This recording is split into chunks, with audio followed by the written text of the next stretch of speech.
Prologue. Day Tripper.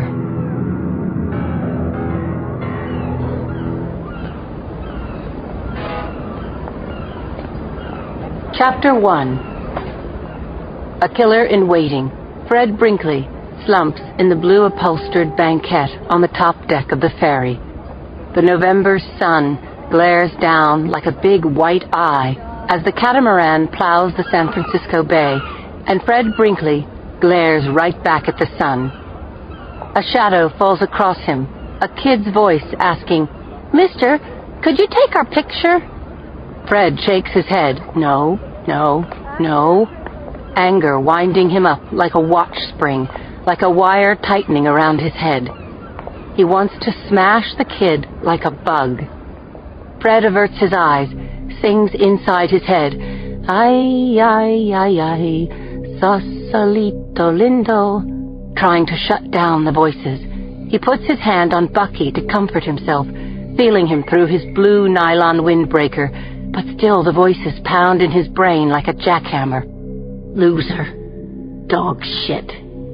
Gulls call out, screaming like children. Overhead, the sun burns through the overcast sky and turns him as transparent as glass. They know what he's done. Passengers in shorts and visors line the rails, taking pictures of Angel Island, of Alcatraz, of the Golden Gate Bridge. A sailboat flies by, mainsail double-reefed, foam flecking the rails, and Fred doubles over as a bad thing whips into his mind. He sees the boom swing, hears the loud crack. Oh God, the sailboat! Someone has to pay for this. Startling him, the ferry's engines grind into reverse and the deck vibrates as the ferry comes into dock. Fred stands, works his way through the crowd, passing 8 white tables, lines of scuffed blue chairs, his fellow ferry riders giving him the eye. He enters the open compartment at the bow, sees a mother berating her son, a boy of 9 or 10 with light brown hair. "You're driving me crazy," the woman shouts. Fred feels the wire snap. Someone has to pay. His right hand slips into his jacket pocket, finds Bucky. He slips his fingers into the trigger loop. The ferry lurches as it bumps the mooring. People grab onto one another laughing. Lines snake out from the boat, bow and aft. Fred's eyes shoot to the woman who is still belittling her son. She's small, wearing tan clam diggers, her breasts outlined in the soft skin of her white blouse, nipples pointing straight out. "What's wrong with you anyway?" she yells over the engine's roar. "You really piss me off, Buster!" Bucky is in Fred's hand, the small Smith & Wesson Model 10, pulsing with a life of its own. The voice booms, "Kill her! Kill her! She's out of control!" Bucky points between the woman's breasts. Fred feels the jolt of the gun's recoil, sees the woman jump back with a little hurt yelp, a red stain blooming on her white blouse.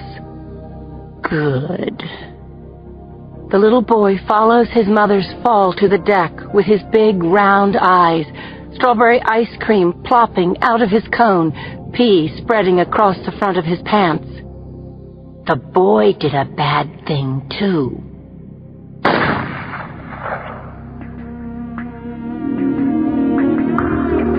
Chapter 2. Blinding white sails fill Fred's mind as blood spills onto the deck. Trusty Bucky is hot in his hand. Fred's eyes pan across the deck. The voice in his head roars, "Run! Get away! You didn't mean to do it!" Out of the corner of his eye, Fred sees a big man charge him, rage on his face, hell in his eyes. Fred straightens his arm. Another man, Asian, hard black eyes, a white line for a mouth, makes a grab for Bucky. A black woman stands nearby, locked in place by the crowd. She turns toward him, round-cheeked, wide-eyed, stares into his face and reads his mind. "Okay, son, she says, reaching out a trembling hand. "That's enough now. Give me the gun." She knows what he did. How does she know? Fred feels relief flood through him as the mind-reading woman goes down. People in the small forward compartment move in waves, cowering, shifting left, then right, as Fred swings his head. They are afraid of him. Afraid of him. At his feet, the black woman holds a cell phone in her bloody hands. Breath rasping, she presses numbers with her thumb.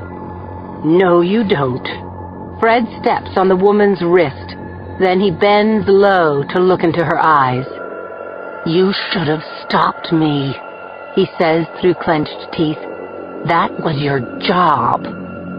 Bucky screws his muzzle into her temple. "Don't," she begs. "Please." Someone yells, "Mom!" A skinny black kid, maybe 17, 18, comes toward him with a length of pipe over his shoulder. He's holding it like a bat. Fred pulls the trigger as the ship lurches. The shot goes wide. The metal pipe falls, skitters across the deck, and the kid runs to the woman, throws himself down. Protecting her? People dive under the benches, and their screams rise up around him like licks of fire. The noise of the engines is joined by the metallic clanking of the gangway locking into place. Bucky stays trained on the crowd as Fred looks over the railing. He judges the distance. It's a drop of 4 feet to the gangway substructure, then a pretty long leap to the dock. Fred pockets Bucky and puts both hands on the rail. He vaults over and lands on the flats of his Nikes. A cloud crosses the sun, cloaking him, making him invisible. "Move quickly, sailor. Go!" And he does it, makes the leap to the dock and runs toward the farmer's market, where he dissolves into the throng filling the parking lot. He walks, almost casually, a half block to Embarcadero. He's humming when he jogs down the steps to the BART station, still humming as he catches the train home. "You did it, sailor."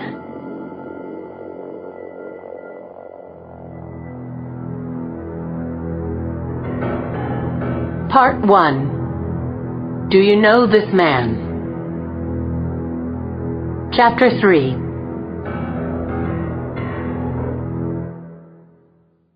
I was off duty that Saturday morning in early November, called to the scene of a homicide because my business card had been found in the victim's pocket. I stood inside the darkened living room of a 2-family house on 17th Street, looking down at a wretched little scuzzball named Jose Alonso. He was shirtless, paunchy, slumped on a sagging couch of indeterminate color, his wrists cuffed behind him, his head hung to his chest, and tears ran down his chin. I had no pity for him. Was he Mirandized? I asked Inspector Warren Jacoby, my former partner, who now reported to me. Jacoby had just turned 51 and had seen more homicide victims in his 25 years on the job than any 10 cops should see in a lifetime. "Yeah, I did it, Lieutenant, before he confessed." Jacoby's fists twitched at his sides. Disgust crossed his time-worn face. "Do you understand your rights?" I asked Alonso. He nodded and began sobbing again. "I shouldn't have done it, but she made me so mad." A toddler with a dirty white bow in her hair, wet diapers sagging to her dimpled knees, clung to her father's leg. Her wailing just about broke my heart. "What did Rosa do to make you mad?" I asked Alonso. "I really want to know." Rosa Alonso was on the floor, her pretty face turned toward the flaking caramel-colored wall, her head split open by the iron her husband had used to knock her down, then take her life. The ironing board had collapsed around her like a dead horse, and the smell of burned spray starch was in the air. The last time I'd seen Rosa, she'd told me how she couldn't leave her husband because he'd said he'd hunt her down and kill her. I wished with all my heart she'd taken the baby and run.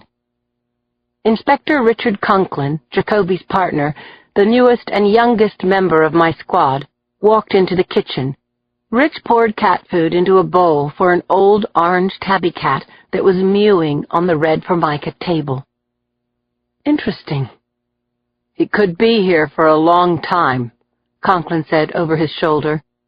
Call animal control. Said they were busy, Lieutenant. Conklin turned on the taps, filled a water bowl. Alonso spoke up. You know what she said, officer? She said, get a job. I just snapped, you understand? I stared at him until he turned away from me, cried out to his dead wife. I didn't mean to do it, Rosa. Please, give me another chance. Jacoby reached for the man's arm, brought him to his feet, saying, Yeah, she forgives you, pal. Let's take a ride. The baby launched a new round of howls as Patty Welk from Child Welfare came through the open door. Hey, Lindsay, she said, stepping around the victim. Who's little Miss Precious? I picked up the child, took the dirty ribbon out of her curls, and handed her over to Patty. Anita Alonso? I said sadly. Meet the system. Patty and I exchanged helpless looks as she jostled the little girl into a comfortable position on her hip. I left Patty rummaging in the bedroom for a clean diaper. While Conklin stayed behind to wait for the ME, I followed Jacoby and Alonso out to the street. I said see ya to Jacoby and climbed into my 3-year-old Explorer, parked next to 6 yards of garbage out by the street. I just turned the key when my Nextel bleeped on my belt. It's Saturday. Leave me the hell alone. I caught the call on the second ring. It was my boss, Chief Anthony Trachio. An unusual tightness strained his voice as he raised it over the keening sound of sirens. Boxer, he said. There's been a shooting on one of the ferries, the Del Norte. 3 people are dead, a couple more wounded. I need you here. Pronto. Chapter 4.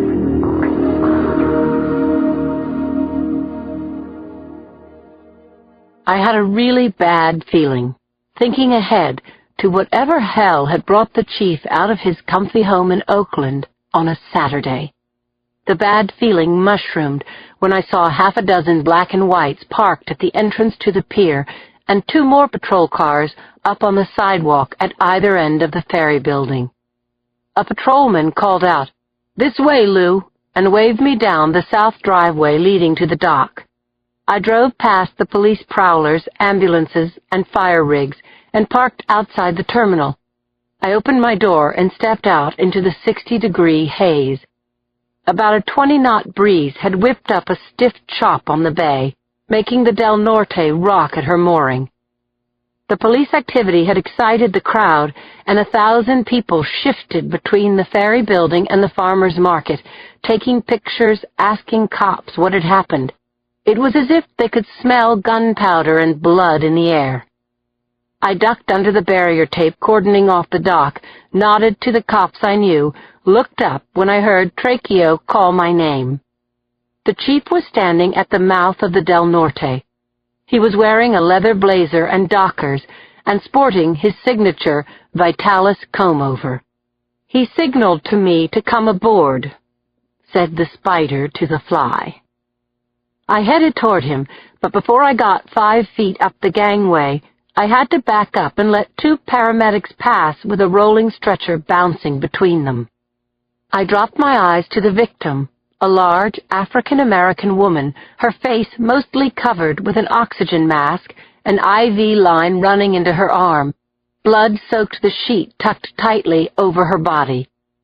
I felt a pain in my chest, my heart catching on a full second before my brain put it together. The victim was Claire Washburn. My best friend had been shot on the ferry. I grabbed the gurney, stopping its forward motion and causing the brassy blonde paramedic bringing up the rear to bark at me. "Lady, out of the way!" "I'm a cop," I said to the paramedic, pulling open my jacket to show her my badge. "I don't care if you're God," said the blonde. "We're getting her to the ER." My mouth was hanging open and my heart was pounding in my ears. "Claire!" I called out, walking quickly now alongside the stretcher as the gurney rumbled over the gangway and onto the asphalt. "Claire, it's Lindsay. Can you hear me?" No answer. "What's her condition?" I asked the paramedic. "Do you understand that we have to get her to the hospital? Answer me, goddammit! I don't freaking know!" I stood helplessly by as the paramedics opened the ambulance doors. More than 10 minutes had passed since I'd gotten Tracheo's call. Claire had been lying on the deck of the ferry all that time, losing blood, trying to breathe with a bullet hole ripped into her chest. I gripped her hand, and tears immediately filled my eyes. My friend turned her face to me, her eyelids fluttering as she forced them open. "Linz," she mouthed. I moved her mask aside. "Where's Willie?" she asked me. I remembered then Claire's youngest son, Willie, was working for the ferry lines on the weekends. That's probably why Claire had been on the Del Norte. "We got separated," Claire gasped. "I think he went after the shooter."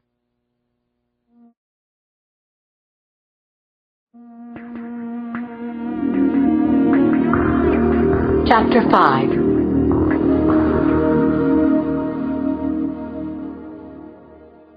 Claire's eyes rolled up, and she slipped away from me.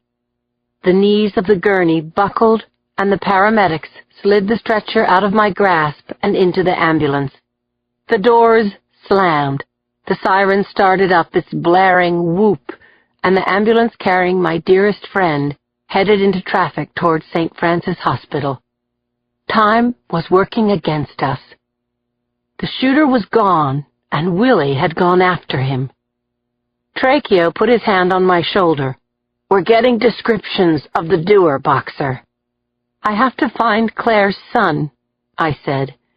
I broke away from Tracheo and ran toward the farmer's market, scanning faces as I pushed past the slow-moving crowd. It was like walking through a herd of cattle. I looked into every fricking produce stall and in between them, raked the aisles with my eyes, searching desperately for Willie. But it was Willie who found me. He shoved his way toward me, calling my name. "Lindsay! Lindsay!" The front of his T-shirt was soaked with blood. He was panting, and his face was rigid with fear.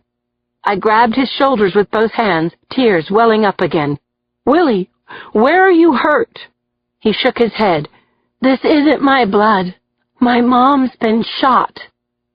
I pulled him to me, hugged him to my chest, felt some of my terrible fear leaving me.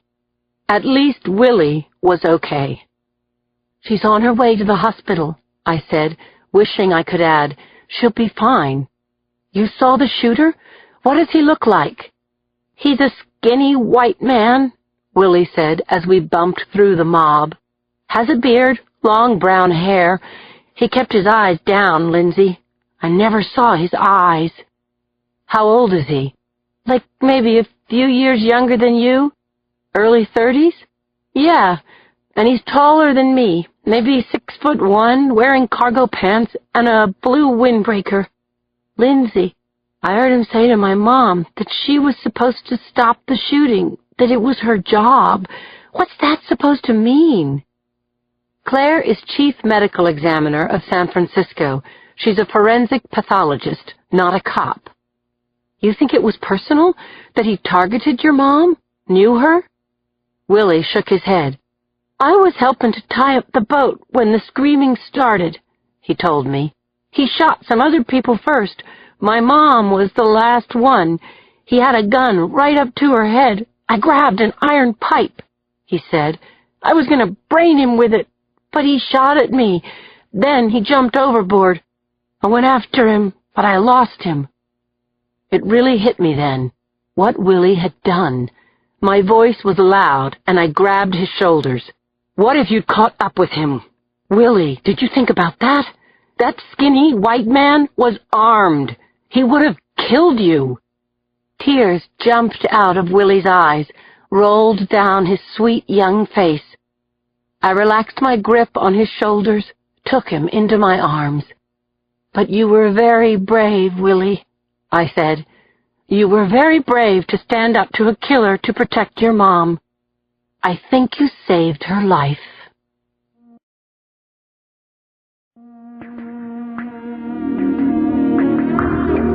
Chapter 6.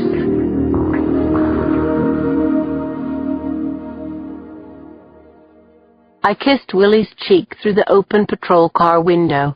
Then Officer Pat Noonan drove Willie to the hospital, and I boarded the ferry, joining Tracheo in the open front compartment of the Del Norte's top deck. It was a scene of unforgettable horror. Bodies lying where they'd fallen on the 30 or 40 square yards of bloody fiberglass deck, footprints leaving tracks in all directions. Articles of clothing had been dropped here and there. A red baseball cap was squashed underfoot, mixed with paper cups and hot dog wrappers and newspapers soaked in blood. I felt a sickening wave of despair. The killer could be anywhere, and evidence that might lead us to him had been lost every time a cop or a passenger or a paramedic walked across the deck. Plus, I couldn't stop thinking about Claire. "You okay?" Tracheo asked me. I nodded, afraid that if I started to cry, I wouldn't be able to stop. "This is Andrea Canello," Tracheo said, pointing to the body of a woman in tan pants and a white blouse, lying up against the hull. "According to that fellow over there," he said, pointing to a teenager with spiky hair and a sunburned nose, "the doer shot her first, then he shot her son, a little kid, about 9. "The boy going to make it?" I asked. Tracheo shrugged. "He lost a lot of blood." He pointed to another body, a male Caucasian, white-haired, looked to be in his 50s, lying halfway under a bench. "Per Conrad, engineer. Worked on the ferry, probably heard the shots and tried to help." "And this fellow?" he said, indicating an Asian man lying flat on his back in the center of the deck. "Is Lester Ng, insurance salesman. Another guy who could have been a hero. Witnesses say it all went down in 2 or 3 minutes." I started picturing the scene in my head, using what Willie had told me, what Tracheo was telling me now, looking at the evidence, trying to fit the pieces into something that made sense. I wondered if the shooting spree had been planned, or if something had set the shooter off, and if so, what that trigger had been. "One of the passengers thinks he saw the shooter sitting alone before the incident, over there," Tracheo told me. "Thinks he was smoking a cigarette. A package of Turkish specials was found under a table." I followed Tracheo to the stern, where several horrified passengers sat on an upholstered bench that wrapped around the inner curve of the railing. Some of them were blood-spattered, some held hands. Shock had frozen their faces. Uniforms were still taking down the witnesses' names and phone numbers, getting statements. Sergeant Lexi Rose turned toward us, saying, "Chief, Lieutenant, Mr. Jack Rooney here has some good news for us." An elderly man in a bright red nylon jacket stepped forward. He wore big frame eyeglasses and a digital minicam about the size of a bar of soap hanging from a black cord around his neck. He had an expression of grim satisfaction. "I've got him right here," Rooney said, holding up his camera. "I got that psycho right in the act."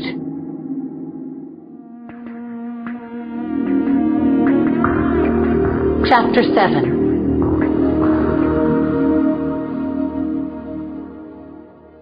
The head of the crime scene unit, Charlie Clapper, crossed the gangway with his team and came on board moments after the witnesses were released. Charlie stopped in front of us, greeted the chief, said, "Hey, Lindsay," and took a look around. Then he dug into the pockets of his herringbone tweed jacket, pulled out latex gloves, and snapped them on. "This is a fine kettle of fish," he said. "Let's try to stay positive," I said, unable to conceal the edge in my voice. "Cockeyed optimist," he said. "That's me." I stood with Tracheo as the CSU team fanned out, putting out markers, photographing the bodies and the blood that was spattered everywhere. They began digging out projectiles from the hull, and they bagged an item that might lead us to a killer, the half-empty packet of Turkish cigarettes that had been found under a table in the stern. "I'm going to take off now, Lieutenant," Tracheo told me, looking down at his Rolex. "I have a meeting with the mayor." "I want to work this case personally," I said. He gave me a hard, unblinking stare. I'd just pushed a hot button on his console, but it couldn't be helped. Tracheo was a decent guy, and mostly I liked him, but the chief had come up through the ranks by way of administration. He'd never worked a case in his life, and that made him see things one way. He wanted me to do my job from my desk, and I did my best work on the street. The last time I told Tracheo that I wanted to work cases hands-on, he told me that I was ungrateful, that I had a lot to learn about leading a command, that I should do my goddamn job and feel lucky about my promotion to lieutenant. He reminded me now, sharply, that one of my partners had been killed on the street, and that only months ago Jacoby and I had both been shot in a desolate alley in the Tenderloin. It was true. We'd both nearly died. Today, I knew he couldn't turn me down. My best friend had a slug through her chest, and the shooter was free. "I'll work with Jacoby and Conklin, a 3-man team. I'll have McNeil and Chi back us up, pull in the rest of the squad as needed." Tracheo nodded reluctantly, but it was a green light. I thanked him and called Jacoby on my cell. Then I phoned the hospital, got a kind-hearted nurse on the line who told me that Claire was still in surgery. I left the scene with Jack Rooney's camera in hand, planning to look at the video back at the hall, see the shooting for myself. I walked down the gangway and muttered, "Nuts," before I reached the pavement. Reporters from 3 local TV stations and the Chronicle were waiting for me. I knew them all. Cameras clicked and zoomed.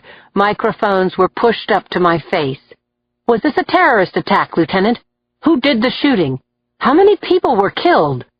"Give me a break, guys. The crime just happened this morning," I said, wishing these reporters had grabbed Tracheo or any one of the other 4 cops milling around the perimeter who'd love to see themselves on the 6 o'clock news.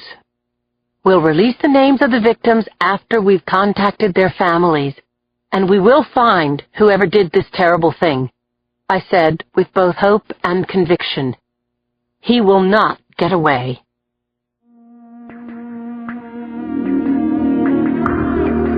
Chapter 8.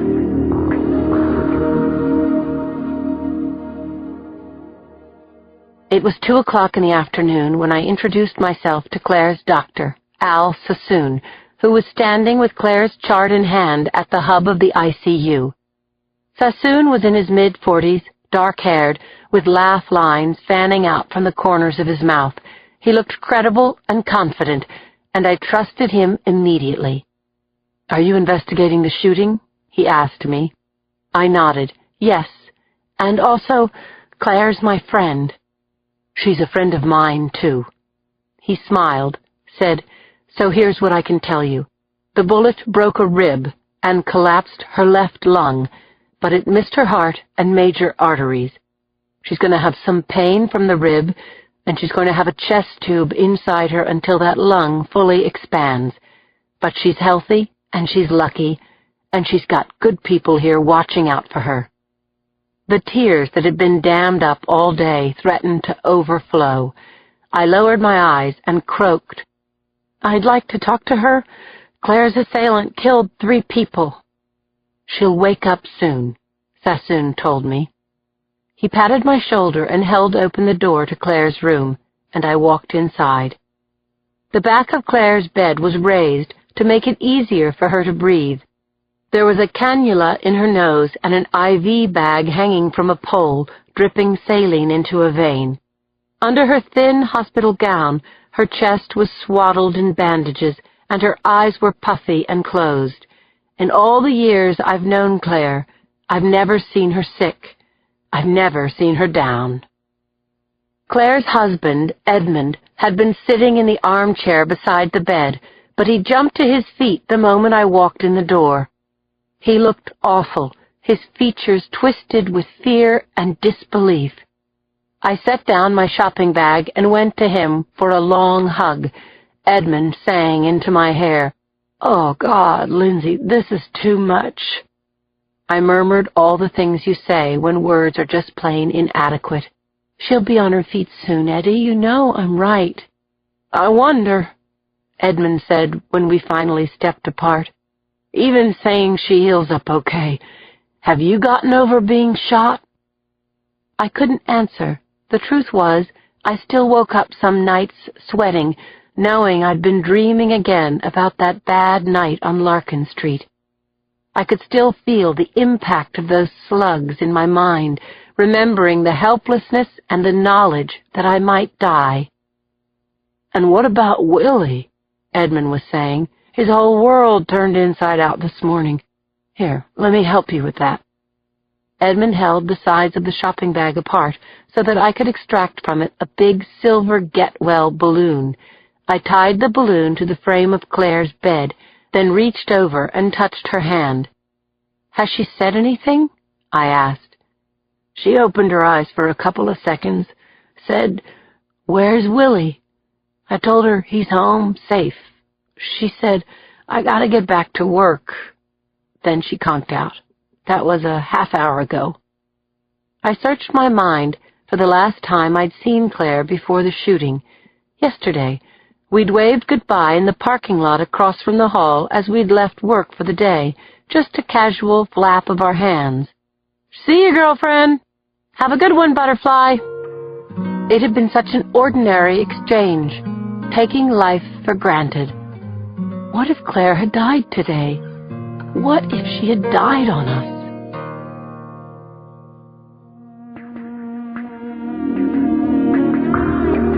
Chapter 9.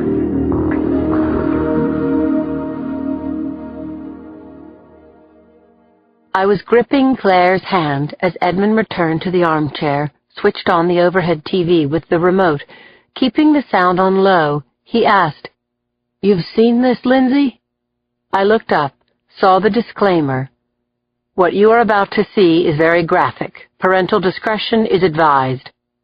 "I saw it right after the shooting," I told Edmund, "but I want to see it again." Edmund nodded, said, "Me too."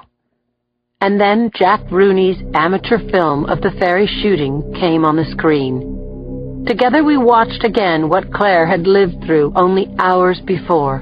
Rooney's film was grainy and jumpy, first focusing on 3 tourists smiling and waving at the camera, a sailboat behind them, and then a beauty shot of the Golden Gate Bridge. The camera panned across the ferry's open top deck, past a gaggle of kids feeding hot dog buns to the seagulls. A little boy wearing a backward red baseball cap was drawing on a table with a Sharpie. That was Tony Canello. A lanky, bearded man, sitting near the railing, plucked at his arm distractedly. The shot froze, and a spotlight encircled the bearded man. "That's him," Edmund said. "Is he crazy, Lindsay? Or is he a premeditated killer biding his time?" "Maybe he's both," I said, my eyes pinned to the screen as a second clip followed the first. An ebullient crowd clung to the railing as the ferry pulled into dock. Suddenly, the camera swung to the left, focusing on a woman, her face screwed up in horror as she grabbed her chest and then collapsed. The little boy, Tony Canello, turned toward the camera. His face had been digitally pixelated by the news producers so that his features were a blur. I winced as he jerked and spun away from the gunman. The camera's eye jumped around crazily after that. It looked as though Rooney had been bumped, and then the picture stabilized. I covered my mouth, and Edmund gripped the arms of the chair as we watched Claire stretch out her hand toward the shooter. Even though we couldn't hear her over the screams of the crowd, it was clear that she was asking for the gun. "What bravery," I said. "My God." "Too damned brave," Edmund muttered, running his hand over the top of his silvering head. "Claire and Willie, both of them, too damned brave." The shooter's back was to the camera as he pulled the trigger. I saw the gun buck in his hand. Claire grabbed at her chest and went down. Again, the point of view shifted to horrified faces in a roiling crowd. Then the gunman was on the screen in a crouch. His face turned away from the camera. He stepped on Claire's wrist, shouting into her face. Edmund cried out, "You sick son of a bitch!" Behind me, Claire moaned in her bed. I turned to look at her, but she was still asleep. My eyes flashed back to the television as the shooter turned and his face came into view. His eyes were down, his beard swallowing the lower half of his face. He was coming toward the cameraman, who finally lost his nerve and stopped filming. "He shot at Willie after that," Edmund said. And then, there I was on the TV screen, my hair tangled from my race through the farmer's market, Claire's blood transferred from Willie's T-shirt to my jacket, a wide-eyed look of shocked intensity on my face. My voice was saying, "Please call us with any information that could lead to this man." My face was replaced with a freeze-frame shot of the killer, the SFPD phone number and web address crawled under a title in big letters at the bottom of the screen. "Do you know this man?" Edmund turned to me, his face stricken. "Have you got anything yet, Lindsay?" "We have Jack Rooney's video," I said, stabbing my finger at the TV. "We have non-stop media coverage and about 200 eyewitnesses. We'll find him, Eddie. I swear we will." I didn't say what I was thinking. If this guy gets away, I shouldn't be a cop. I stood, gathered up my shopping bag. Eddie said, "Can't you wait a few minutes? Claire will want to see you." "I'll be back later," I told him. "There's someone I have to see right now."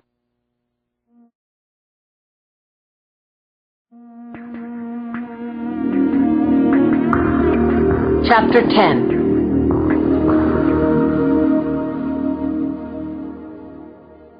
I left Claire's room on the 5th floor and took the stairs to the pediatric ICU on 2. I was bracing myself for what was sure to be an awful, heart-wrenching interview. I thought about young Tony Canello, watching his mother taking a bullet an instant before being shot himself. I had to ask this child if he'd ever seen the shooter before, if the man had said anything before or after firing the gun, if he could think of any reason why he and his mom had been targeted.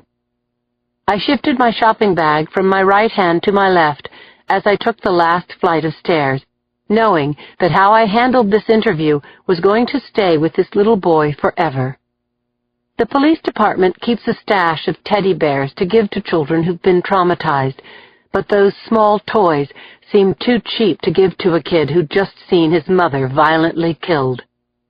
I'd stopped off at the Build-A-Bear workshop before coming to the hospital and had a bear custom-made for Tony. Before it was dressed in a soccer outfit, a fabric heart had been stitched inside the bear's chest, along with my wish that Tony would get well soon. I opened the door to the 2nd floor and stepped into the pastel-painted corridor of the pediatric unit. Cheery murals of rainbows and picnics lined the walls. I found my way to the pediatric ICU and flashed my badge for the nurse at the desk, a woman in her 40s with graying hair and large brown eyes. I told her that I had to talk to my witness and that I wouldn't take more than a couple of minutes. "You're talking about Tony Canello? The little boy who was shot on the ferry?" I have a bouncing bag with the Build-A-Bear inside and asked her to give it to the next kid who came into the ICU. Somehow, I found my car in the lot and headed back to the Hall of Justice.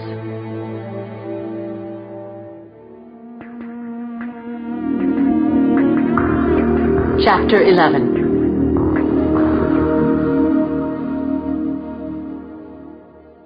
The hall is a gray granite cube of a building that takes up a full block on Bryant Street. Its grungy and dismal 10 floors house the Superior Court, the DA's offices, the Southern Division of the SFPD, and a jail taking up the top floor. The medical examiner's office is in an adjacent building, but you can get there by way of a back door in the hall's ground floor. I pushed open the steel and glass doors at the rear of the lobby, exited out the back of the building, and headed down the breezeway that led to the morgue.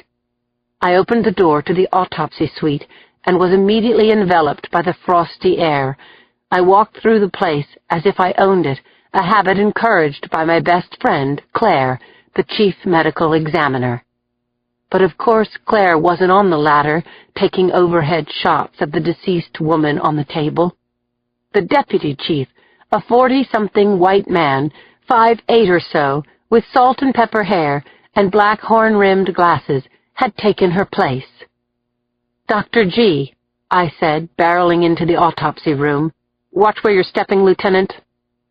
Dr. Humphrey Germanic had been in charge of the ME's office for about 6 hours, and already stacks of his papers lined the walls in neat rows. I used the toe of my shoe to straighten the pile that I'd accidentally dislodged, lined it up just right. I knew Germanic to be a perfectionist, fast with a joke, and great on the witness stand. In fact, he was as qualified to be CME as Claire was, and some said that if Claire ever stepped down, Dr. G would be a shoo-in for her job. "How's it going with Andrea Canello?" I asked, nearing the body on the autopsy table. Dr. G's patient was nude, lying face up, the gunshot wound centered between her breasts. I leaned in for a closer look, and Dr. Germanic stepped between me and the dead woman's body. "No trespassing, Lieutenant. This is a cop-free zone," he cracked. But I could see he wasn't kidding. "I've already had a suspected child abuse, a traffic fatality, and a woman whose head was opened up with a steam iron. The ferry victims are going to be an all-day sucker, and I'm just getting started. If you have any questions, ask me now. Otherwise, just leave your cell number on my desk. I'll call you when I'm done." Then he turned his back on me and began to measure Andrea Canello's gunshot wound. I stepped away, my head throbbing from the angry outburst I was keeping in check. I couldn't afford to alienate Dr. G, besides which he was within his rights. Without Claire, the already understaffed ME's office was in a state of emergency. Germanic barely knew me, and he had to protect his department, his job, the rights of his patients, and the overall integrity of the investigation. And he had to autopsy every one of the ferry victims himself. If a second pathologist got in on this multiple homicide, a good defense attorney would pit the two pathologists against each other, look for inconsistencies that would undermine their testimonies. Assuming we would find the psycho who killed these people, and also assuming we would bring him to trial. It was almost 4 in the afternoon. If Andrea Canello was Germanic's first ferry victim, his all-day sucker was going to be an all-night sucker, too. Still, I had my own problems. 4 people were dead. The more time that passed, the more likely the ferry shooter would get away. Dr. G. He turned from his diagram and scowled. "Sorry if I came on too strong, but the shooter killed 4 people, and we don't know who he is or where to find him." "Don't you mean 3? Germanic said. "I have only 3 victims." "This woman's little boy, Tony Canello, died a half hour ago at San Francisco General," I told him. "He was 9. That's 4 dead, and Claire Washburn is sucking air through a chest tube." A wave of sympathy swept the indignation from Dr. Germanic's face. The edge was gone from his voice when he said, "Tell me how I can help you."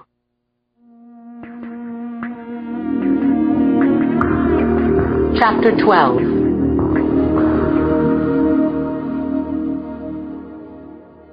Dr. Germanic used a soft probe to gently explore the wound that had torn through Andrea Canello's chest. "It looks like a K5 right through the heart. I wouldn't swear to it until the firearms examiner says so, but it looks to me like she was shot with a .38. It's what I'd thought from the video, but I wanted to be certain. Jack Rooney's camera lens had swung away from Andrea Canello as soon as she was shot. If she'd lived for a moment, if she knew her killer, she might have called out his name. Could she have lived after she was shot? Not a chance, Germanic told me. Slug to the heart like that, she was dead before she hit the deck. That's some shooting, I said. 6 slugs, 5 direct hits, with a revolver. Crowded ferryboat, lots of people, bound to hit some of them, said Dr. G matter-of-factly. We both looked up when the stainless steel doors to the rear of the autopsy suite banged open and a tech wheeled a gurney inside, calling out, "Dr. G, where do you want this?" The body on the stretcher was sheeted, about 50 inches long. This was a child. "Leave him," Germanic said to the tech. "We'll take it from here." The doctor and I stepped over to the gurney. He pulled the sheet down. Just looking at the dead child was enough to tear out my heart. Tony's skin was a mottled blue color, and he had a freshly stitched 12-inch incision across his skinny little chest. I fought an impulse to put my hand on his face, touch his hair, do something to comfort a child who'd had the bad luck to be standing in a madman's line of fire. "I'm so sorry, Tony." "Here's my card," Germanic said, digging it out of his lab coat pocket, putting it in my hand. "Call my cell phone if you need me. And when you see Claire, tell her I'll come to the hospital when I can. Tell her we're all pulling for her and that we're not going to let her down."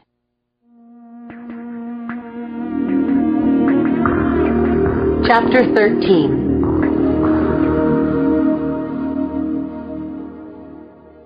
My squad had moved their chairs and herded up around me. They were throwing out questions and trying out theories about the Del Norte shooter when my cell phone rang. I recognized the number as Edmund's and took the call. Edmund's voice was hoarse and breaking when he said, "Claire just came out of X-ray. She's got internal bleeding." "Eddie, I don't get it. What happened?" "The bullet bruised her liver. They have to operate on her again." I'd been lulled by Dr. Sassoon's smile when he'd said that Claire was as good as home free. Now I felt nauseated with fear. When I arrived at the ICU waiting room, it was half full of Claire's family and friends, plus Edmund and Willie and Reggie Washburn, Claire and Edmund's 21-year-old, who'd just flown in from the University of Miami. I hugged everyone, sat down beside Cindy Thomas and Yuki Castellano, Claire's best friends and mine, the 4 of us making up the entire membership of what we half-jokingly call the Woman's Murder Club. We huddled together, waiting for news in that cheerless room. Throughout the long, tense hours, we camouflaged our fear by topping one another's kick-butt Claire stories. We downed bad coffee and Snickers bars from the vending machines, and during the early morning hours, Edmund asked us to pray. We all joined hands as Eddie asked God to please spare Claire. I knew we were all hoping that if we stayed close to her and had enough faith, she wouldn't die. During those grueling hours, I flashed back to the time I'd been shot, how Claire and Cindy had been there for me, and I remembered other times when I'd waited in rooms much like this one, when my mom had cancer, when a man I'd loved had been shot in the line of duty, when Yuki's mom had been felled by a stroke. All of them had died.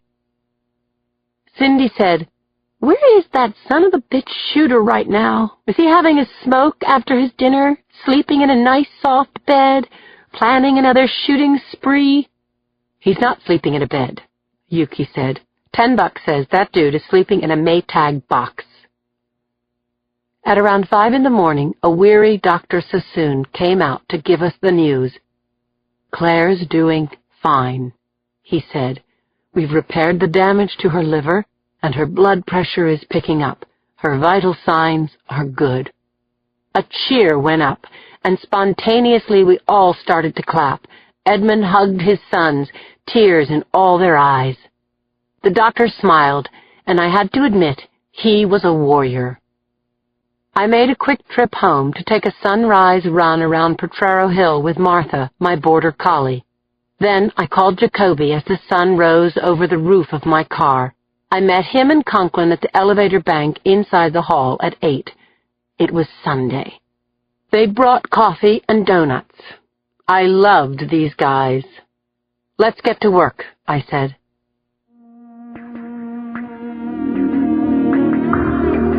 Chapter 14.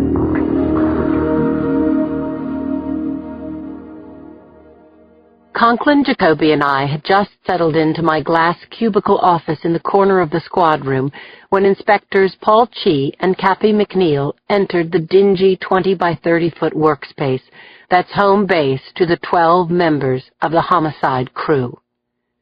Cappy easily weighs 250 pounds, and the side chair creaked when he sat in it.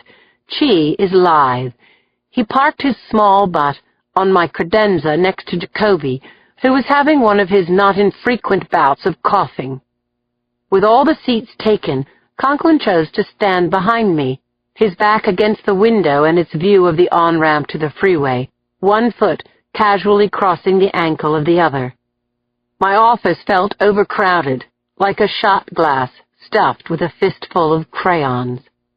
I could feel heat coming off Conklin's body, making me too aware of his 6'1", perfectly proportioned frame, his light brown hair falling over his brown eyes, his 29-year-old looks reminding me of a Kennedy cousin crossed with maybe a U.S. Marine. Chee had brought the Sunday Chronicle and placed it on the desk in front of me. The shooter's photo, a fuzzy still shot taken from Jack Rooney's low-resolution movie footage, was on the front page, and under it was a caption, "Do you know this man?" We all leaned in to study that furred face again.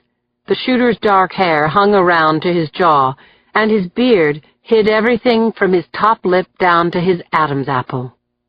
"Jesus Christ," said Cappy. We all looked at him. "What?" "I'm saying, he looks like Jesus Christ."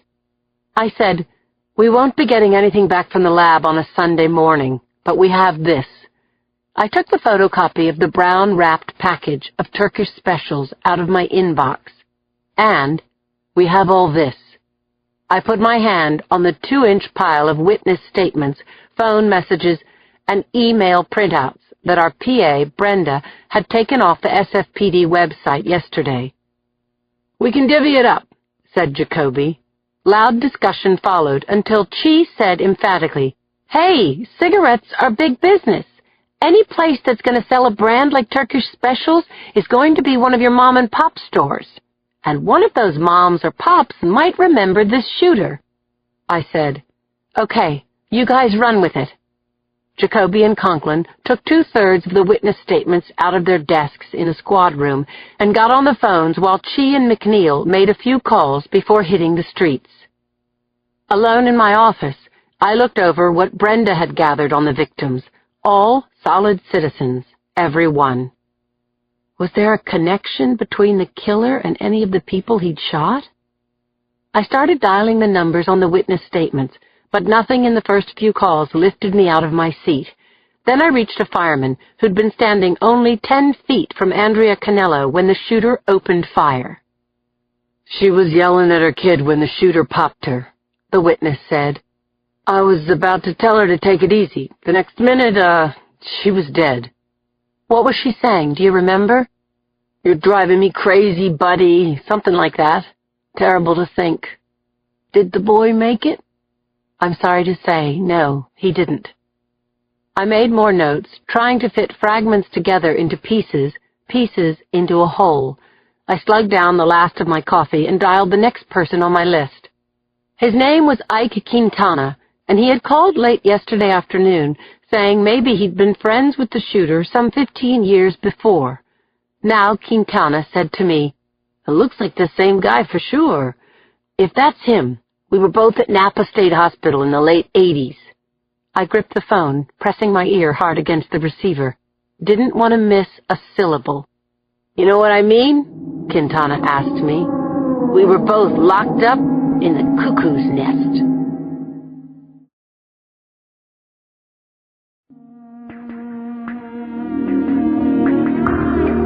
Chapter 15.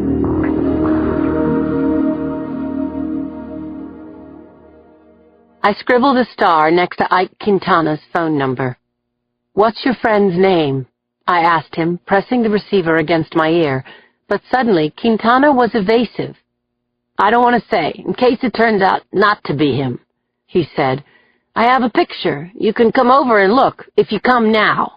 Otherwise, I have a lot of things to do today. Don't you dare leave home. We're on our way." I went out to the squad room, said, "We've got a lead. I have an address on San Carlos Street." Conklin said, "I want to keep working the phones. New videos of the shooting have been emailed to our website." Jacoby stood, put on his jacket, said, "I'm driving, Boxer." I've known Jacoby for 10 years, worked as his partner for 3 before I was promoted to lieutenant. During the time Jacoby and I were a team, we developed a deep friendship and an almost telepathic connection, but I don't think either of us acknowledged how close we were until the night we were shot down by coked-up teenagers. Being near death had bonded us. Now he drove us to a crappy block on the fringes of the Tenderloin. We looked up the address Ike Quintana had given me, a 2-story building with a storefront church on the ground floor and a couple of apartments on top. I rang the doorbell, and a buzzer sounded. I pulled at the dull metal door handle, and Jacoby and I entered a dark foyer. We climbed creaking stairs into a carpeted hallway smelling of mildew. There was a single door on each side of the hallway. I rapped on the one marked 2R, and a long half-minute later it squeaked open. Ike Quintana was a white male, mid-30s. He had black hair sticking up at angles, and he was oddly dressed in layers. An undershirt showed in the V of his flannel shirt. A knitted vest was buttoned over that, and an open rust-colored cardigan hung down to his hips. He wore blue striped pajama bottoms and brown felt slippers, and he had a kind of sweet, gappy smile. He stuck out his hand, shook each of ours, and asked us to come in. Jacoby stepped forward, and I followed both men into a teetering tunnel of newspapers and clear plastic garbage bags filled with soda bottles that lined the hallway from floor to ceiling. In the parlor, cardboard boxes spilled over with coins and empty detergent boxes and ballpoint pens. "I guess you're prepared for anything," Jacoby muttered. "That's the idea," said Quintana. When we reached the kitchen, I saw pots and pans on every surface, and the table was a layered archive of newspaper clippings covered by a tablecloth, then more newspaper layers and a tablecloth over that, again and again, making an archaeological mound a foot high. "I've been following the giants for most of my life," Quintana said shyly. He offered us coffee, which Jacoby and I declined. Still, Quintana lit a flame on the gas stove and put a pot of water on to boil. "You have a picture to show us?" I asked. Quintana lifted an old wooden soapbox from the floor and put it on the pillowy table. He pawed through piles of photographs and menus and assorted memorabilia that I couldn't make out, his hands flying over the papers. "Here," he said, lifting out a faded 5x7 photo. "I think this was taken around '88. 5 teenagers, 2 girls, and 3 boys were watching television in an institutional-looking common room. "That's me," said Quintana, pointing to a younger version of himself slouched in an orange armchair. Even then he had layered his clothing. "And see this guy sitting on the window seat?" I peered at the picture.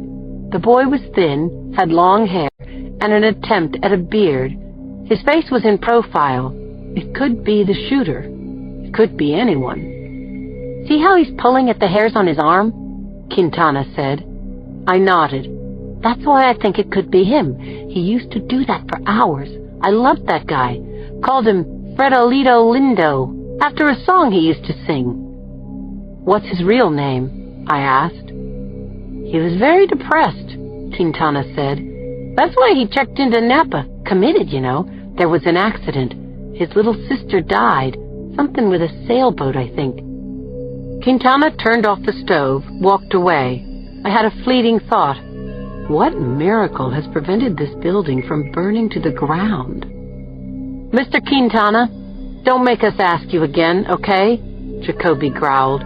What's the man's name? Quintana returned to the table with his chipped coffee cup in hand, wearing his hoarder's garb and the confidence of a rich man to the manner born. His name is Fred. Alfred Brinkley. But I really don't see how he could have killed those people, Quintana said. Fred is the sweetest guy in the world.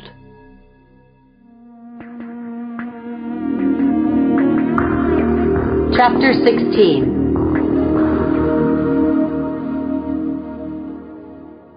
I called Rich Conklin from the car, gave him Brinkley's name to run through NCIC as Jacoby drove back to Bryant Street. She and McNeil were waiting for us inside McBain's Beers of the World pub, a dark saloon sandwiched between two bail bond shacks across from the hall. Jacoby and I joined them and ordered Foster's on tap, and I asked Chi and McNeil for an update.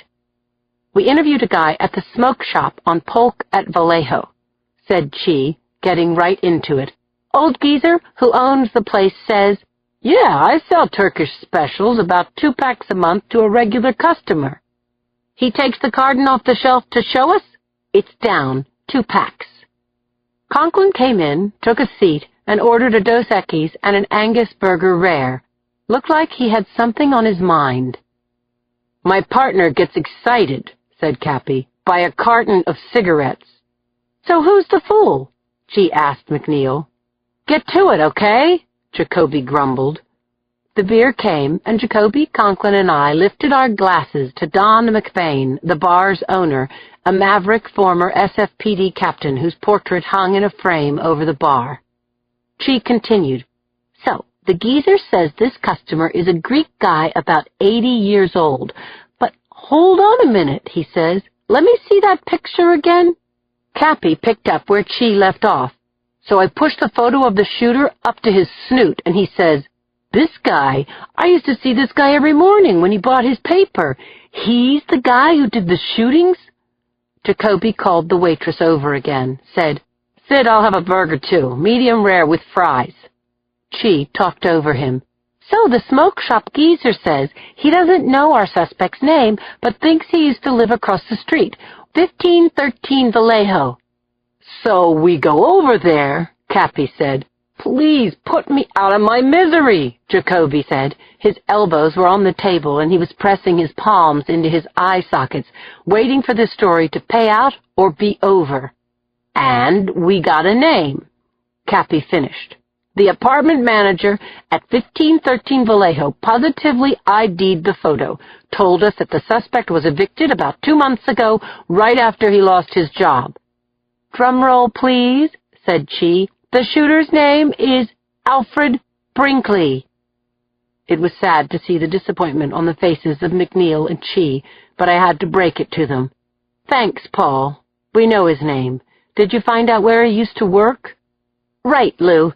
That bookstore, Sam's Book Emporium on Mason Street. I turned to Conklin. Risha, you look like the Cheshire Cat. What you got? Conklin had been leaning back in his chair, balancing it on its rear legs, clearly enjoying the banter. Now the front legs of his chair came down, and he leaned over the table.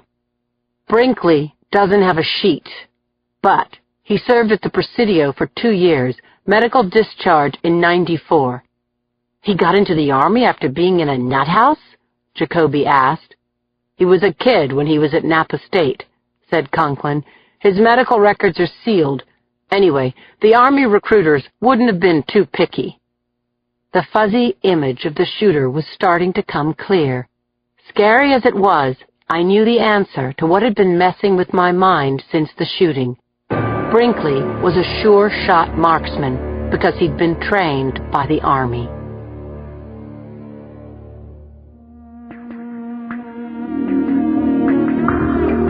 Chapter 17.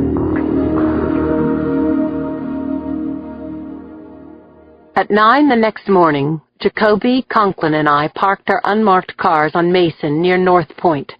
We were 2 blocks from Fisherman's Wharf, a tourist area crammed with huge hotels, restaurants, bike rentals, and souvenir shops, where sidewalk vendors were setting up their curbside tag sales. I was feeling keyed up when we entered the cool expanse of the huge bookstore. Jacoby badged the closest desk clerk, asking if she knew Alfred Brinkley. The clerk paged the floor manager, who walked us to the elevator and down to the basement, where he introduced us to the stockroom manager, a dark-skinned man in his 30s, wearing a threadbare Duran Duran T-shirt and a nose stud, name of Edison Jones. We arrayed ourselves around the stockroom, concrete walls lined with adjustable shelves, corrugated metal doors opening to the loading dock, guys rolling carts of books all around us. "Fred and I were buddies," Jones said. "Not like we hung out after work or anything, but he was a bright bulb and I liked him. Then he started getting weird." Jones dialed down the volume on a TV resting atop a metal table crowded with invoices and office supplies. "Weird? Like how?" Conklin asked. "He'd say to me sometimes, 'Did you hear what Wolf Blitzer just said to me?' Like the TV was talking to him, you know? And he was getting twitchy, like humming and singing to himself. Made management uneasy," Jones said, lightly running a hand across his T-shirt. "When he started missing work, it gave them a reason to axe him. I saved his books," Jones told us. He reached up to a shelf, pulled down a box, set it on the table. I opened the flaps, saw heavy stuff in there by Jung, Nietzsche, and Wilhelm Reich. And there was a dog-eared paperback of The Origin of Consciousness in the Breakdown of the Bicameral Mind by Julian Jaynes. I picked the paperback out of the box. "That was his pet book," said Edison. "Surprised he didn't come back for it." "What's it about?" "According to Fred, Jaynes had a theory that until about 3,000 years ago, the hemispheres of the human brain weren't connected," Jones said. "So the two halves of the brain didn't communicate directly." "And the point is?" Jacoby asked. "Jaynes says that back then, humans believed that their own thoughts came from outside themselves, that their thoughts were actually commands from the gods." "So Brinkley was what?" Jacoby asked. "Hearing voices from the television gods?" "I think he was hearing voices all the time, and they were telling him what to do." Jones' words sent chills out to my fingertips. More than 48 hours had passed since the ferry shooting. While dead ends piled up, Brinkley was still out there somewhere, taking orders from voices, carrying a gun. "You have any idea where Brinkley is now?" I asked. "I saw him hanging out in front of a bar about a month ago," Jones said. "He was looking pretty ragged, beard all grown out. I made a joke that he was returning to the wild, and he got a wacky expression on his face. Wouldn't look me in the eye." "Where was this?" "Outside the double-shot bar on Geary. Fred doesn't drink, so maybe he was living in the hotel over the bar." I knew the place. The Hotel Barbary was one of the several dozen tourist hotels in the Tenderloin, rent-by-the-hour rooms used by prostitutes, junkies, and the nearly destitute. It was one step above the gutter, and not much of a step. If Fred Brinkley had been living at the Hotel Barbary a month ago, he might still be there now.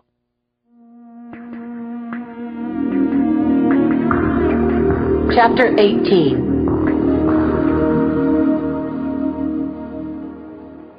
The weatherman said it would rain, but the sun was high and milky overhead. When Fred Brinkley held out his hand, he could see right through it. He headed for the dock of the Underground, jogging down the steps into the Civic Center BART, where he used to go when he still had his job. Brinkley lowered his eyes, marking off his paces on the familiar white marble tiled floor with black granite borders, walking steadily across the mezzanine, not looking up at the corporate slaves buying their tickets and flowers and bottled water for their commute. He didn't want to pick up any thoughts from their squirrel wheel brains, didn't want to see the prying looks coming from their hooded eyes. He took the escalator down to the tunnels, but instead of feeling calmer, he realized that the deeper he went, the more agitated angrier he became. The voices were on him again, calling him names. Ducking his head, Brinkley kept his eyes on the floor, and he sang inside his mind, "Ay, ay, ay, ay, Bartolito lindo," trying to quash the voices, trying to shut them down. As soon as he got off the escalator on the 3rd level down, he realized his mistake. The platform was packed with deadheads going home from work. They were like thunderclouds with their dark coats, their eyes boring into him, closing in and trapping him where he stood. Pictures he'd seen on the wall of TVs in the electronics shop window streamed into Fred's mind, the images of himself shooting the people on the ferry. He did that. Brinkley sidled through the crowd, mumbling and singing under his breath until he stood at the edge of the platform, standing on one square only, his toes curled over the void. Still, he felt the hate and condemnation all around him, and his own fury rose. The white tile walls seemed to pulse and billow. Fred could see out of the corners of his eyes people turning toward him, reading his mind. He wanted to yell, "I had to do it! Watch out! You could be next!" He stared down onto the rails, not moving or looking at anyone, keeping his hands in his pockets, the right one curled around Bucky. The voices roared in unison. "They know. They see right through you, Fred." A sharp voice called out from behind him. "Hey!" Brinkley turned to see a woman with a sharp jaw and tiny black eyes shaking a finger at him. "He's the one! He was on the ferry! He was there! That's the ferry shooter! Someone call the police!" Things were breaking up now. Everyone knew the bad thing he'd done. Dog shit! Loser! Ay, ay, ay, ay.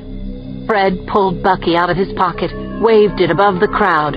People all around him screamed and shrank away. The tunnel roared. Silver and blue bullet cars streaked into the station, the noise obliterating all other sound and thought. The train stopped, and clots of people boiled out of the cars like rats, others washing back in, buffeting Fred like a tide, slamming him into a pylon, knocking the breath right out of him. Freeing himself, wading against the throng, Fred made his way to the escalator. In long, bounding strides, he bolted up past the rodent people on the moving stairway, finding his way up to the air on the street. The voice inside his head yelled, "Go! Get your ass out of here!"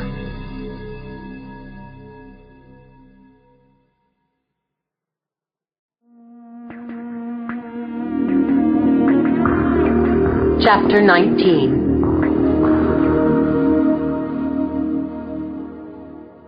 The digital clock on the microwave read 7:08.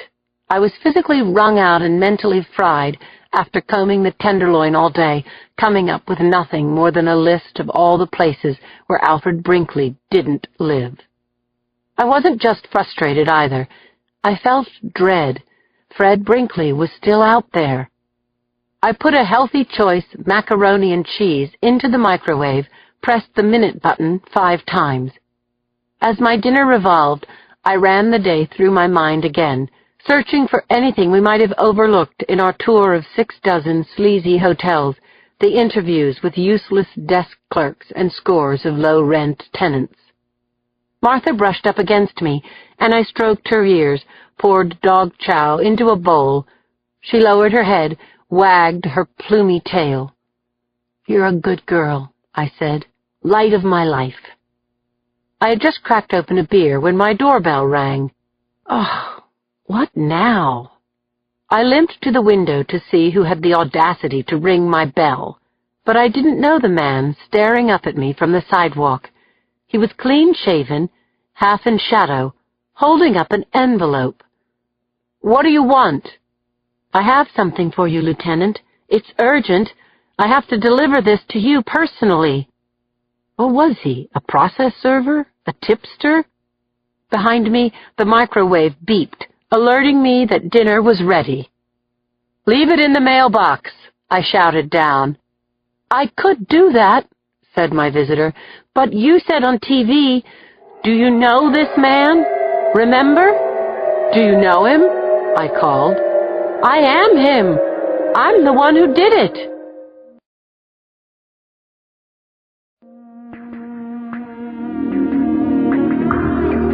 Chapter 20.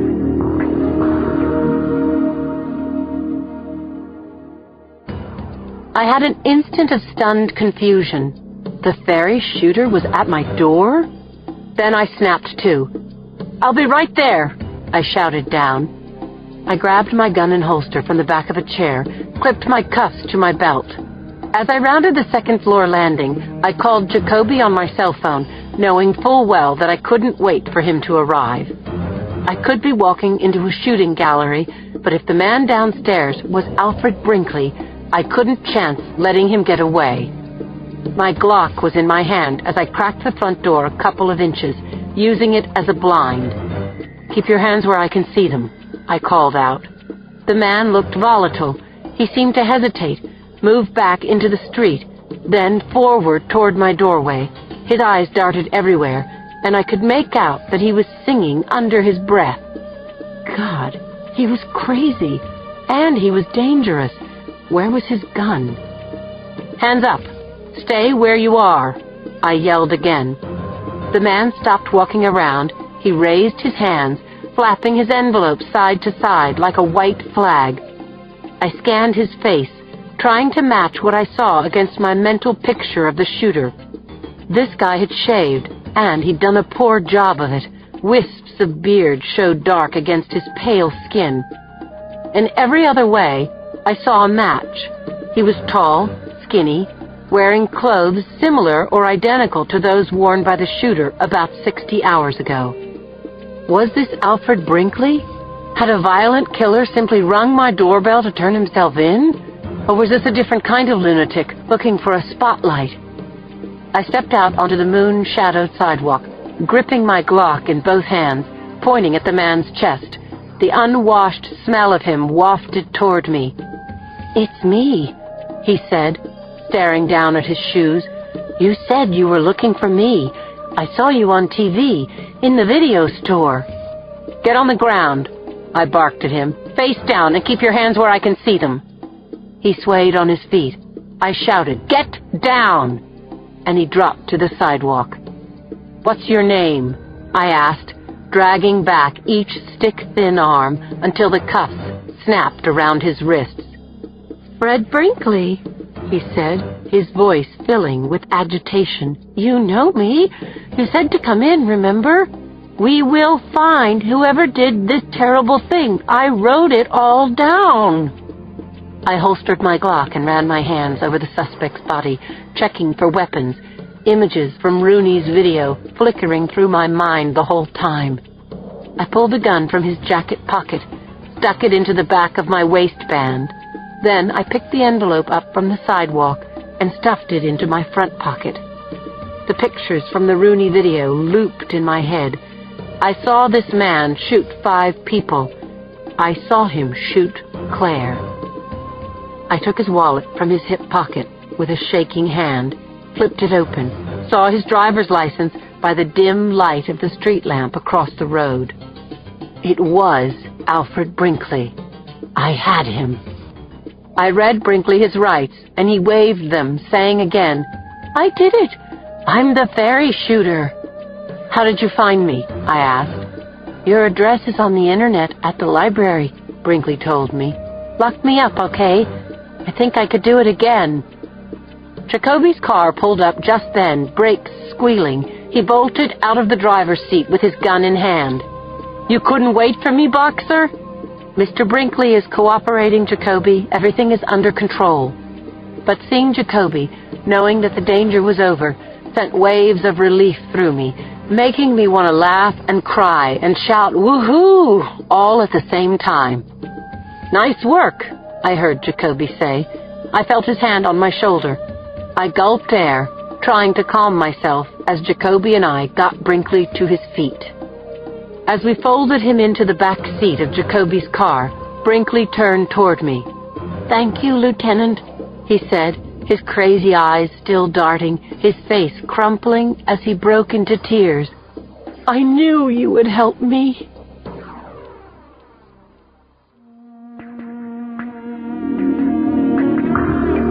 Chapter 21.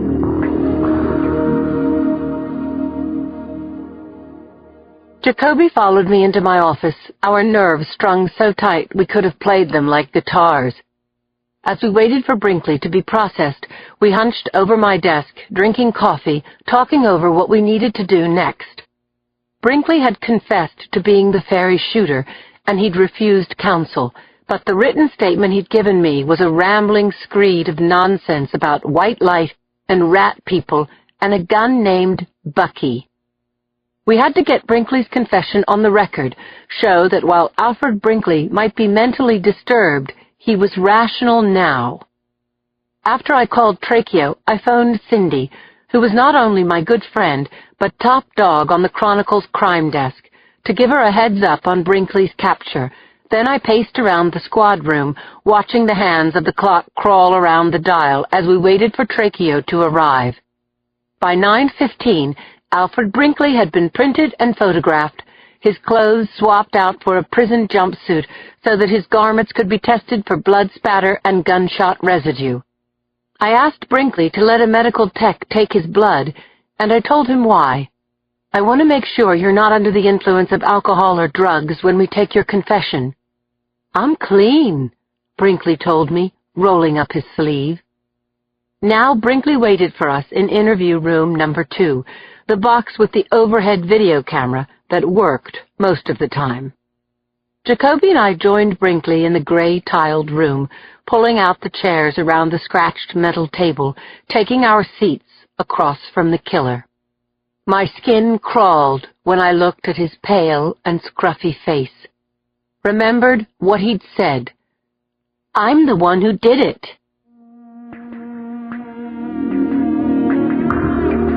Chapter 22.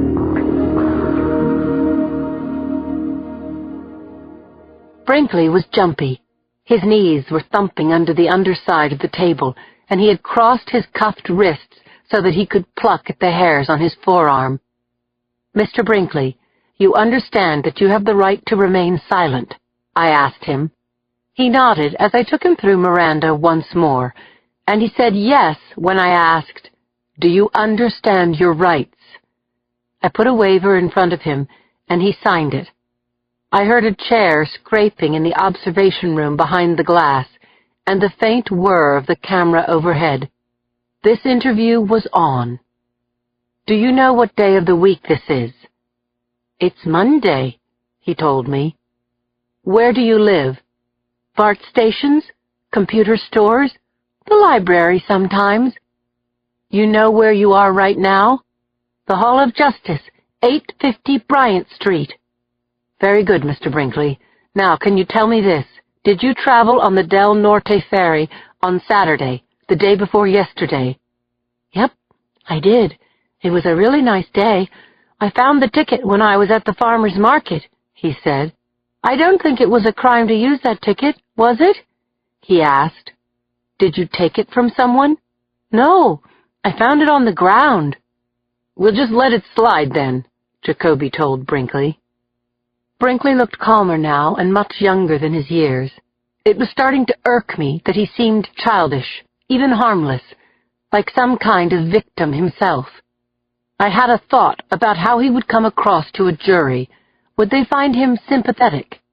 Not guilty by reason of the likability factor as well as being freaking insane?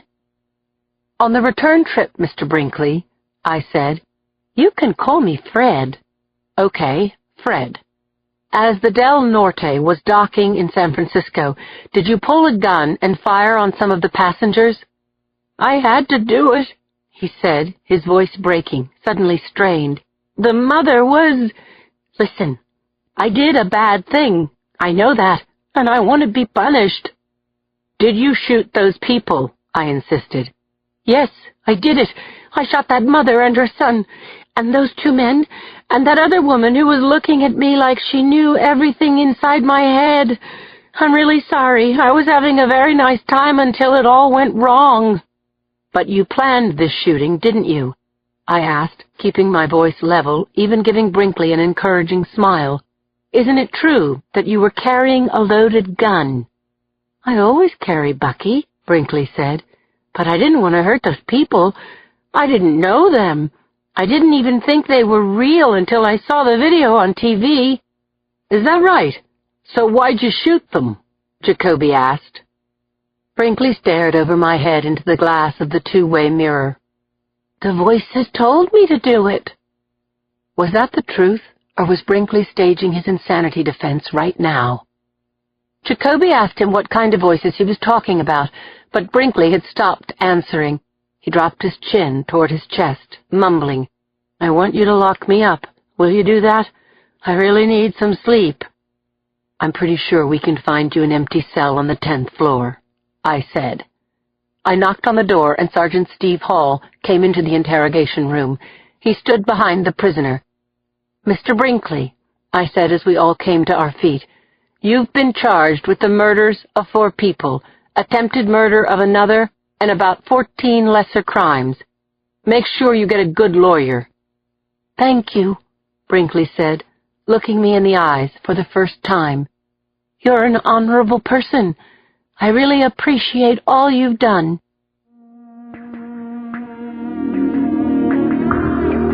Chapter 23.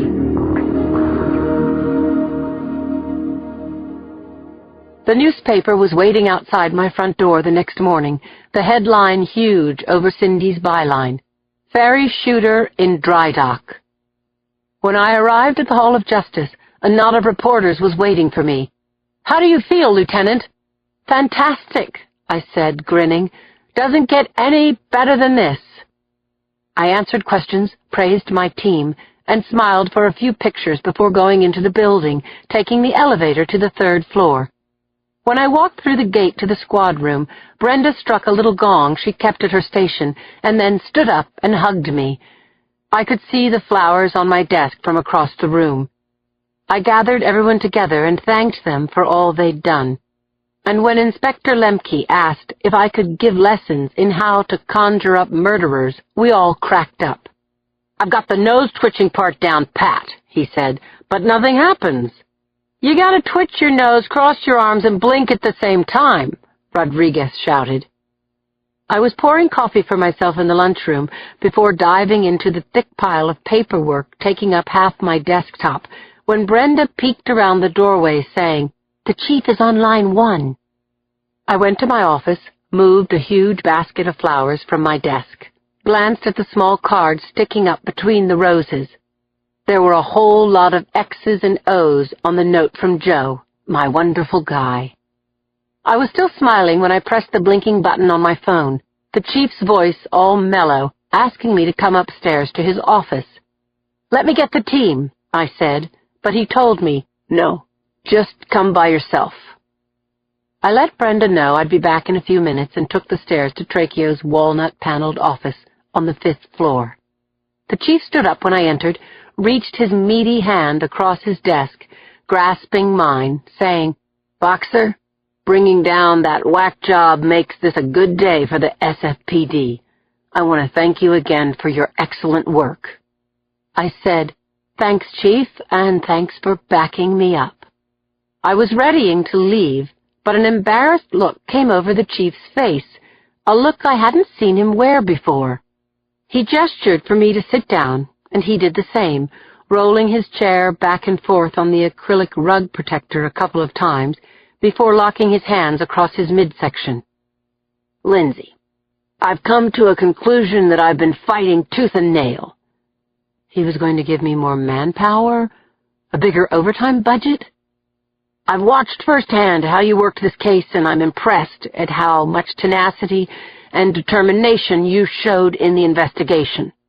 Thanks. And so I have to admit that you were right and I was wrong. Right about what?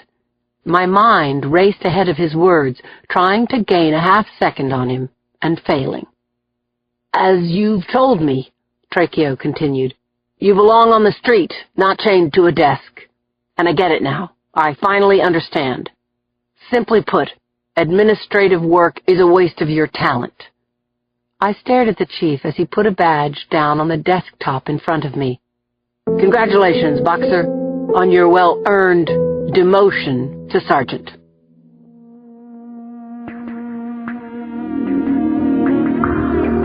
Chapter 24.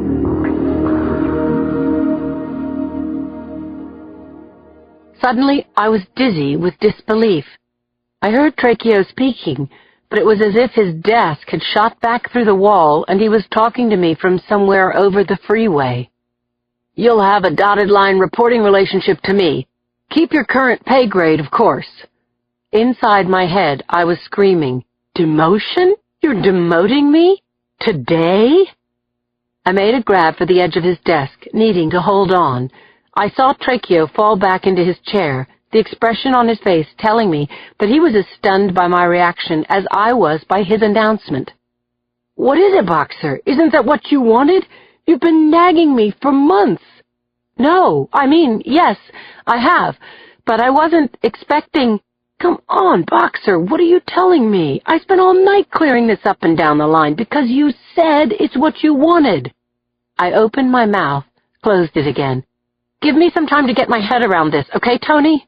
I sputtered. "I give up," Tracheo said, picking up his stapler and banging it down on his desk. "I don't understand you. I never will. I give up, Boxer." I don't remember leaving the chief's office, but I do remember a long walk to the stairway, a strained smile on my face as people called out their congratulations when I passed their desks. My mind was cycling on a short loop. What the hell had I been thinking?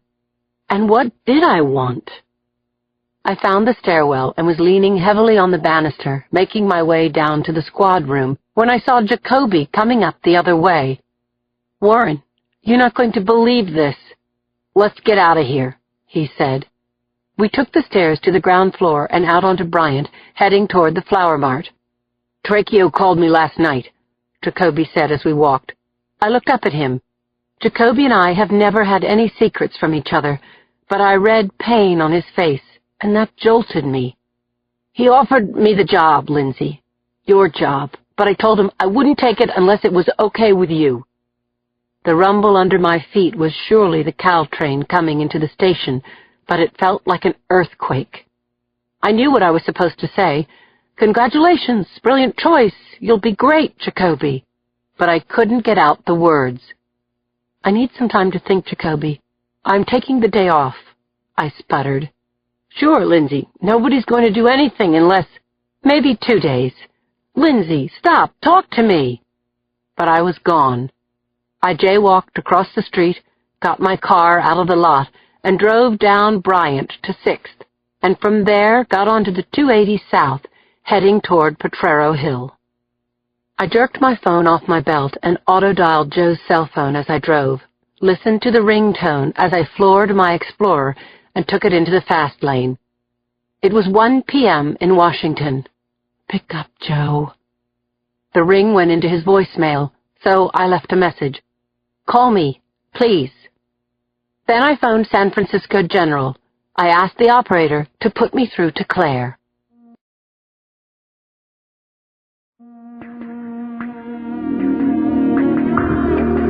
Chapter 25.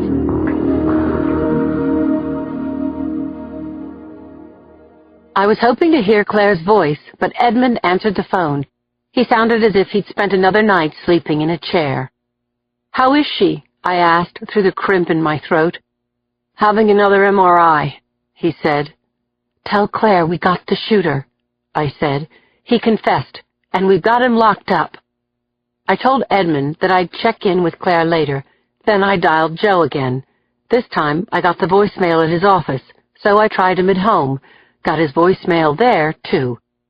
I braked at the light on 18th Street, tapped my fingers impatiently against the steering wheel, stepped on the gas as the light turned green. An old memory came into my mind. The day I'd been promoted to lieutenant, on the heels of bringing down the bride and groom killer, a psycho who'd surely earned a top 10 ranking in the most depraved criminal hall of fame.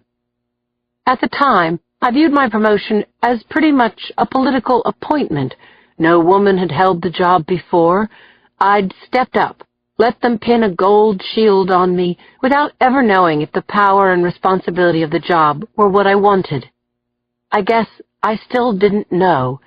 I had asked to be put back on the line, so of course Tracheo didn't understand my reaction. Shit, I didn't understand it myself. But sometimes you couldn't know a thing until you were there.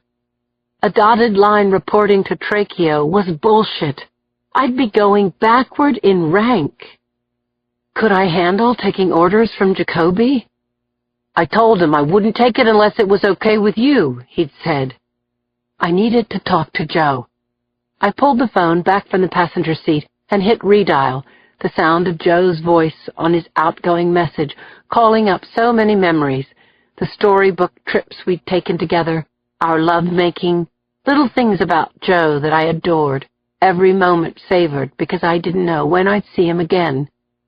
What I wouldn't give to be in his arms tonight, to have him wrap me up in his love, and to feel his ability to see the real me. His touch could make the bad feelings go away.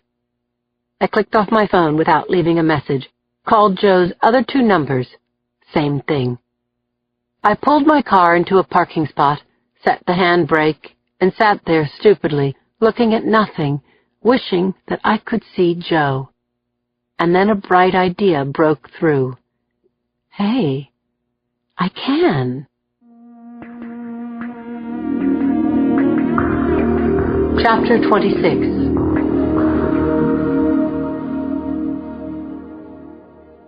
I didn't look like anyone else in the flight lounge, all men in gray suits and red or blue ties, and me. I'd dressed in a new butter-colored cashmere V-neck, tight jeans, and a waist-skimming tweed jacket. Men stole glances, gave my ego a boost. As I waited for the plane to board, I checked things off in my mind. That Martha's dog-sitter was on duty, that I'd locked up my gun and badge in my dresser drawer, that I'd left my cell phone in my car. Actually, leaving my cell phone was an oversight, but I didn't need a shrink to tell me that by shedding my hardware, I was telling the job to go straight to hell. I was traveling light, but I had brought the essential stuff. Lipstick and my round-trip business-class ticket to Reagan National that Joe had given me, with his keys and a note saying, "This is your come-to-Joe pass, and it's good any time. XOXO, Joe." I felt a little reckless as I boarded the plane. Not only was I leaving town with a major conflict unresolved, but something else was giving me the jitters. Joe had made surprise visits to me, but I'd never dropped in unannounced on him. The glass of pre-flight champagne helped settle me down, and as soon as the plane lifted off, I lowered my seat into the reclining position and slept, waking up only when the pilot's voice announced our imminent descent into D.C. Once on the ground, I gave a cab driver Joe's address in northwest D.C. A half hour later, the cab swooped around the plantings and fountains in front of the deluxe L-shaped Kennedy Warren apartment complex, and only minutes after that, I stood in the densely carpeted top-floor hallway of the historic wing, ringing Joe's doorbell. Well, I'm here. When he didn't answer, I rang the bell again. Then I slipped the first key into the lower lock, used the second key on the deadbolt, and opened the door. I called out, "Joe?" as I stepped into his unlit foyer. I called again as I approached the kitchen. Now I was asking myself, where was Joe? Why hadn't he answered any of his phones? The kitchen opened into a large, attractive area that was both a dining and a living room. Hardwood floors glowed under the stream of light pouring through the windows at the far end, and I saw a terrace beyond. I noted that the richly upholstered and dark wood furnishings were in neat apple pie order. My second look made my heart slam to a stop. A woman was curled up on a sofa, turned toward the windows, reading a magazine, the white cords of an iPod dangling from her ears. I was too shocked to move or speak a word.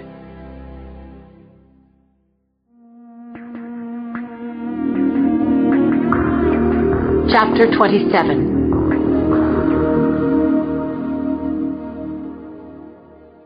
My heart rate zoomed as my focus narrowed to the woman on the couch, a sandwich and a cup of tea beside her on the coffee table. I took in her black tank top and workout pants, the thick, blonde, streaked hair knotted behind her head, her bare feet. My body felt bloodless except for the tingling in my fingertips. Had Joe been leading a double life while I was in San Francisco, waiting for his calls and visits? My face flushed with anger, but also shame. I didn't know whether to shout or run. How could Joe have been cheating on me? The woman must have caught my reflection in the glass. She dropped her magazine, put her hands to her face, and screamed. I screamed too. "Who the hell are you? Who are you?" she shouted back, her hair tumbling out of its knot as she ripped the iPod out of her ears. "I'm Joe's girlfriend," I said. I felt naked and raw, wishing I had a badge to flash at her, any badge. "Oh, Joe, what have you done?" "I'm Milda," she said, jumping up from the couch, leading me into the kitchen. "I work here. I clean house for Mr. Molinari." I laughed, not out of humor, but out of shock. She yanked a check out of her pants pocket and stuck it out for me to see. But I was barely focusing on her. Images from the last few days were flying around inside my head. And now this young woman's presence was undoing whatever hold I had over my emotions. "I finished early, and I just thought I'd sit for a few minutes," she said as she washed the dishes she'd used. "Please don't tell him, okay?" I nodded numbly. "No, of course not." "I'm leaving now," she said, turning off the taps. "I don't want to be late to pick up my son, so I'm going now, okay?" I nodded. I went down a hall, pushed open the door to the bathroom. I opened the medicine chest and scanned the boxes and bottles, looking for nail polish, tampons, makeup. Coming up empty, I went to the bedroom, a large carpeted space with a view of the courtyard. I threw open Joe's closet door, checked the floor for women's shoes, ran my hands through the rack. No skirts, no blouses. What was I doing? I knew Joe, didn't I? I turned back to the bed and was about to undo the bedding and inspect the linens when I saw a photo on the night table. It was of me and Joe 6 months ago in Sausalito, his arm around me as the breeze whipped my hair across my face. We both looked in love. I pressed my hands to my eyes. I was so ashamed. The sobs simply poured out of me. I just stood there in Joe's bedroom and cried. And then I left and went back to California.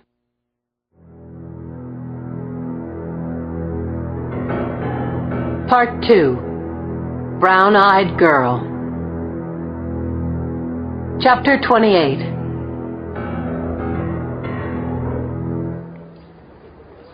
Madison Tyler hopscotched over the lines in the sidewalk, then raced back to her nanny's side, grabbing her hand as they walked toward Alta Plaza Park, Madison saying, "Were you listening, Paola?" Paola Ricci squeezed Madison's small hand. Sometimes the little girl's enchanting 5-year-old precocity was almost more than Paola could understand. "Of course I was listening, darling." "As I was saying," the girl said in the funny grown-up way she had, "when I play Beethoven's Bagatelle, the first notes are an ascending scale, and they look like a blue ladder." She trilled the notes.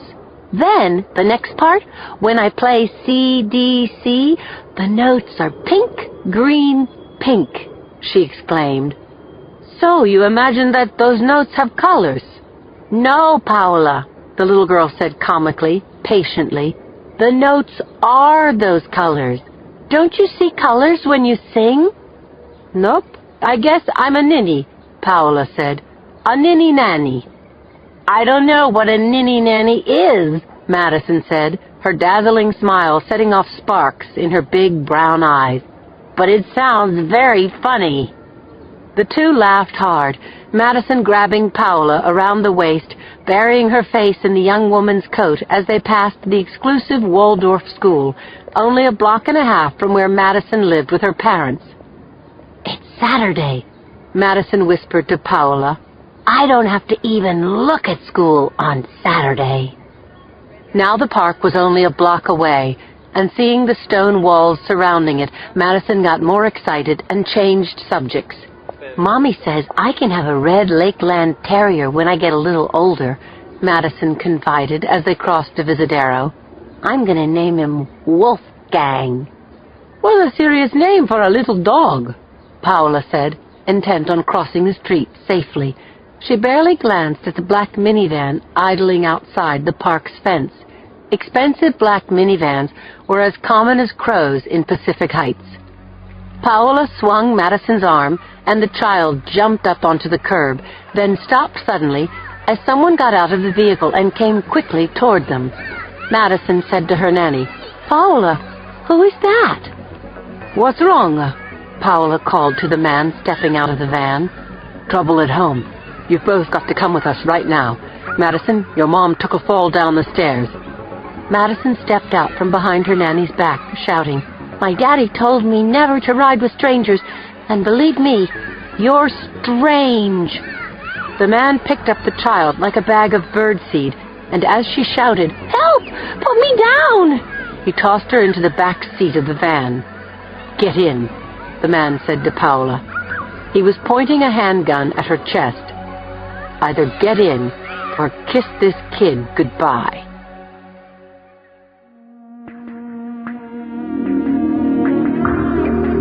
Chapter 29. Rich Conklin and I had just returned to the squad room after a grim morning of investigating a brutal drive-by shooting when Jacoby waved us into his office. We crossed the gray linoleum floor to the glass box and took our seats. Conklin perched on the edge of the credenza where Jacoby used to sit, me in the side chair next to Jacoby's desk, watching him get comfortable in the chair that was once mine. I was still trying to get used to this turn of events. I looked around at the mess Jacoby had made of the place in just under 2 weeks. Newspapers piled on the floor and windowsill, food odors coming out of the trash can. You're a pig, Jacoby, I said, and I mean that in the barnyard sense. Jacoby laughed, a thing he'd done more in the last few days than he'd done in the last 2 years, and despite the chop to my ego, I was glad that he wasn't huffing up hills anymore. He was a great cop, good at managing the unmanageable, and I was working myself around to loving him again. Jacoby coughed a few times, said, We've got a kidnapping. And we're catching it? Conklin asked. Major Crimes has been on it for a few hours, but a witness came forward, and now it looks like there could be a murder, said Jacoby. We'll be coordinating with Lieutenant Macklin. A humming sound came from the computer as Jacoby booted up, a thing he'd never done before getting his new badge. He pulled a CD off the pile of crap on his desk and clumsily slid it into the CD-DVD tray of his computer. He said, Little girl, age 5, was going to the park with her nanny at 9 this morning when they were snatched. The nanny is Paola Ricci, here on a work visa from Cremona, Italy. The child is Madison Tyler. Of the Chronicle Tylers? I asked. Yep, Henry Tyler is the little girl's father. Did you say there's a witness to the kidnapping? That's right, Boxer. A woman walking her schnauzer before going to work saw a figure in a gray coat exit a black minivan outside Alta Plaza Park on Scott Street. What do you mean, figure? Conklin asked. All she could say was a person in a gray coat. Didn't know if it was a man or a woman because said person was turned away from her and she only looked up for a second. Likewise, she couldn't identify the make of the vehicle. Said it happened too fast. And what makes this a possible homicide? I asked. The witness said that as soon as the car rounded to Visadero, she heard a pop. Then she saw blood explode against the back window of the van.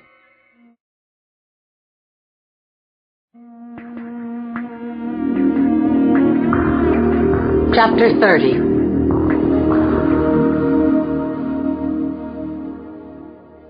Jacoby clicked his mouse a few times, then swung the laptop around so Conklin and I could see the video that was playing on the screen. This is Madison Tyler. he said. The camera was focused on a small, blonde-haired child who came out from behind curtains onto a stage. She was wearing a simple navy blue velvet dress with a lace collar, socks, and shiny red Mary Janes. She was absolutely the prettiest little girl I'd ever seen, with a look of intelligence in her eyes that canceled any notion that she was a baby pageant queen. Applause filled Jacoby's office as the little girl climbed onto a piano seat in front of a Steinway grand. The clapping died away, and she began to play a piece of classical music I didn't recognize, but it was complicated, and the child didn't seem to make any mistakes. She finished the piece with a flourish, stretching her arms as far as they could go down the keyboard, releasing the last notes to loud bravos and rousing applause. Madison turned and said to the audience, "I'll be able to do much better when my arms grow." Fond laughter bubbled over the speakers, and a boy of about 9 came out of the wings and gave her a bouquet. "Have her parents gotten a call?" I asked, tearing my eyes from the video of Madison Tyler. "It's still early, but no, they haven't heard anything from anyone," said Jacoby. "Not a single word. Nothing about a ransom so far."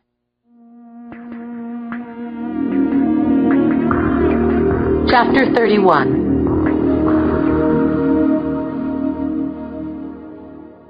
Cindy Thomas was working from the home office she'd set up in the small second bedroom of her new apartment. CNN was providing ambient sound as she typed, immersed in the story she was writing about Alfred Brinkley's upcoming trial. She thought of not answering the phone when it rang next to her elbow. Then she glanced at the caller ID and grabbed the phone off the hook. "Mr. Tyler?" she said. Henry Tyler's voice was eerily hollow, nearly unrecognizable. She almost thought he was playing a joke, but that wasn't his style. Listening hard, gasping, and saying, "No, oh no," she tried hard to understand the man who was crying, losing his thoughts, and having to ask Cindy what he'd been saying. "She was wearing a blue coat," Cindy prompted. "That's right, a dark blue coat, red sweater, blue pants, red shoes." "You'll have copy in an hour," Cindy said, "and by then you'll have heard from those bastards saying how much you have to pay to get Maddie back. You will get her back." Cindy said goodbye to the Chronicle's associate publisher, put down the receiver, and sat still for a moment, gripping the armrests, reeling from a sickening feeling of fear. She'd covered enough kidnappings to know that if the child wasn't found today, the chances of finding her alive dropped by about half. It would drop by half again if she wasn't found tomorrow. She thought back to the last time she'd seen Madison, at the beginning of the summer when the little girl had come to the office with her father. For about 20 minutes, Madison had twirled around in the chair across from Cindy's desk, scribbling on a steno pad, pretending that she was a reporter who was interviewing Cindy about her job. "Why is it called a deadline? Do you ever get afraid when you're writing about bad guys? What's the dumbest story you ever wrote?"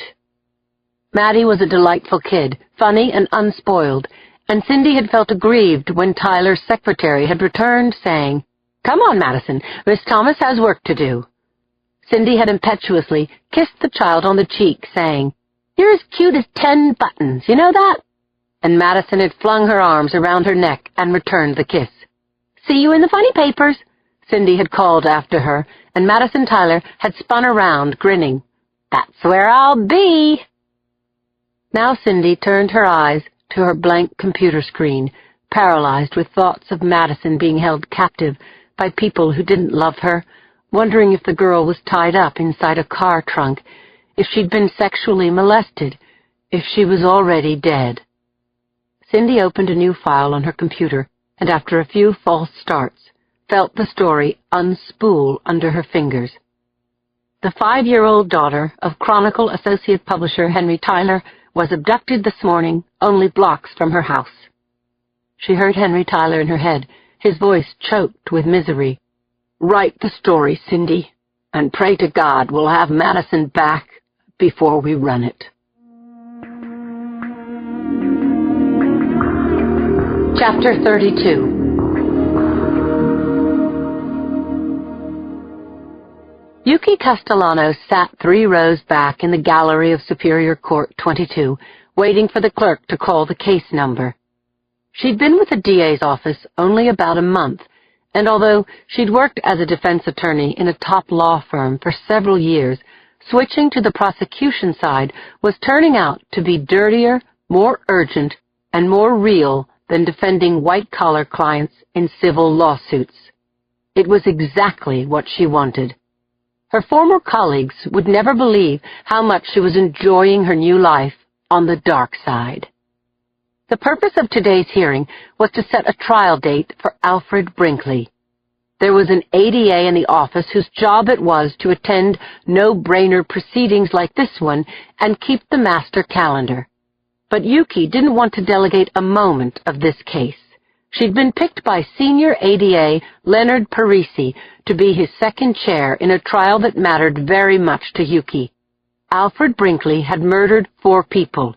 It was sheer luck that he hadn't also killed Claire Washburn, one of her dearest friends. She glanced down the row of seats, past the junkies and child abusers, their mothers and girlfriends, the public defenders in ad hoc conferences with their clients. Finally, she homed in on public defender Barbara Blanco, who was whispering to the ferry shooter. Blanco was a smart woman who, like herself, had drawn a hell of a card in Alfred Brinkley. Blanco had pleaded Brinkley not guilty at his arraignment and was certainly going to try to get his confession tossed out before the trial. She would contend that Brinkley was bug nuts during the crime and had been medicated ever since, and she'd worked to get him kicked out of the penal system and into the mental health system. Let her try. The clerk called the case number, and Yuki's pulse quickened as she closed her laptop and walked to the bench. Alfred Brinkley followed meekly behind his attorney, looking clean-cut and less agitated than he had at his arraignment, which was all to the good. Yuki opened the wooden gate between the gallery and the court proper, and stood at the bench with Blanco and Brinkley, looking up into the slate-blue eyes of Judge Norman Moore. Moore looked back at them fleetingly, then dropped his eyes to the docket. "All right. What do you say we set this matter soon, say Monday, November 17th? Yuki said, "That's good for the people, Your Honor." But Blanco had a different idea. "Your Honor, Mr. Brinkley has a long history of mental illness. He should be evaluated pursuant to 1368 to determine his competence to stand trial." Moore dropped his hands to his desktop, sighed, and said, "Okay, Miss Blanco, Dr. Charlene Everett is back from vacation. She told me this morning that she's got some free time. She'll do the psych on Mr. Brinkley." His eyes went to Yuki. "Miss Castellano, is it?" "Yes, Your Honor. This is a delaying tactic," she said, her words coming out clipped and fast, her usual rat-a-tat style. "Defense counsel wants to get her client out of the public eye so that the media flap will die down. Miss Blanco knows perfectly well that Mr. Brinkley is quite competent to stand trial. He shot and killed 4 people. He turned himself in. He confessed of his own volition. The people want and deserve a speedy trial." "I understand what the people want, Miss Castellano," said the judge, countering her verbal machine gun with a patient drawl. "But we'll get a quick turnaround from Dr. Everett. Shouldn't take more than a few days. I think the people can wait that long, don't you?" Yuki said, "Yes, sir." And as the judge said, "Next case," to his clerk, Yuki left the courtroom through the vestibule and out the double courtroom doors. She turned right down the dingy marble hall toward her office, hoping that the court-appointed shrink would see what she and Lindsay knew to be true. Alfred Brinkley might be crazy, but he wasn't legally insane. He was a premeditated killer 4 times over. Soon enough, if all went well, the prosecution would get their chance to prove it. Chapter 33.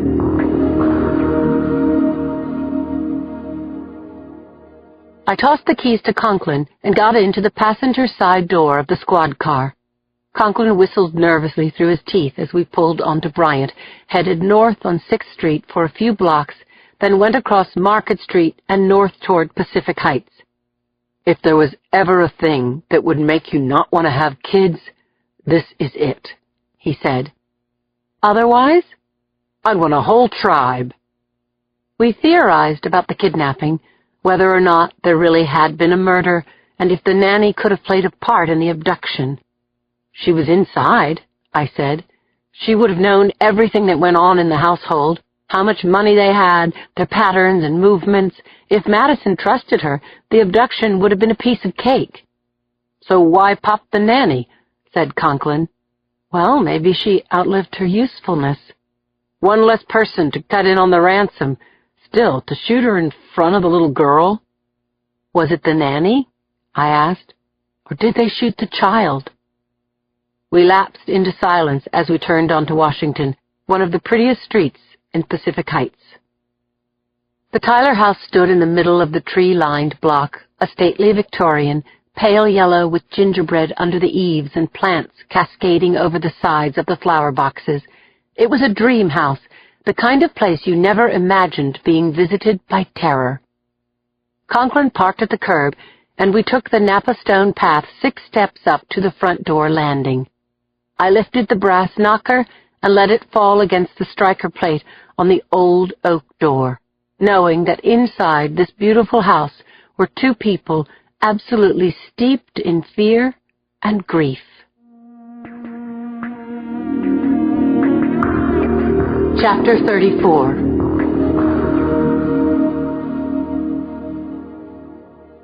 Henry Tyler opened the front door, paling as he seemed to recognize my face. I held up my badge. "I'm Sergeant Boxer, and this is Inspector Conklin."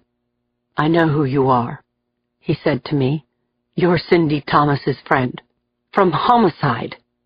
"That's right, Mr. Tyler, but please, we don't have any news about your daughter." "Some other inspectors were here earlier," he said, showing us down a carpeted hallway to a sumptuous living room furnished authentically in 1800s style, antiques and Persian rugs and paintings of people and their dogs from an earlier time.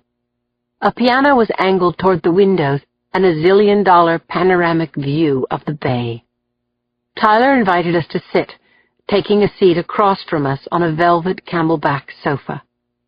"We're here because a witness to the kidnapping heard a gunshot," I said. "A gunshot?" "We have no reason to think Madison has been harmed, Mr. Tyler, but we need to know more about your daughter and Paola Ricci." Elizabeth Tyler entered the room, dressed in beige silk and fine wool, her eyes puffy and red from crying.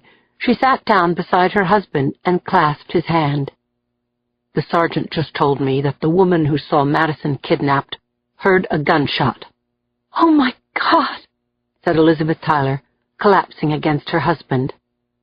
I explained the situation again, doing my best to calm Madison's parents, saying we knew only that a gun had been fired. I left out any mention of blood against glass. After Mrs. Tyler had composed herself, Conklin asked if they'd noticed anyone who seemed out of place hanging around the neighborhood. "I never saw a thing out of the ordinary," Tyler said. "We watch out for one another in this neighborhood," said Elizabeth. "We're unabashed snoops. If any of us had seen anything suspicious, we would have called the police."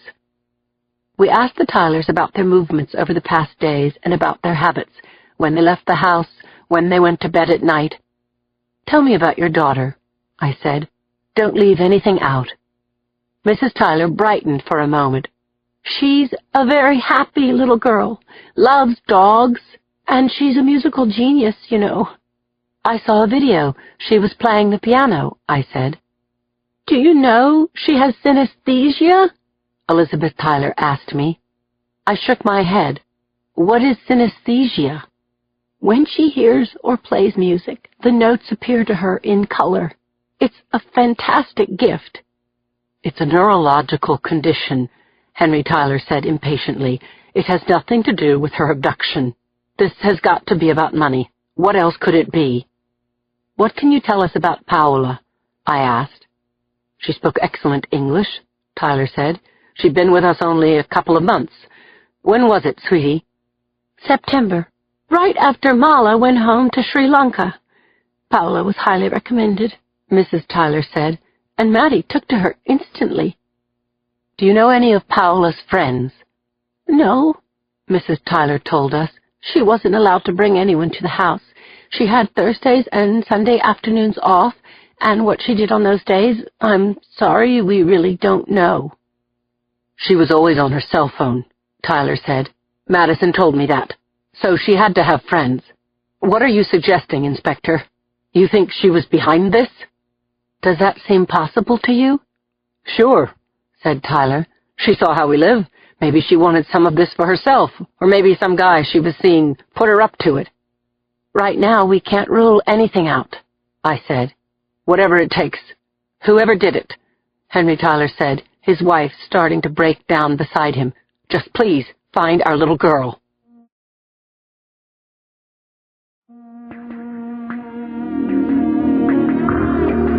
Chapter 35.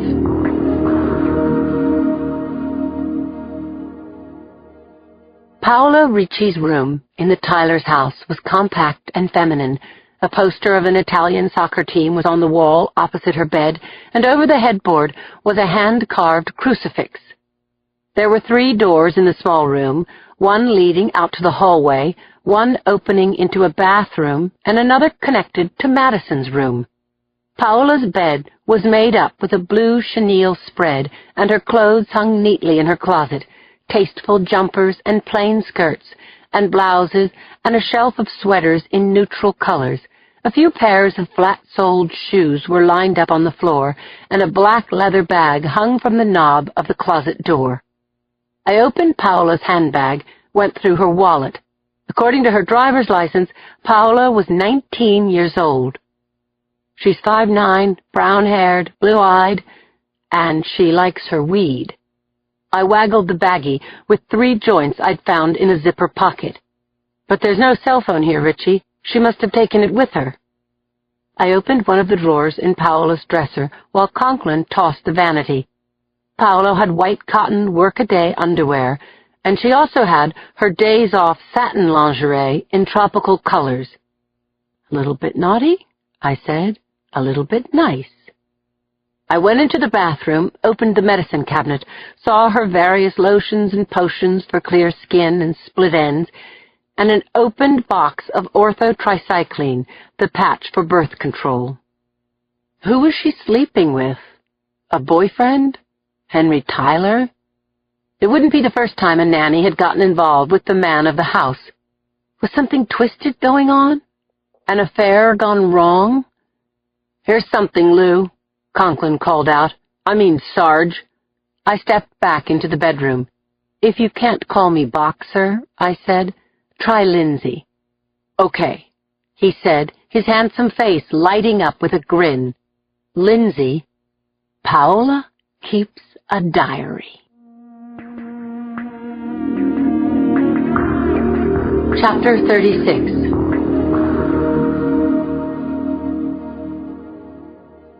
As Conklin went to search Madison's room, I skimmed the nanny's diary. Paola wrote in beautiful script, using symbols and emoticons to punctuate her exclamatory writing style. Even a cursory look through the pages told me that Paola Ricci loved America. She raved about the cafes and shops on Fillmore Street, saying she couldn't wait for nicer weather so that she and her friends could sit outside like she did at home. She went on for pages about outfits she'd seen in shop windows, and she quoted her San Francisco friends on men, clothes, and media stars. When mentioning her friends, Paola used only their initials, leading me to guess that she was smoking pot with M.E. and L.K. on her nanny's nights out. I looked for references to Henry Tyler, and Paola referred to him infrequently, but when she did, she called him Mr. B. However, she embellished the initial of someone she called G. Paola reported charged looks and sightings of G, but I got the clear impression that whoever he was, she was more anticipating having sex with G than actually having it. The person mentioned most often in Paola's diary was Mattie. That's where I really saw Paola's love for the child. She'd even pasted some of Madison's drawings and poems onto the pages. I read nothing about plans, assignations, or vengeance. I closed Paola's little red book, thinking it was the journal of an innocent abroad. Or maybe she'd planted this diary to make us think so. Henry Tyler followed Conklin and me out to the front step. He grabbed my arm. I appreciate your downplaying this for my wife, but I understand why you're here. Something may have already happened to my daughter. Please keep me up to date on everything, and I insist that you tell me the truth. I gave the distraught Henry Tyler my cell phone number and promised to check in often during the day. Techs were wiring up the Tylers' phone lines, and inspectors from the Major Crime Squad were canvassing the houses on Washington Street when Conklin and I left. We drove to Alta Plaza Park, a historic, terraced gem of a place with breathtaking views. Along with the nannies and toddlers and dog owners recreating within the park's tranquil greens were cops doing interviews. Conklin and I joined the canvass, and between us all, we talked to every nanny and child who knew Madison, including one nanny with the initials M.E., the friend Paola had mentioned in her diary. Madeline Ellis broke into tears, telling us about her fear for Paola and Mattie.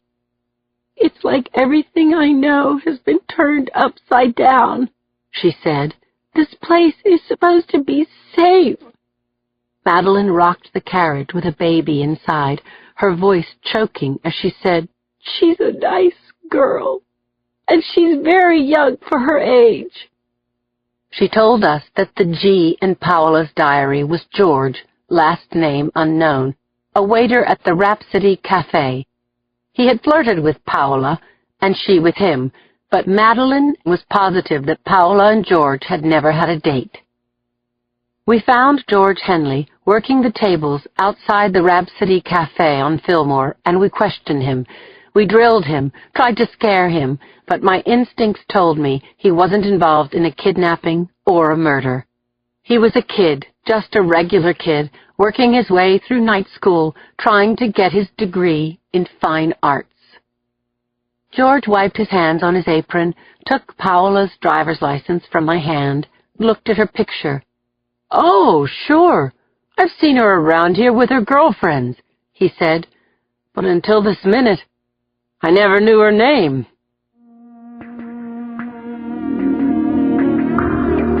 Chapter 37.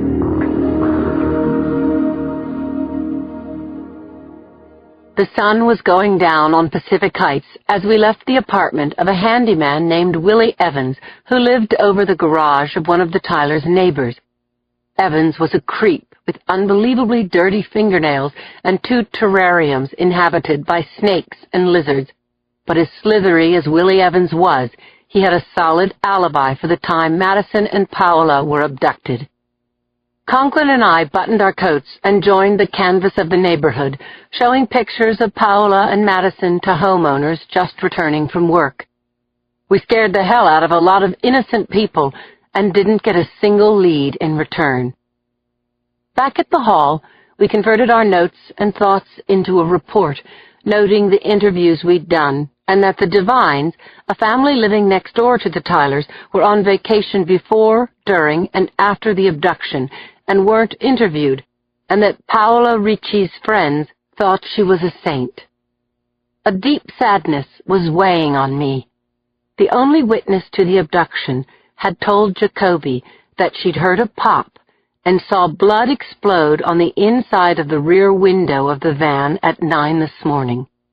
Did the blood belong to Paola, or had the child put up a struggle and gotten a bullet to shut her up? I said goodnight to Conklin and drove to the hospital. Claire was sleeping when I came into her room. She opened her eyes, said, "Hi, sugar," and fell back asleep. I sat with her for a while, leaned back in the leatherette armchair, and even dozed fitfully for a moment or two before kissing my friend's cheek and telling her goodbye. I parked my Explorer on the uphill slope a few doors from my apartment and got out my keys, thoughts of Madison Tyler still cycling through my mind as I walked up the hill. I had to blink a couple of times to make sure I wasn't hallucinating. Joe was waiting outside my apartment, sitting on the steps, a leash looped around his wrist, an arm around Martha. He stood, and I walked into his big hug, swayed with him in the moon shadows. It felt so good to be in his arms.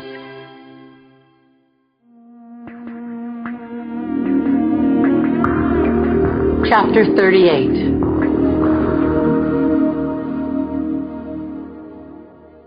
As far as I knew, Joe had never found out about my misadventure in Washington, and now didn't seem like the time to tell him. "You fed Martha?" I asked, hugging him closer, reaching my arms up around his neck for his kiss. "Walked her too," he murmured, "and I bought a roasted chicken and some vegetables for the human folk. Wine's in the fridge. Someday, I'm going to walk into my apartment and shoot you by accident." "You wouldn't do that, would you, Blondie?" I pulled back, smiled up at his face, saying, "No, I wouldn't do it, Joe. You're my girl." Then he kissed me again, a true toe curler, and my body melted against his. We walked up the stairs to my apartment, Martha barking and herding us together, making us laugh so hard we were weak by the time we got to the top floor. As was our habit, the food had to wait. Joe took off my clothes and his, turned on the shower until the temperature was just right, and once we were both inside the stall, put my hands on the wall and washed me gently and slowly, working me up until I wanted to scream. He wrapped me in a bath sheet and walked me to my bed, lowered me down, turned on the small lamp by the night table, the one with the soft pink light. He unwrapped me as if this were our first time together, as if he were just now discovering my body. And that gave me the time to admire his broad chest, the way the patterned curls led my eyes downward, and when I reached out to touch him, he was ready. "Just lie back," he said into my ear. The brilliant thing about going so long without Joe was that when I was with him, there was the element of the unknown along with the safety of familiarity. I lay back on the pillows, my palms turned up, and Joe drove me crazy as he kissed me everywhere, ran teasing fingers over hot spots, and pressed his hard body against mine. I was dissolving in the heat, but as much as I was dying for him, something else was going on in my head. I was fighting my feelings for Joe, and I didn't know why. Then the answer came. I don't want to do this.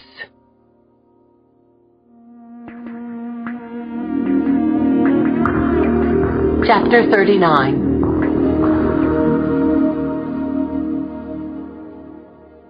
I felt crazy, wanting Joe and not wanting him at the same time. I rationalized at first that I was still swimming in worry for Madison and Paola, but what came to mind was my shame at showing up at Joe's place nearly 2 weeks ago, needing him so much, feeling as though I'd gone where I didn't belong.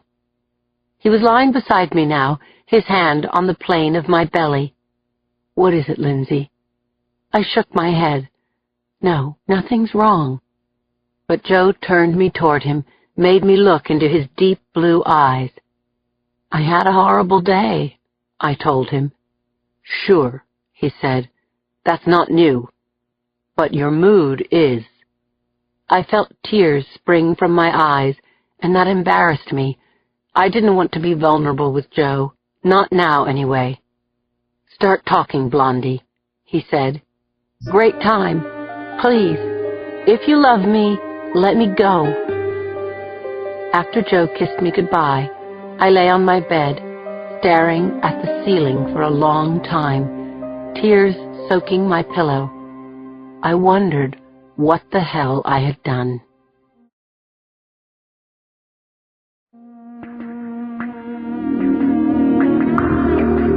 Chapter 40.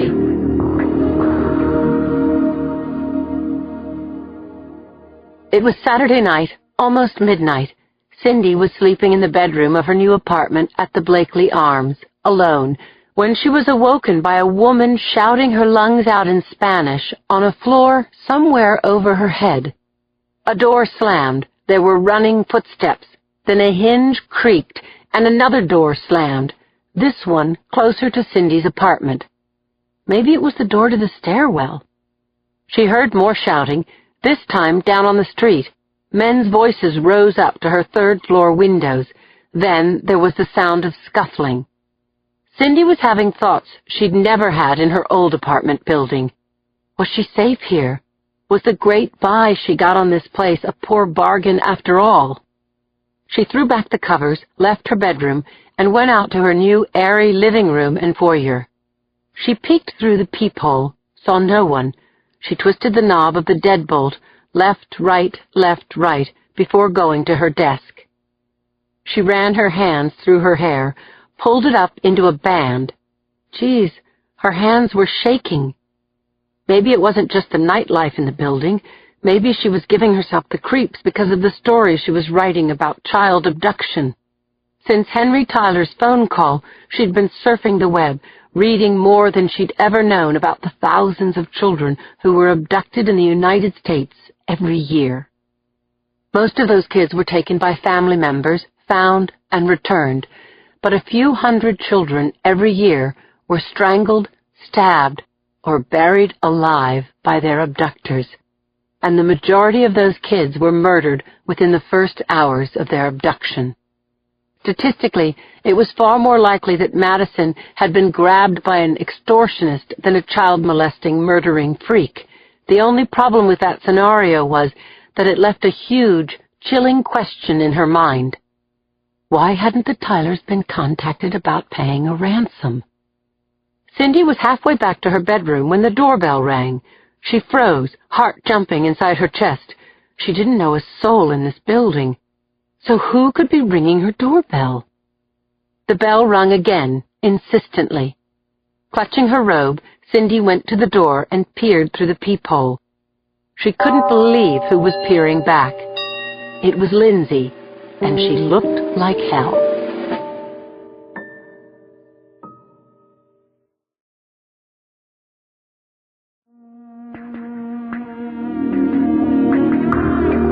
Chapter 41.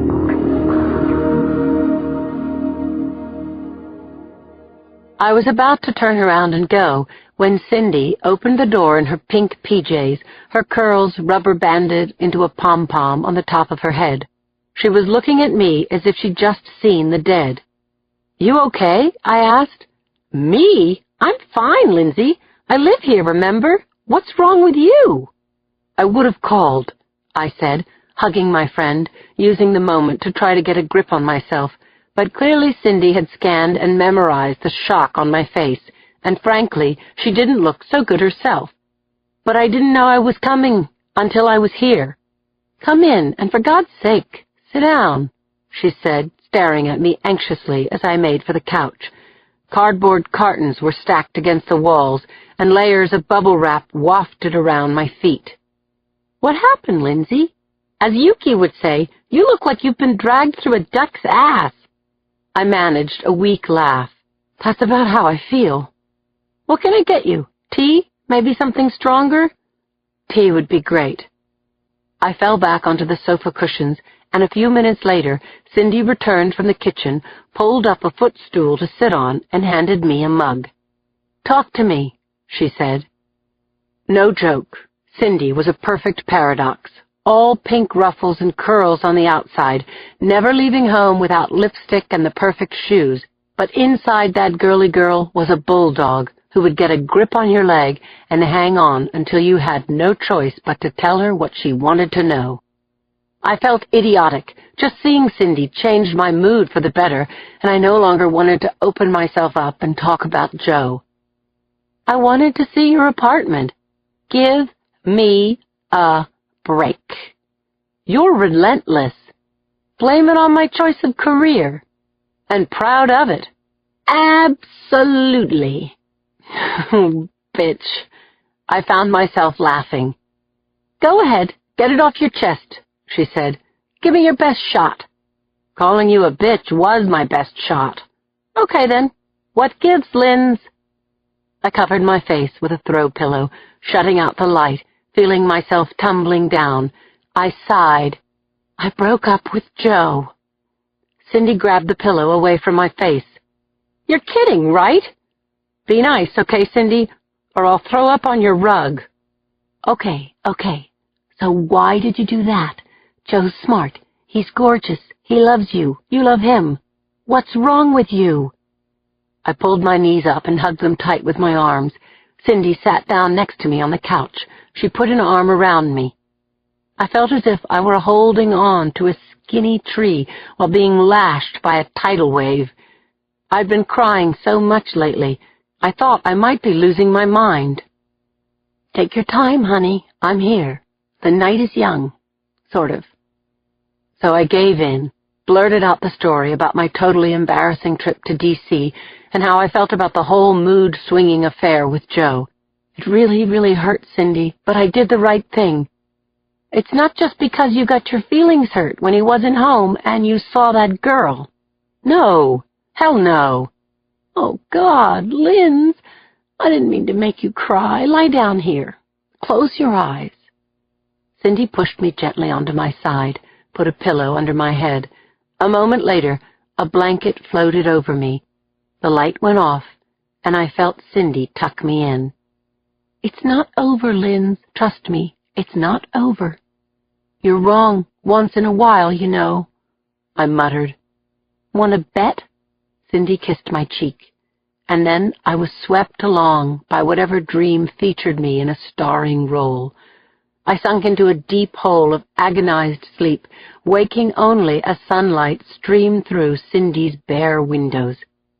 I forced myself to sit up, swung my legs off the couch, saw the note from Cindy on the coffee table saying she'd gone out for rolls and coffee. Then the day hit me for real. Jacoby and Macklin were having a staff meeting this morning at 8. Every cop on the Tyler Ricci case would be there, except me. I scribbled a note to Cindy, stuck my feet in my shoes, and raced out the door.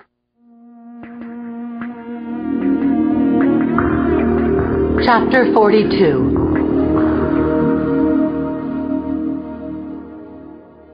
Jacoby rolled his eyes when I edged past him, slipped into a seat in the back of the squad room. Lieutenant Macklin gave me a short, glancing stare as he summarized the meeting so far. In the absence of any information regarding the whereabouts of Madison Tyler and Paola Ricci, we were assigned to interview registered sex offenders. Patrick Calvin, I read from our list as Conklin and I got into the squad car. Convicted sex offender, recently released on probation after serving time for the sexual abuse of his own daughter. She was 6 when it happened. Conklin started the car. There's no understanding that kind of garbage. You know what? I don't want to understand it. Calvin lived in a 20-unit U-shaped stucco apartment building at Palm and Euclid on the fringe of Jordan Park, about a mile and a half from where Madison Tyler lived and played. A blue Toyota Corolla registered to Calvin was parked on the street. I smelled bacon cooking as we crossed the open patio area at the front entrance, climbed the outside stairs, knocked on Calvin's aggressively red-painted door.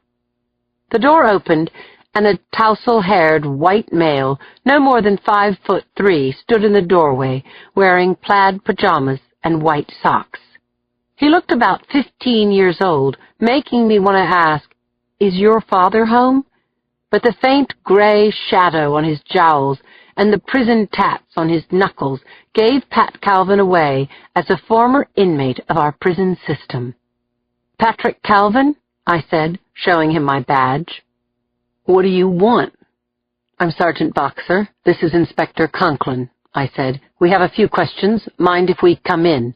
"Yes, I mind. What do you want?" Conklin has an easy way about him, a trait I frankly envy. I'd seen him interrogate murdering psychos with a kind of sweetness, good cop to the max. He'd also taken care of that poor cat at the Alonso murder scene. "Sorry, Mr. Calvin," Conklin said now. "I know it's early on a Sunday morning, but a child is missing, and we don't have a lot of time." "What's that got to do with me?" "Get used to this, Mr. Calvin," I said. "You're on parole." "You want to search my house, is that it?" Calvin shouted. "This is a goddamn free country, isn't it? You don't have a warrant." Calvin spat. "You have shit." "You're getting awful steamed up for an innocent man," Conklin said. "Makes me wonder, you know." I stood by as Conklin explained that we could call Calvin's parole officer, who would have no problem letting us in. "Or we could get a warrant," Conklin said. "Have a couple of cruisers come screaming up to the curb. Show your neighbors what kind of guy you are." "So, mind if we come in?"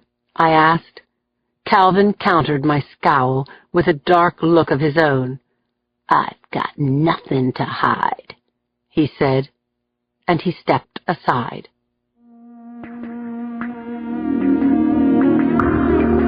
Chapter 43. Calvin's place was sparsely decorated in early IKEA, lightweight blonde wood. There was a shelf of dolls over the TV, big ones, little ones, baby dolls, and dolls in fancy dresses. "I bought them for my daughter," Calvin snarled, dropping into a chair, "in case she can ever visit me." "What is she now, 16? Conklin asked. "Shut up," Calvin said. "Okay, just shut up." "Watch your mouth," Conklin said before he disappeared into Calvin's bedroom. I took a seat on the sofa and whipped out my notebook. I shook off the image of a young girl, now a teen, who'd had the terrible misfortune to have this shit as a father, and asked Calvin if he'd ever seen Madison Tyler. "I saw her on the news last night. She's very cute. You could even say edible. But I don't know her." "Okay, then," I said, gritting my teeth, feeling a sharp pang of fear for Madison. "Where were you yesterday morning at 9 a.m.? "I was watching TV. I like to stay on top of the current cartoon shows so I can talk to little girls on their level, you know what I mean?"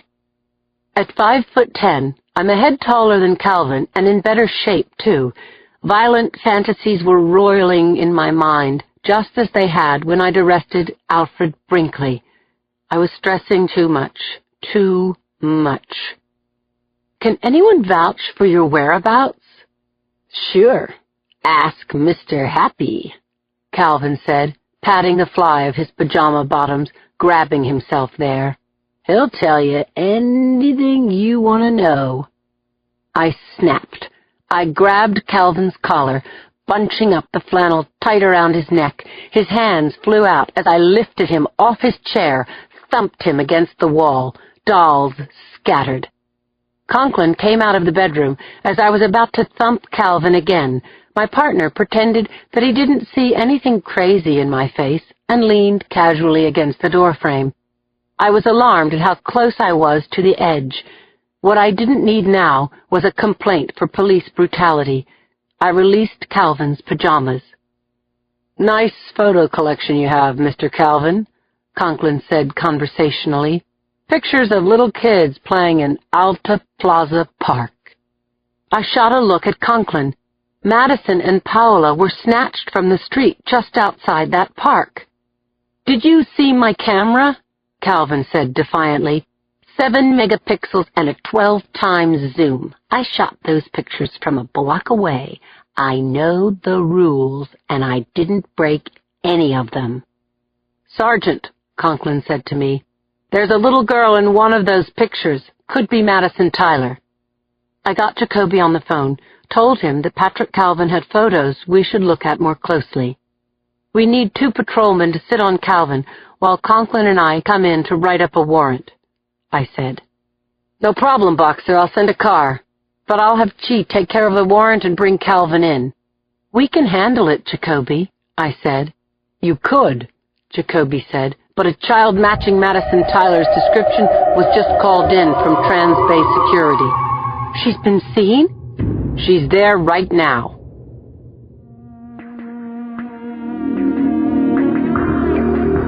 Chapter 44.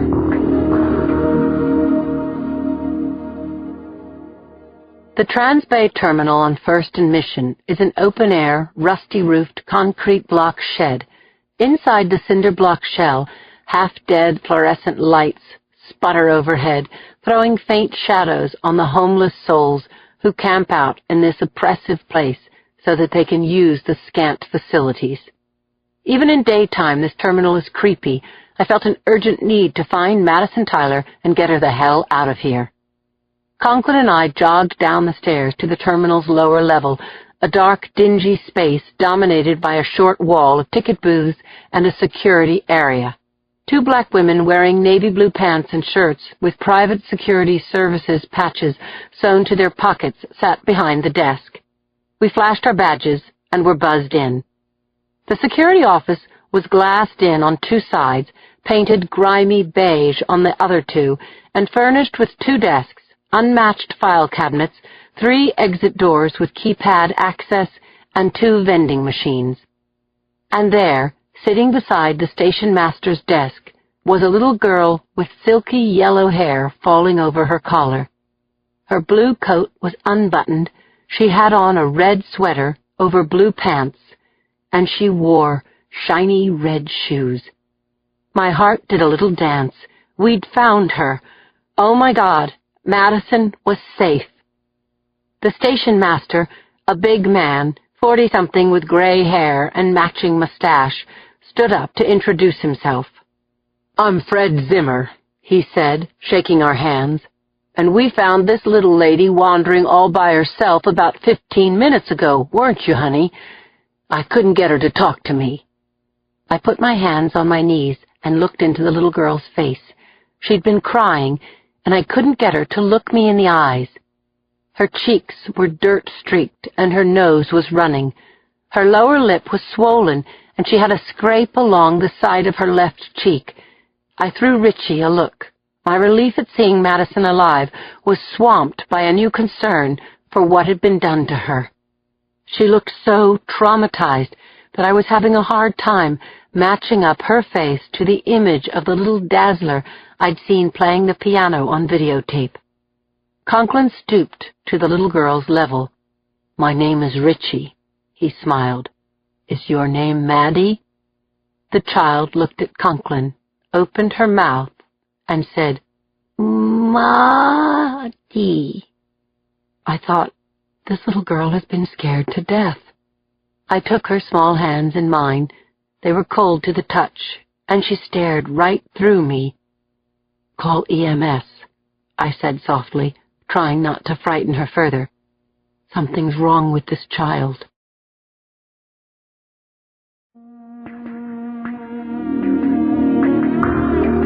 Chapter 45.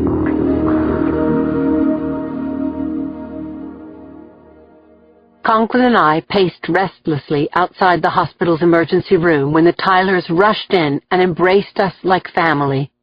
I was feeling high. One part of this frightening, god-awful story was over, and I was hoping that right after she saw her parents, Madison would come back to herself, because I had some questions for her, starting with, "Did you get a good look at the guys who kidnapped you?" "She was sleeping when we last looked in on her," I told the Tylers. "Dr. Collins just stopped by and said he'll be back in, about 10 minutes. "I have to ask," Elizabeth Tyler said softly, "was Maddie harmed in any way?" "She looks like she's been through an ordeal," I said to Madison's mom. "She wasn't given any kind of invasive exam because the doctors were waiting for your consent." Elizabeth Tyler covered her mouth with both hands, stifled her tears. "You should know, she's barely said anything to anyone." "That's not like Maddie." "Maybe she was warned not to talk, or she would be hurt." "Oh, God, those animals." "Why would they kidnap Maddie, then abandon her without trying to get a ransom?" Tyler was asking as we entered the ER. I let the question hang because I didn't want to say what I was thinking. Pedophiles don't ask for ransom. I stood aside so that the Tylers could enter Maddie's curtained stall in the ER ahead of me, thinking how overjoyed Madison would be when she saw her parents again. Henry Tyler squeezed my arm and whispered, "Thank you," as he went through the curtains.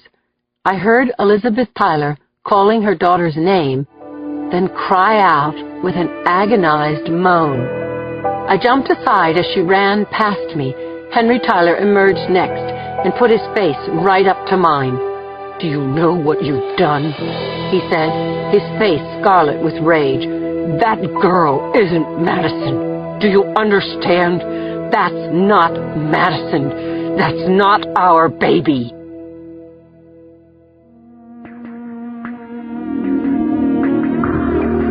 Chapter 46.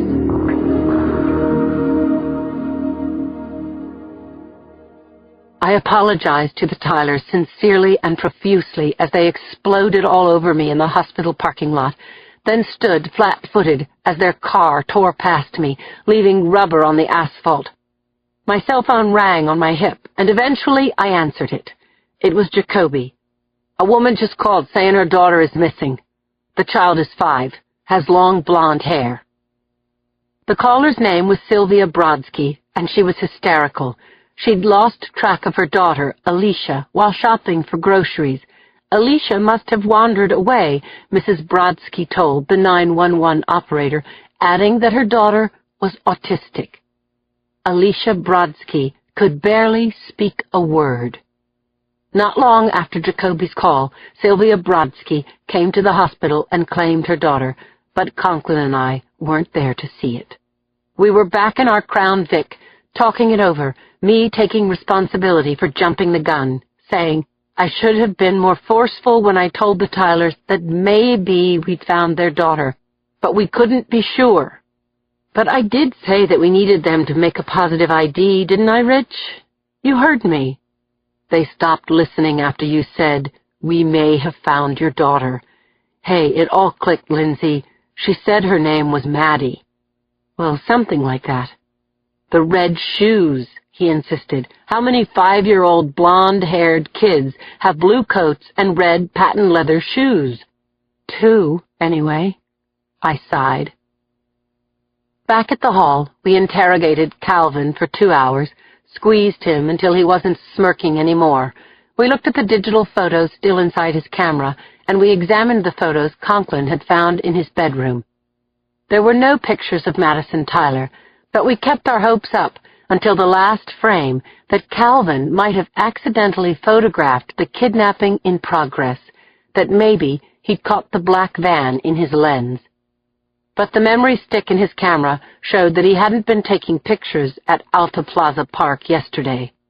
Patrick Calvin made me sick, but the law doesn't recognize causing revulsion as a criminal offense. So we kicked him, turned him loose. Conklin and I interviewed 3 more registered sex offenders that day, 3 average-looking white males you'd never pick out of a crowd as sexual predators. 3 men whose alibis checked out. I finally called it quits at around 7 p.m. Emotionally speaking, my tank was dry. I entered my apartment, threw my arms around Martha, and promised her a run after my shower to rinse the skeezy images out of my brain. There was a note from Martha's sitter on the kitchen counter.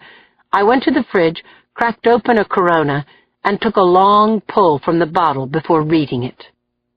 "Lindsay, hi. When I didn't see your car, I took Martha for a walk. Kay. Remember I told you my parents are letting me have the house in Hermosa Beach through Christmas? I should take Martha with me. It'd be good for her, Lindsay. Let me know. Kay." I felt sick knowing that I'd abandoned my dog without calling her sitter, and I knew Karen was right. I wasn't doing Martha any good right now. My new hours included double shifts and all-work weekends. I hadn't taken a real break since the ferry shooting. I stooped down for a kiss, lifted Martha's silky ears, looked into her big brown eyes. "You want to run on the beach, boo?" I picked up the phone and dialed Karen's number. "Excellent," she said. "I'll pick her up in the morning." Chapter 47.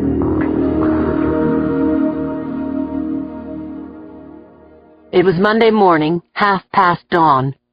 Conklin and I were at the construction site below Fort Point, the huge brick fort that had been built on the edge of the San Francisco Peninsula during the Civil War and now stood in the shadow of the Golden Gate Bridge.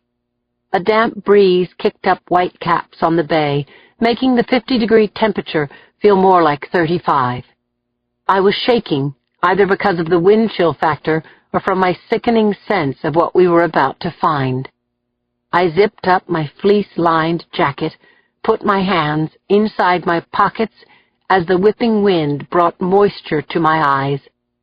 A welder who was working on the bridge retrofit came toward us with containers of coffee from the garbage truck, a food wagon outside the chain-link fence that separated the construction site from the public area.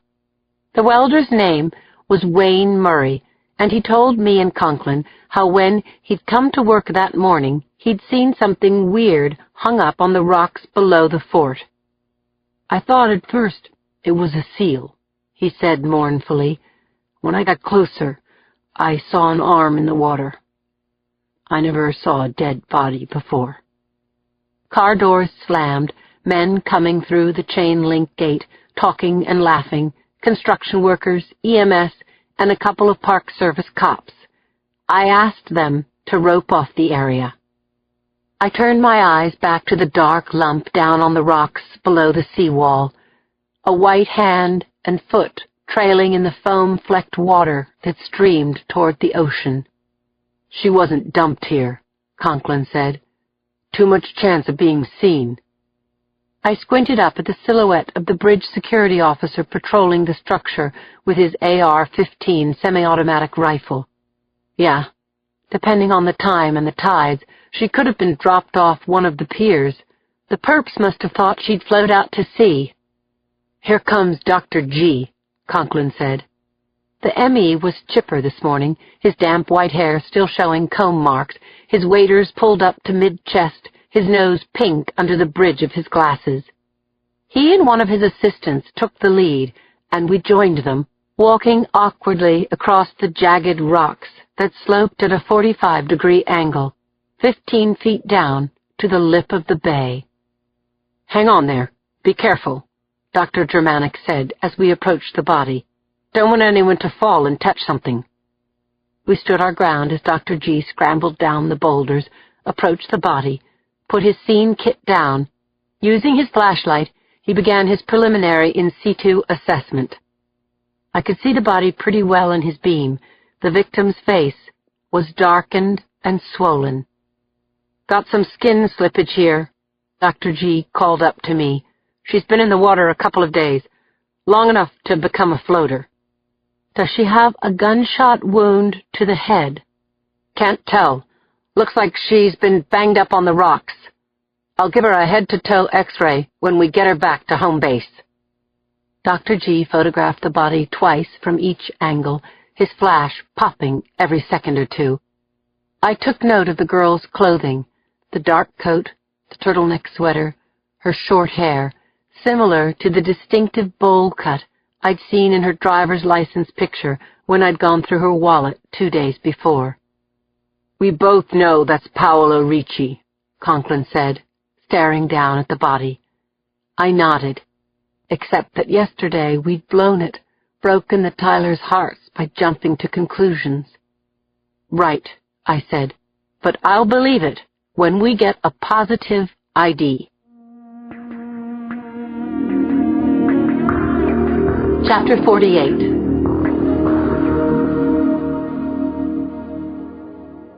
Claire was sitting up in bed when I walked through the door of her hospital room. She stretched out her arms, and I hugged her until she said, "Take it easy, sugar. I've got a hole in my chest, remember?" I pulled back, kissed her on both cheeks, and sat down beside her. "What's the latest from your doctor?"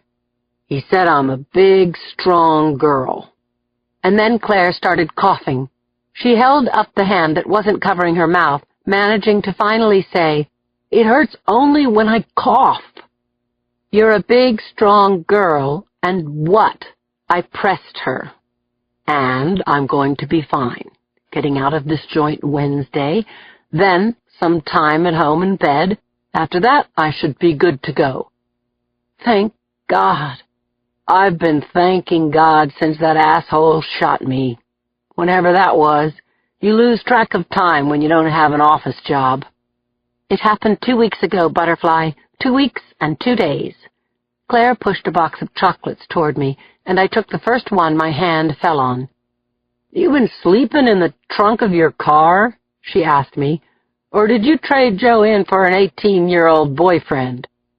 I poured water for both of us, put a straw in Claire's glass, handed it to her, said, "I didn't trade him in. I just kinda let him go." Claire's eyebrows shot up. "No, you didn't." I explained what happened, aching as I talked. Claire watched me warily but kindly. She asked a few questions, but mostly let me spill. I sipped some water, then I cleared my throat and told Claire about my new rank with the SFPD. Shock registered in her eyes, again. "You got yourself bumped down to the street, and you told Joe to hit the bricks? At the same time? I'm worried about you, Lindsay. Are you sleeping? Taking vitamins? Eating right?" No.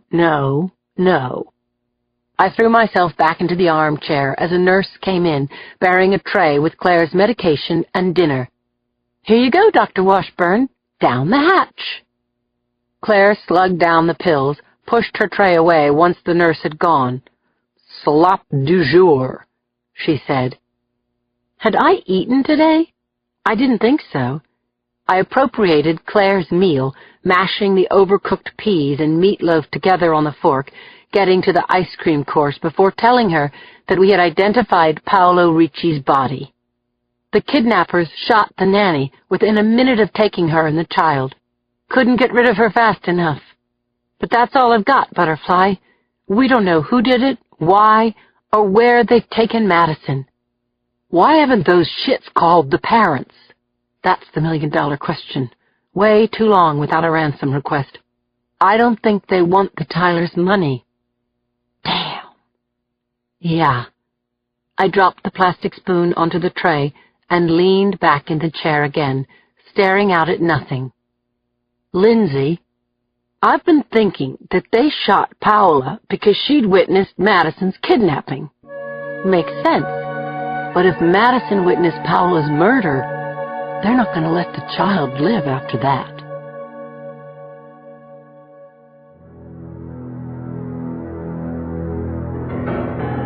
Part 3. The Accounting. Chapter 49.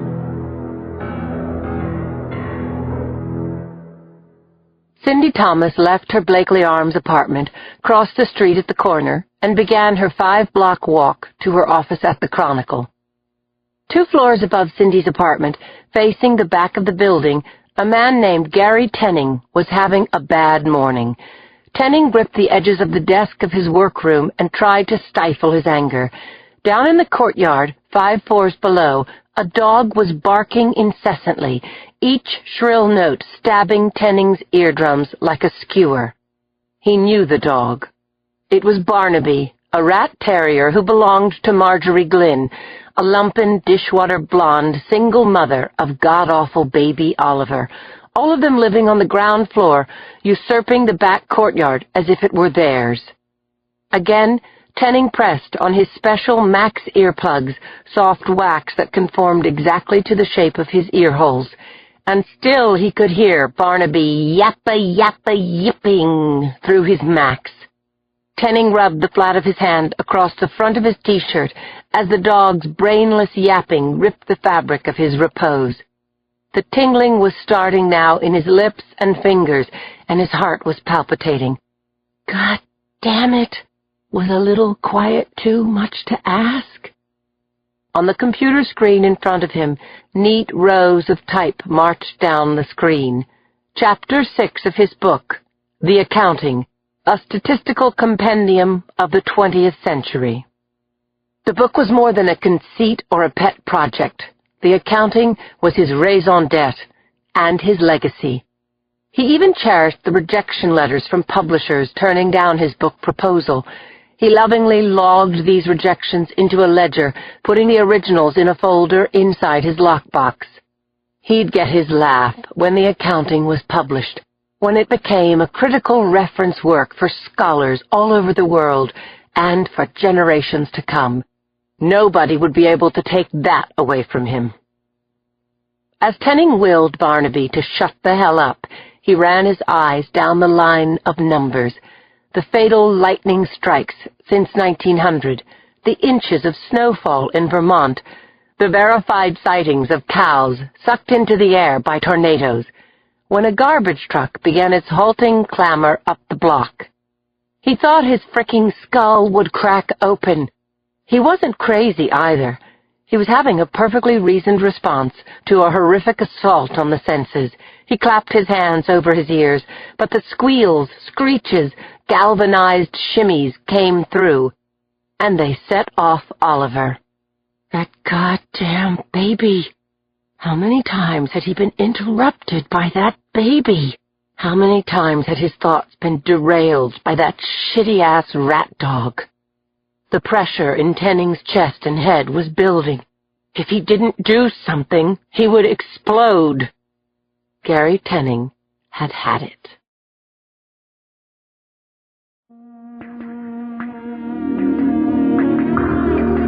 Chapter 50.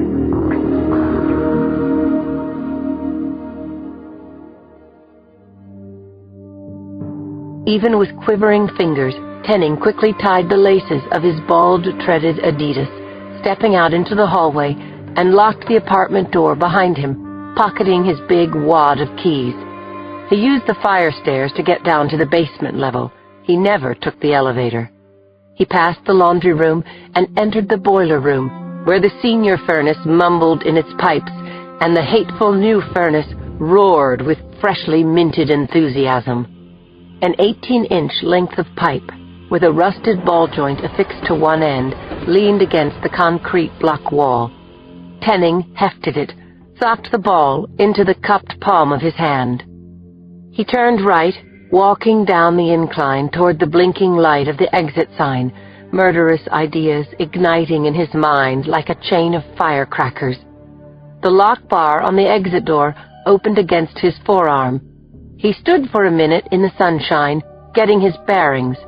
Then he turned the bricked corner of the building, heading toward the patio of keystones and the planters that were added since the building's conversion. Seeing Tenning coming toward him, Barnaby started yapping. He lunged at the leash connecting his collar to the chain-length fence. Beside him was the baby carriage, where Oliver Glynn fretted in the dappled shade. He was howling too. Tenning felt a flame of hope rush through him. 2 birds with 1 stone. Clutching the valve-capped pipe, he edged along the side of the building toward the shrieks and howls of the nasty little animals. Just then, Marjorie Glynn, her bland blonde hair knotted up and stabbed into place with a pencil, stepped out of her apartment. She bent low, displaying several square feet of milky white thigh, and lifted Oliver out of his carriage. Tenning watched, unseen. The baby quieted instantly, but Barnaby only changed his tune, his excited yips stabbing, stabbing, stabbing. Mistress Marjorie shushed him, put one hand under the baby's ass, and pressed his wet face to her deflated bosom, carried him inside her apartment. Tenning advanced on Barnaby, who paused mid-yowl and licked his chops, hoping for a pat, perhaps, or a run in the park. Then he sent up his yapping alarm again. Tenning lifted his club and swung it down hard.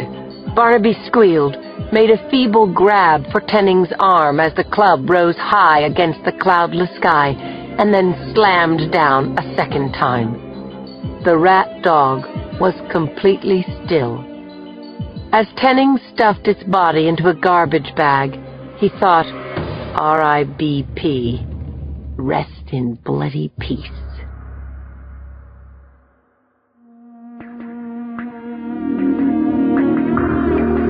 Chapter 51.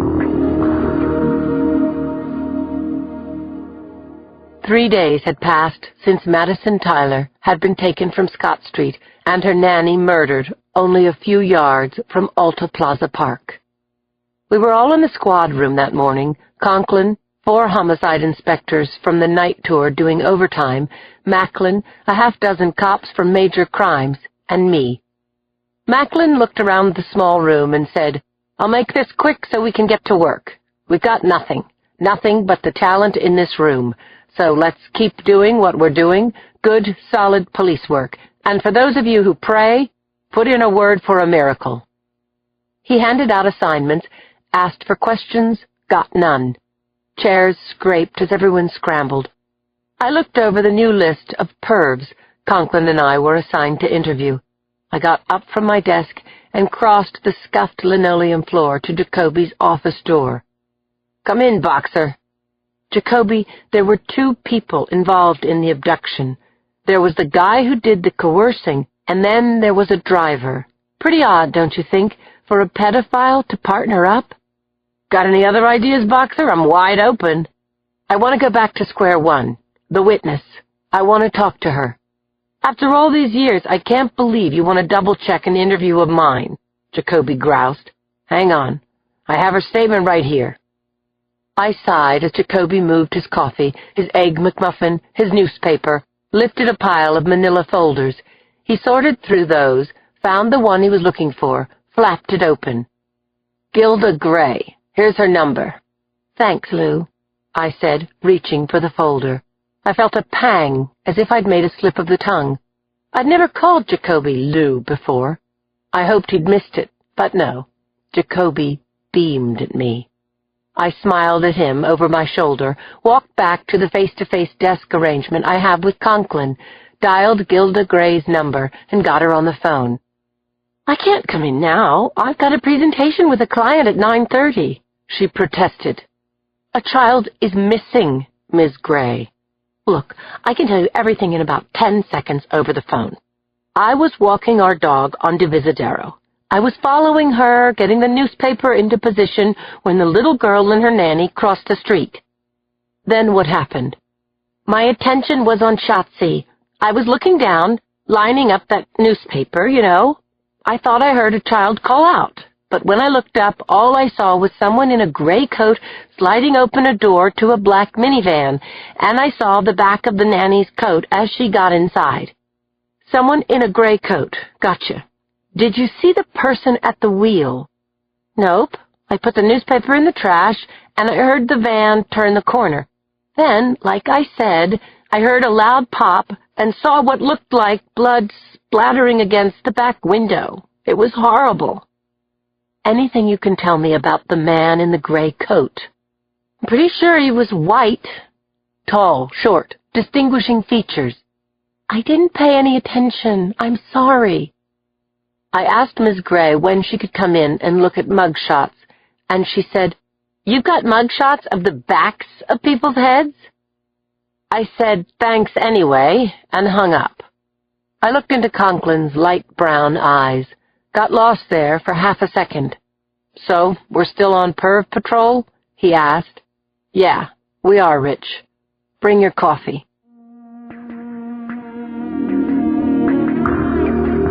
Chapter 52.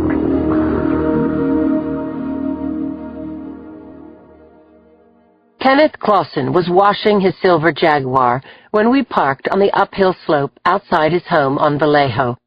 He was a white male, 48, 5'10", your average to good-looking porno auteur with artificially enhanced features, a good hair weave, quality nose job, aquamarine contact lenses, dental veneers, the works.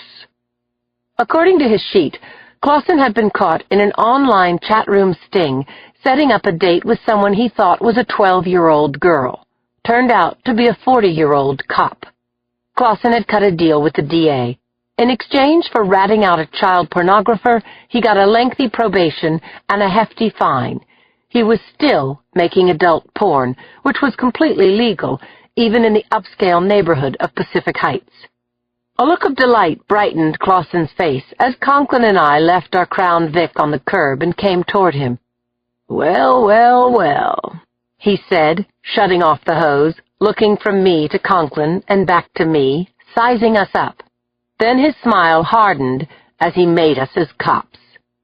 "Kenneth Clausen," I said, flashing my badge. "I'm Sergeant Boxer, and this is Inspector Conklin. We have some questions for you. Mind if we come inside?" "Come wherever you like, Sergeant." Clausen smirked, holding the hose gun in front of himself as if it were cocked and ready to go. "Shut up, asshole," Conklin said mildly. "Joke, officer," Clausen said, grinning. "I was just kidding around. Come on in." We followed Clausen up the front steps, through an oaken door, a spiffy foyer, and a contemporary parlor, and out to a glass conservatory extending off the kitchen. Ferns, gardenias, and large pots of cacti abounded. Clausen offered us wicker basket chairs suspended by chains from overhead beams, and a Chinese man of indeterminate age appeared at the edge of the room, crossed his left hand over his right wrist, and waited. "Can Mr. Wu get you anything, inspectors?" he asked. "No, thanks," I said. "So what brings you into my life on this otherwise magnificent morning?" I balanced uncomfortably on the edge of the basket chair and got my notebook out as Conklin walked around the conservatory, picking up the odd piece of erotic statuary, moving potted plants a couple of inches here and there. "Make yourself at home," Clausen called out to Conklin. "Where were you on Saturday morning?" I asked. "Saturday," he said, leaning back, patting his hair, a look coming over his face as though he were remembering a particularly sweet dream. "I was making Moonlight Mambo," he said. "Shot it right here. I'm directing a series of 20-minute films, what I call bedroom shorts." He grinned. "That's just great. I'd like the names and phone numbers of everyone who can vouch for your whereabouts." "Am I suspected of something, Sergeant?" "Let's just say we think of you as a person of interest." Clausen leered at me as though I'd paid him a compliment. "You have lovely skin. You don't spend a penny on makeup, do you?" "Mr. Clausen, don't screw around with me. Names and phone numbers, please." "No problem. I'll print out a list." "Good. Have you seen this child?" I asked, showing him the class photo of Madison Tyler that I'd kept in my jacket pocket for the last 3 days. I hated to let Clausen pass his slimeball eyes over Madison's lovely face. "That's the newspaper guy's kid, right? I've seen her on the news." "Look," Clausen said, smiling, nearly blinding me with his sparkling choppers. "I can make this very easy for all of us, all right? Come with me." Chapter 53.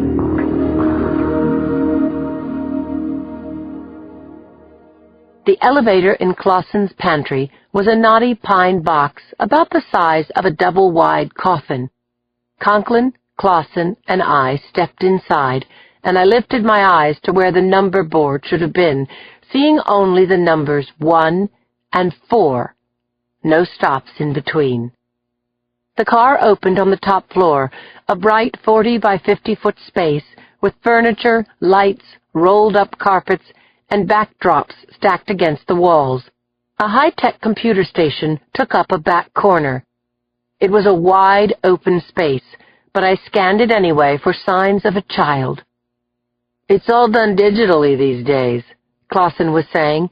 He straddled a stool in front of a flat-screen monitor. "You shoot it, download it, and edit it all in one room." He threw a switch, rolled his mouse, and clicked an icon labeled Moonlight Mambo. "This is the rough cut I shot on Saturday," Clausen told us. "It's my time-dated alibi. Not that I need one. I started shooting at 7, and we worked the whole day." Latin music came through the computer's speakers, then images jumped onto the screen. A young, dark-haired woman, wearing something black and scanty, lit candles in one of the now disassembled bedroom sets. The camera panned the room, stopping at the bed, where Clausen fondled himself and uttered cornball come-ons as the woman did a seductive striptease. "Oh, jeez," I muttered. Conklin stepped between me and the computer monitor. "I'll take a copy of that," he said. "My pleasure." Clausen slipped a CD out of the drawer, put it in a red plastic case, and handed it to Conklin. "You have any pictures or films of children on this computer?" "Hell no, I'm not into kiddie porn," Clausen huffed. "Besides being in violation of my deal, it's not my thing." "Yeah, that's terrific," Conklin said smoothly. "So now I'd like to take a quick search through your computer files while the sergeant walks through your house." "Looks like a neat place, Mr. Clausen," I said. "I love what you've done with it." "What if I say it's not okay?" "We'll take you in for questioning while we get a warrant," Conklin told him. "Then we'll impound your computer and search your house with dogs." "The stairs are that way." I left Conklin and Clausen at the computer console and strolled downstairs, poking my head into every room, opening doors, checking closets, looking and listening, hoping with all my heart to find a little girl. Mr. Wu was changing the sheets in a second-floor bedroom when I showed him my badge and the picture of Madison Tyler. "Have you seen this little girl?" I asked him. He shook his head vigorously. "No." "No children here. Mr. Clausen, not like children. No children here." 10 minutes later, I was taking deep breaths of cold, clean air on the front steps when Conklin joined me, closing the heavy oaken door behind him. "Well, that was fun," I said. "His alibi is going to check out," said Conklin, folding a list of names and numbers into his notebook. "Yeah, I know it will. Rich, you think that guy is straight?" "I think he'll twitch for anything that moves." Clausen was in his driveway when Conklin and I got into our squad car. He lifted a hand, gave us another cheese-eating smile, and said, "Bye-bye." He was whistling to himself, buffing the silver haunch of his Jaguar, when our humble Ford shot away from the curb.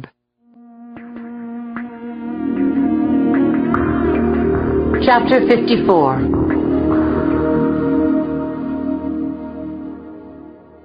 Conklin and I sat across from each other in the squad room. Beside my phone was a pile of unreturned phone messages from various tipsters who'd reported seeing Madison Tyler everywhere, from Ghirardelli Square to Osaka, Japan. Dr. Germanic's autopsy report of Paolo Ricci was open in front of me. Bottom line, cause of death, gunshot to the head. Manner of death, homicide. Dr. G had stuck a post-it note in his report. I read it out loud to my partner.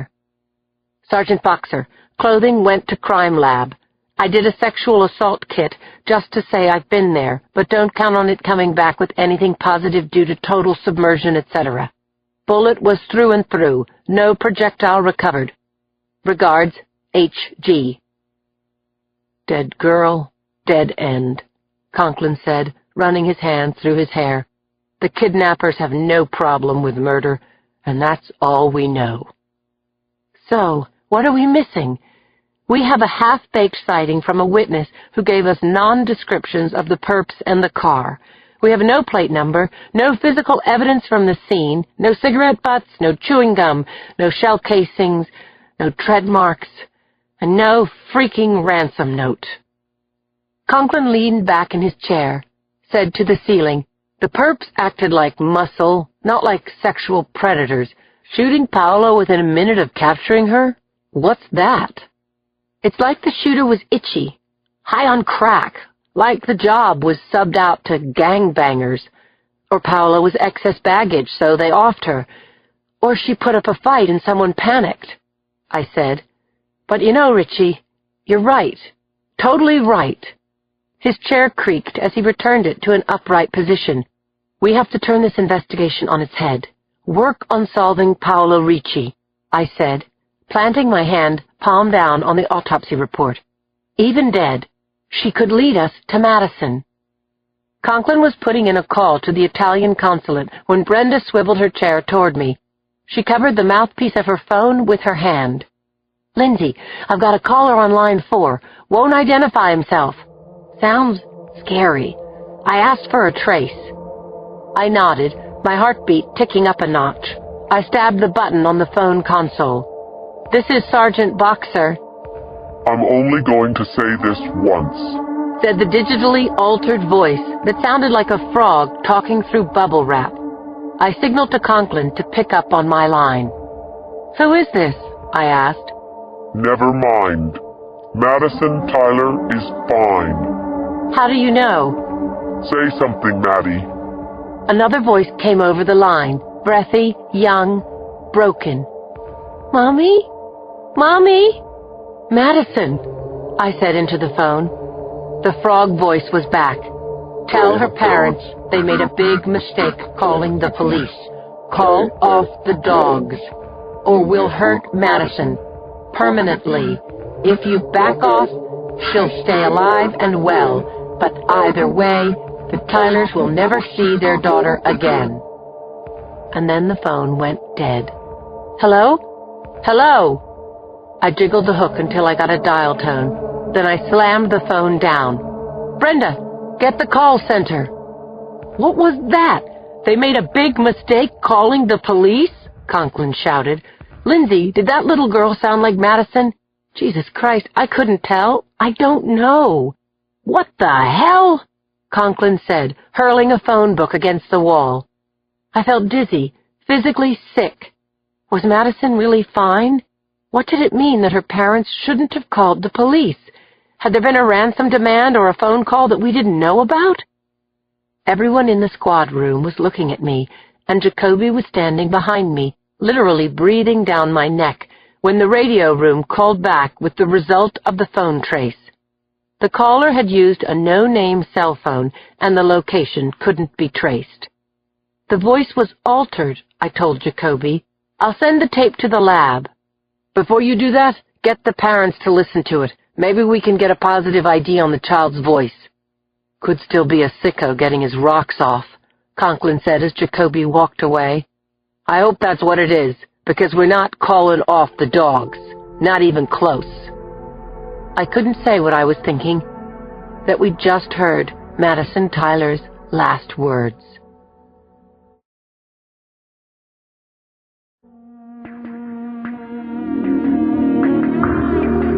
Chapter 55.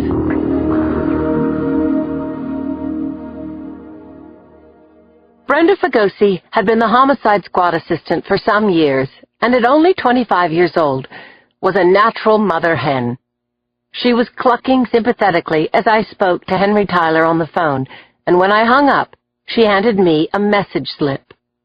I read her spiky handwriting. Claire wants you to come to the hospital at 6 this evening. It was almost 6 now. How did she sound? I asked. Fine, I think. Is that all she said? This is what she said exactly.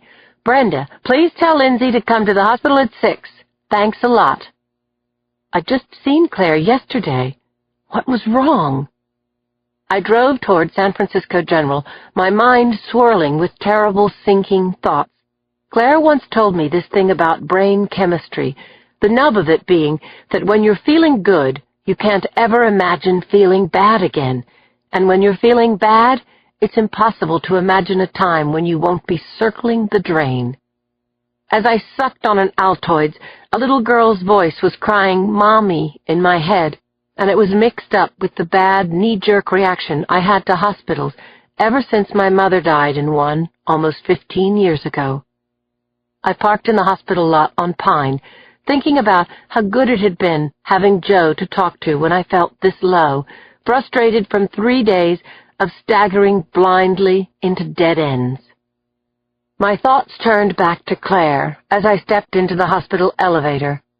I stared at my fried reflection in the stainless steel doors. I fluffed my bangs uselessly as the car climbed upward. Then, when the doors slid open, I stepped out into the antiseptic stink and cold white light of the post-op unit. I wasn't the first to arrive at Claire's room. Yuki and Cindy had already moved chairs up to her bed, and Claire was sitting up, wearing a flowered nightgown and a Mona Lisa smile on her face. The Woman's Murder Club was assembled. But why? "Hey, everyone," I said, walking around the bed, kissing cheeks. "You look gorgeous," I said to Claire, my relief that this wasn't a life support emergency bringing me almost to the point of giddiness. "What's the occasion?" "She wouldn't tell until you got here," Yuki said. Okay, Claire said. "I do have an announcement to make." "You're pregnant," said Cindy. Claire burst out laughing, and we all looked at Cindy. "You crazy girl reporter," I said. A baby was the last thing Claire needed at age 43 with 2 near grown-up sons. "Give us a clue," Yuki blurted out. "Give us a category." "You guys, stomping on my surprise with your cleats on," said Claire, still laughing. Cindy, Yuki, and I swiveled our heads toward her. "I had some blood work done," said Claire, "and Miss Cindy, as usual, is right." "Ha!" Cindy cried out. Claire said, "If I hadn't been in this hospital, I probably wouldn't have even known I was pregnant until I started having contractions." We were all yelling now. "What did you say? You're not putting us on? How far along are you?" "The sonogram shows that my little one is fine," said Claire, serene as a Buddha. "My wonder child."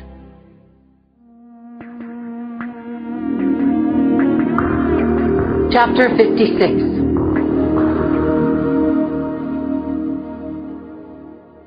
I had to pull myself away from the celebration, overdue as I was for Tracheo's meeting back at the hall. As I entered his office, the chief was offering leather-upholstered armchairs to the Tylers, while Jacoby, Conklin, and Macklin dragged up side chairs, circling the wagons around the chief's large desk. The Tylers looked as if they'd been sleeping standing up for the last 84 hours. Their faces were gray, their shoulders slumped. I knew they were painfully suspended between hope and despair as they waited to hear the audio tape. The tape recorder was set up on Tracheo's desk. I leaned over and pressed the play button, and a terrifying, evil voice, alternating with mine, filled the room. A little girl's voice cried out, "Mommy? Mommy?" I pressed the recorder's stop key. Elizabeth Tyler reached out toward the tape recorder, then turned, grabbed her husband's arm, buried her face into his coat, and sobbed. "Is that Madison's voice?" Tracheo asked. Both parents nodded, yes. Jacoby said, "The rest of this tape is going to be even more difficult for you to hear, but we're feeling optimistic. When this call came in, your daughter was alive."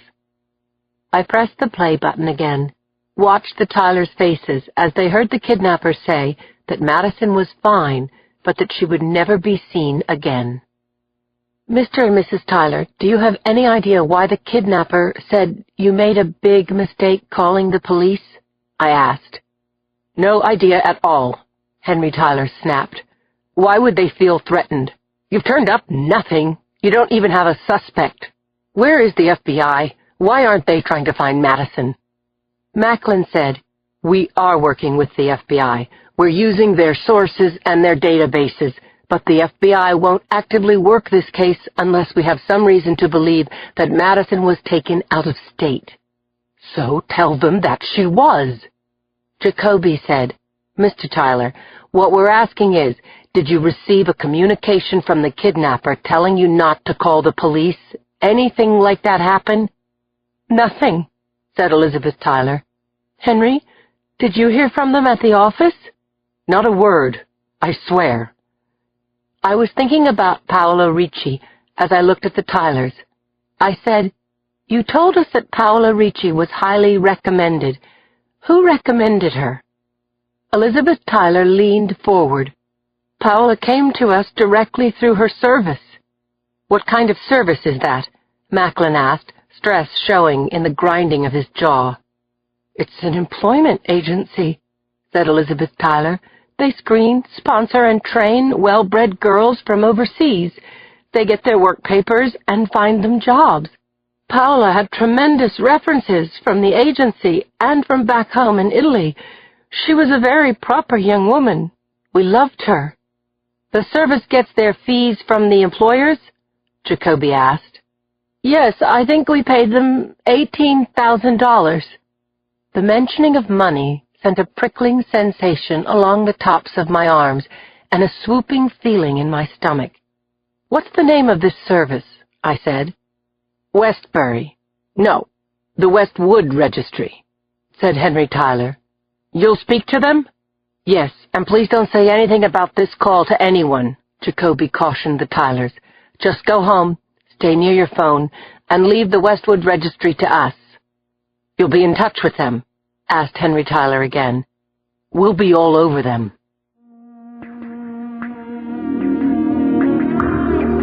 Chapter 57.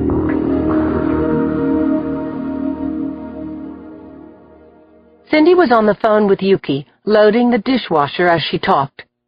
He's just too funny, Cindy said about Whit Ewing, the good-looking reporter from the Chicago Tribune she'd met about a month ago at the municipal hospital trial.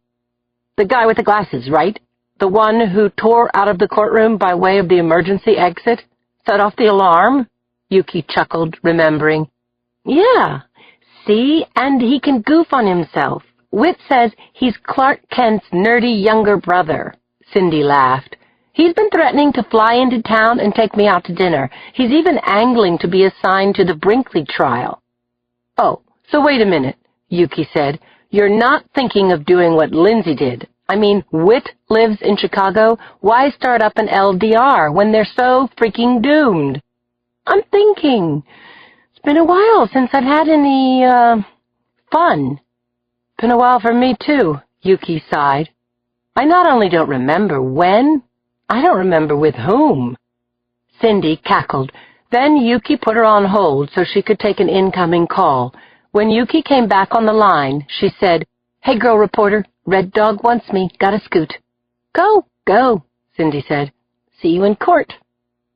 Cindy hung up and turned on the dishwasher, then emptied the trash can. She tied a knot in the bag, went out into the hallway, and hit the elevator call button, and when the car clanked to a stop, she checked to make sure it was empty before she got in. She thought again about Whit Ewing, and about Lindsay and Joe, and about how long-distance relationships were, by definition, roller coaster rides. Fun for a while, until they made you sick. And now, here was another reason to have a boyfriend who stayed in town. The sheer creepiness of living in this building alone. She hit B for basement, and the newly paneled old elevator rocked as it descended. A minute later, Cindy stepped out into the dank bowels of the building. As she walked through the trash area, she heard the sound of a woman crying, a sobbing that echoed and was joined by the screaming of a baby. What now? Cindy rounded a bend in the underground vault of the building and saw a blonde-haired woman about her own age holding a baby over her shoulder. There was a black trash bag lying open at the woman's feet. What's wrong? Cindy asked. My dog, the stricken woman cried. Look! She bent, spread open the mouth of the trash bag so that Cindy could see the small black-and-white dog that was covered with blood. I left him outside for only a few minutes, she said, just to take the baby into my apartment. Oh, my God! I called the police to report that someone had stolen him. But look! Someone who lives here did this. Someone who lives here beat Barnaby to death.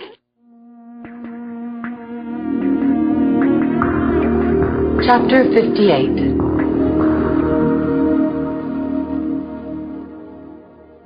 It was Wednesday morning, 8:30 a.m., 4 days after Madison Tyler's abduction. Conklin and I were parked in a construction zone near the corner of Waverly and Clay, steam from our coffee condensing on the car windows as we watched the traffic weave around double-parked delivery vans, pedestrians spilling into the narrow, gloomy streets of Chinatown.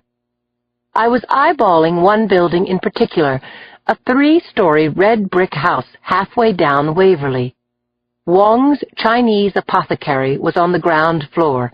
The top 2 floors were leased to the Westwood Registry. My gut was telling me that we'd find at least partial answers in that house. A link between Paola Ricci and the abduction. Something. At 8:35, the front door to the brick house opened, and a woman stepped out, took the trash down to the curb. "Time to rock and roll," said Conklin. We crossed the street and intercepted the woman before she disappeared back inside. We flashed our badges. She was white, thin, mid-30s, dark hair falling straight to her shoulders, her prettiness marred by the worry lining her brow. "I've been wondering when we'd hear from the police," she said, one hand on the doorknob. "The owners are out of town. Can you come back on Friday?" "Sure," Conklin said, "but we have a couple of questions for you now, if you don't mind." Brenda, our squad assistant, swoons over Conklin, says he's a girl magnet, and it's true. He doesn't work it. He's just got this natural, hunky appeal. I watched as the dark-haired woman hesitated, looked at Conklin, then opened the door wide. "I'm Mary Jordan," she said, "office manager, bookkeeper, den mother, and everything else you can think of. Come on in." I shot a grin at Conklin as we followed Miss Jordan across the threshold and down a hallway to her office. It was a small room, her desk at an angle facing the door. 2 ladder-backed chairs faced the desk, and a framed picture of Jordan surrounded by a dozen young women, presumably nannies, hung on the wall behind her. I found Jordan's apparent anxiety noteworthy. She chewed on her lower lip, stood up, moved a stack of 3-ring binders to the top of a file cabinet, sat down, picked at her watch strap, twiddled a pencil. I was getting seasick just watching her. "What are your thoughts on the abduction of Paola and Madison Tyler?" I asked. "I'm at a complete loss," Jordan said, shaking her head, and then she continued, barely pausing to take a breath. Jordan said that she was the registry's only full-time employee. There were 2 tutors, both women, who worked when needed. Apart from the co-owner, a 50-year-old white man, there were no men associated with the registry and no minivans, black or otherwise. The owners of the Westwood Registry were Paul and Laura Renfrew, husband and wife, Ms. Jordan told us. At the moment, Paul was calling on potential clients north of San Francisco, and Laura was off recruiting in Europe. They'd left town before the kidnappings. "The Renfrews are nice people," Jordan assured us. "And how long have you known them?" "I started working for the Renfrews just before they relocated from Boston, about 8 months ago. The business isn't breaking even yet," Jordan went on. "Now, with Paola dead and Madison Tyler gone, that's not very good publicity, is it?" Tears filled Mary Jordan's eyes. She pulled a pink tissue from a box on her desk, blotted her face. "Ms. Jordan," I said, leaning across her desk, "something's eating at you. What is it?" "No, really, I'm fine." "The hell you are." "It's just that I loved Paola, and I'm the one who matched her up with the Tylers. It was me. If I hadn't done that, Paola would still be alive."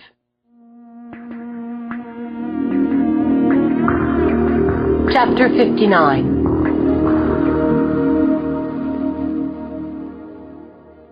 "The Renfrews have an apartment down here," Miss Jordan said as she walked us around the administrative floor. She pointed to the green-painted, padlocked door at the end of a hallway. "Why the padlock?" I asked. "They lock up only when they're both away," Jordan said. "It's a good thing. This way I don't have to worry about the girls poking around where they don't belong." The bumping sound of footsteps came through the floor above. "The common room is over there," Jordan said, continuing the tour. "The conference room is on your right, and the dorm is upstairs," she said, looking up at the wooden stairway. "The girls live at the registry until we place them with families. I live up there, too." "How many girls are here?" I asked. 4. After Laura gets back from her trip, we'll probably bring over 4 more. Conklin and I spent the remainder of the morning interviewing the young women as they came downstairs, one by one, to the conference room. They ranged in age from 18 to 22, all European, with good to excellent English. None had a clue or a suspicion or a bad thought about the Renfrews or about Paola Ricci. "When Paola was here, she said her prayers on her knees every night," a girl named Louisa insisted. "She was a virgin." Back at Miss Jordan's desk, the Renfrews' office manager threw up her hands when we asked her if she had any idea who might have kidnapped Paola and Madison. When she answered a ringing phone, Conklin asked me, "Want me to bust that padlock? Want your next career to be with the sanitation department? It could be worth it." "You're dreaming," I said. "Even if we had probable cause, Madison Tyler isn't in there. The den mother would spill." We were leaving the house, walking down the front steps, when Mary Jordan called out, caught up with us, clutched Conklin's arm. "I've been debating with myself. This could be gossip or just plain wrong, and I don't want to make trouble for anyone," she said. "You can't worry about that, Mary," Conklin said. "Whatever you think you know, you've got to tell us." "I just started with the Renfrews," Jordan said, darting her eyes to the door of the house, then back to Conklin. "One of the girls told me something and made me swear not to tell. She said that a graduate of the registry left her employers without notice. I'm not talking about bad manners. The Renfrews had her passport. That girl couldn't get another job without it." "Was the missing girl reported to the police?" "I think so. All I know is what I was told. And I was told that Helga Schmidt went missing and was never heard from again."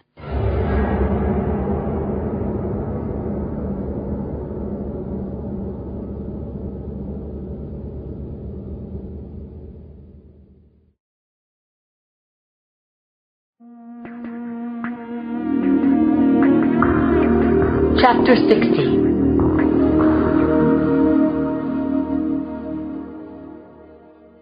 The tenants' meeting had heated up to a full boil by the time Cindy got there.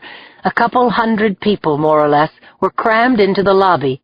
President of the board, Fern Galperin, was a small, pretty woman with wire-frame glasses, her head barely visible over the crowd as she tried to quell the clamor. "One at a time," Ms. Galperin shouted. "Marjorie, please go on with what you were saying." Cindy saw Marjorie Glynn, the woman she'd met in the garbage room yesterday, sitting on a love seat jammed between 3 other people.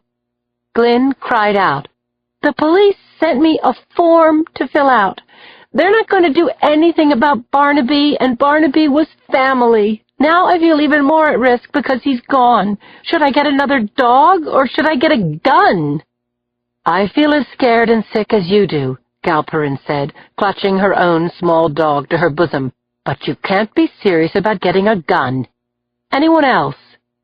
Cindy put down her computer bag, whispered to a striking brunette woman standing next to the refreshment table. "What's going on?" "You know about Barnaby?" "Afraid so. I was in the garbage room when Marjorie found him." "Nasty, huh? Barnaby was kind of a pest, but for somebody to kill him? Certifiably crazy. What is this, New York?" "Catch me up, will you? I'm new here." "Sure, okay. So Barnaby wasn't the first. Mrs. Neely's poodle was found dead in a stairwell, and that poor woman blamed herself because she'd forgotten to lock her door." "I take it someone in the building doesn't care for dogs." "I mean, yeah," the brunette woman continued. "But there's more. A month ago, Mr. Franks, a real nice guy who lived on the 2nd floor, had a moving van come, like in the middle of the night. He left Fern a packet of threatening letters that had been slipped under his door over a number of months." "What kind of threats?" "Death threats, can you believe it?" "Why didn't he call the police?" "I guess he did, but the letters were anonymous. The cops asked a few questions, then let the whole thing drop. Typical crap." "And I assume Mr. Franks had a dog?" "No, he had a stereo. I'm Debbie Green, by the way." The woman smiled broadly. 2F. She shook Cindy's hand. "I'm Cindy Thomas, 3B. "Nice to meet you, Cindy. Welcome to a nightmare at the Blakely Arms." Cindy smiled uncertainly. "So, aren't you scared?" "Kinda," Debbie sighed. "But my apartment is fantastic. I'm dating someone now. I think I've talked him into moving in." "Lucky you." Cindy turned her attention back to the meeting as a stooped elderly gentleman was recognized by the board president. "Mr. Horn." "Thank you. What bothers me the most is the stealth," he said. "The notes under the doors, the murdered pets. I think Marjorie is onto something. If the police can't help us, we must form a tenants' patrol." Voices erupted, and Ms. Galperin cried out, "People, raise your hands, please. Tom, you have something to say?" A man in his 30s stood up. He was slight and balding, standing far across the room from Cindy. "A tenants' patrol scares the hell out of me," he said.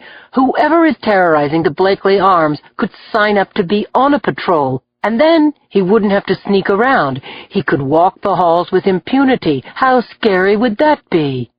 "About 385 people live in this building, and more than half of us are here tonight. The odds are nearly 50-50 that our own private terrorist is in this room right now."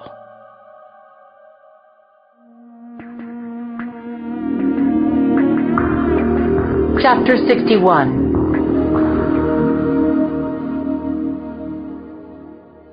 Yuki had never seen Leonard Parisi mad before. Red Dog, as he was called, was red-haired, tall, more than 200 pounds, usually affable and avuncular, but right now his dark eyes were pumping bullets as he pounded the conference table with his fist. Platters of leftover Chinese food jumped. The 5 new ADAs around the table looked shocked, with the exception of David Hale, who had the bad judgment to remark that the Brinkley case was a slam dunk. "There is no such thing as a slam dunk," Parisi roared. "OJ was a slam dunk." "Robert Durst," said Yuki. "Bingo," Parisi said, staring around at all of them. "Durst admitted that he killed his neighbor, chopped him into a dozen parts, and dumped him into the ocean, and a jury of his peers found him not guilty. And that's our challenge with Brinkley, David. We have a taped confession and more witnesses than we can count. The crime was caught on tape, and still it's not a slam dunk." "But Leonard," Hale said, "that tape of the crime makes the killer in the act. It's admissible and indisputable." Parisi grinned.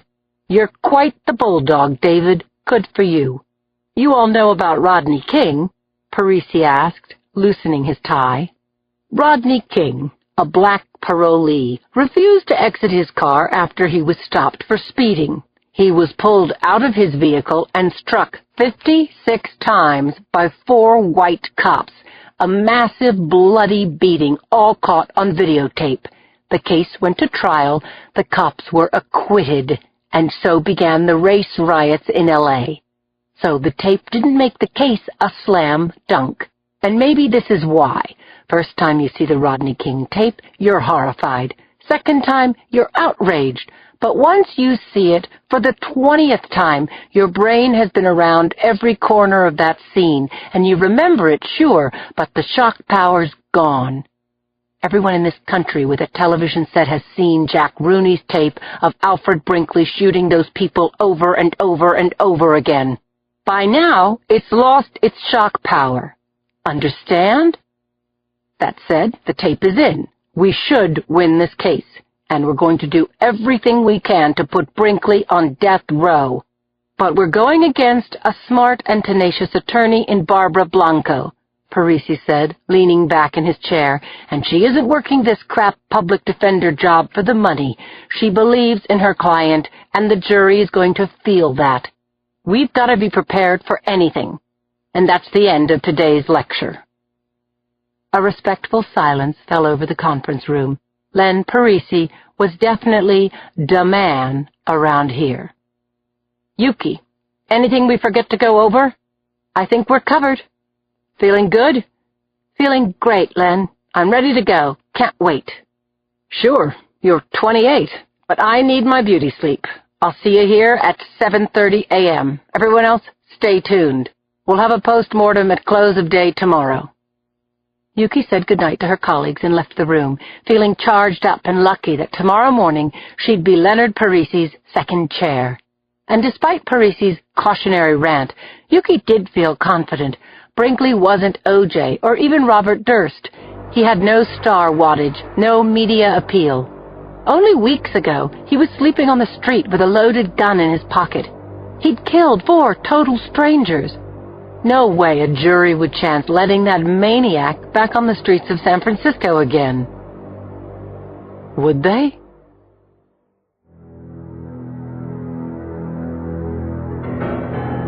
Part 4. The People versus Alfred Brinkley.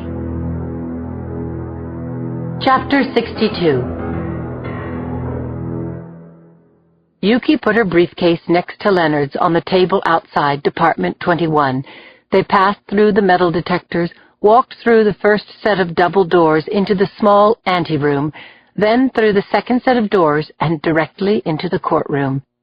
There was a definite buzz from the gallery as Red Dog, at 6'2", in navy blue pinstripes, walked next to Yuki, at 5'3" in heels, 100 pounds in her pearl gray suit, down the center aisle of the courtroom. Leonard yanked open the gate that separated the gallery from the bar, let her go ahead of him. Then he followed and immediately began setting up at the prosecution table. Yuki's thrill of anticipation was cut sharply with first-day jitters. There was nothing more she could do to prepare, and she couldn't bear to wait. She straightened her lapels and her stack of papers, glanced at her watch. Court was due to begin in 5 minutes sharp, and the defense table was empty. The room stirred again, and what she saw almost stopped her heart. She nudged Leonard, and he turned. Alfred Brinkley was coming up the aisle. His beard had been shaved, his long hair had been buzzed short, and he was wearing a blue polyester suit and tie, looking about as dangerous as rice pudding. But it wasn't Brinkley who made her stomach clench and her mouth drop open. Barbara Blanco wasn't at Brinkley's side. Instead, there was a man in his early 40s, prematurely gray, dressed in a charcoal gray Brioni suit and yellow print Armani tie. She knew Brinkley's new attorney. Everyone did.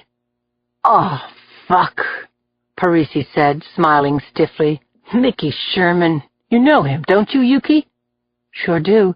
We were co-counsel when we defended a friend of mine only months ago." "Yeah, I remember. Homicide lieutenant charged with wrongful death."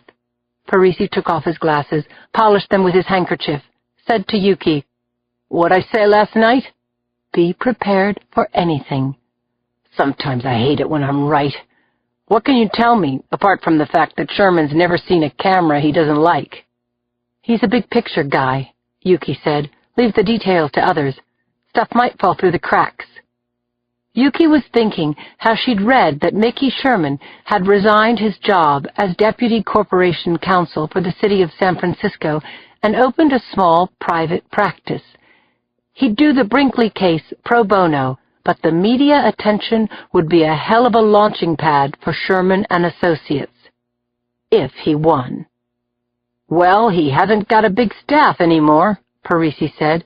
"We'll just have to find those cracks and pry them open with a crowbar. Meanwhile, I already see his first big problem." "Yeah," Yuki nodded. "Alfred Brinkley doesn't look insane. But Len, Mickey Sherman knows that too."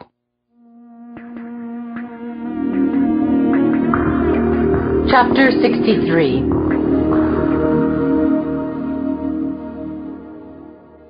Yuki stood at attention as Judge Norman Moore took the bench. Old Glory on one side, flag of the state of California on the other, thermos of coffee and a laptop in front of him. The 200 people in the courtroom sat down as court was called into session. Judge Moore was known to be fair, with a tendency to let lawyers run out ahead a jot too far before bringing down his gavel. Now Moore spent a good 15 minutes instructing the jury before turning his bespectacled blue eyes on Leonard Parisi. "Are the people ready to begin?" "We are, Your Honor." Leonard Parisi stood, fastened the middle button of his suit jacket, walked toward the jury box, and greeted the jurors. Red Dog was truly large, his hips broad and his shoulders sloping and wide. His red hair was fuzzy and his skin was pocked and rough. Leonard Parisi was no heartthrob, but when he spoke, he had the stage presence of a character actor, one of the greats like Rod Steiger or Gene Hackman. You just couldn't keep your eyes off him. Ladies and gentlemen, when you were selected for this jury, you all said that you'd seen the Rooney tape of the Del Norte ferry tragedy. You said that you could keep an open mind about the defendant's guilt or innocence, and you promised that you'd judge Mr. Brinkley by what's proven to you in this courtroom. That's why I want to tell you what it was like November 1st on the Del Norte, so that you will see it fresh in your mind's eye. It was a real nice day for a ferry ride, Parisi began, about 60 degrees with intermittent sun. A lot of the tourists were wearing shorts because, hey, San Francisco is in California, right? Laughter rippled across the courtroom as Parisi warmed to his opening statement. It was a beautiful day that turned into a day in hell, because the defendant, Alfred Brinkley, was on that ferry. Mr. Brinkley was penniless, but he'd found a round-trip ticket at the farmer's market and decided to take a ride. He had a loaded gun in his pocket, a small revolver that held 6 rounds. On this particular day, Mr. Brinkley rode the ferry to Larkspur without incident, but on the return trip, as the boat was docking in San Francisco, the defendant saw Andrea Canello having a discussion with her little boy, a cute 9-year-old lad by the name of Tony. For a reason known only to Mr. Brinkley, he pulled out his gun and shot that 30-year-old mother in her chest. She died almost instantly, right in front of her small son, Parisi said. Then Mrs. Canello's boy turned his huge, terrified eyes to face the man who had just shot his mother. And what did Alfred Brinkley do? He shot Tony Canello, a little boy who was armed with a strawberry ice cream cone. Tony was in 4th grade, looking forward to Thanksgiving and to getting a mountain bike for Christmas and to growing up to become a man. Mr. Brinkley took all that away from Tony Canello. He died in the hospital later that day. The pained faces of the jury showed that Parisi had already moved them. One of the jurors, a young woman with shocking magenta hair, bit her lips as tears coursed down her cheeks. Leonard paused in his speech respectfully and let the juror cry.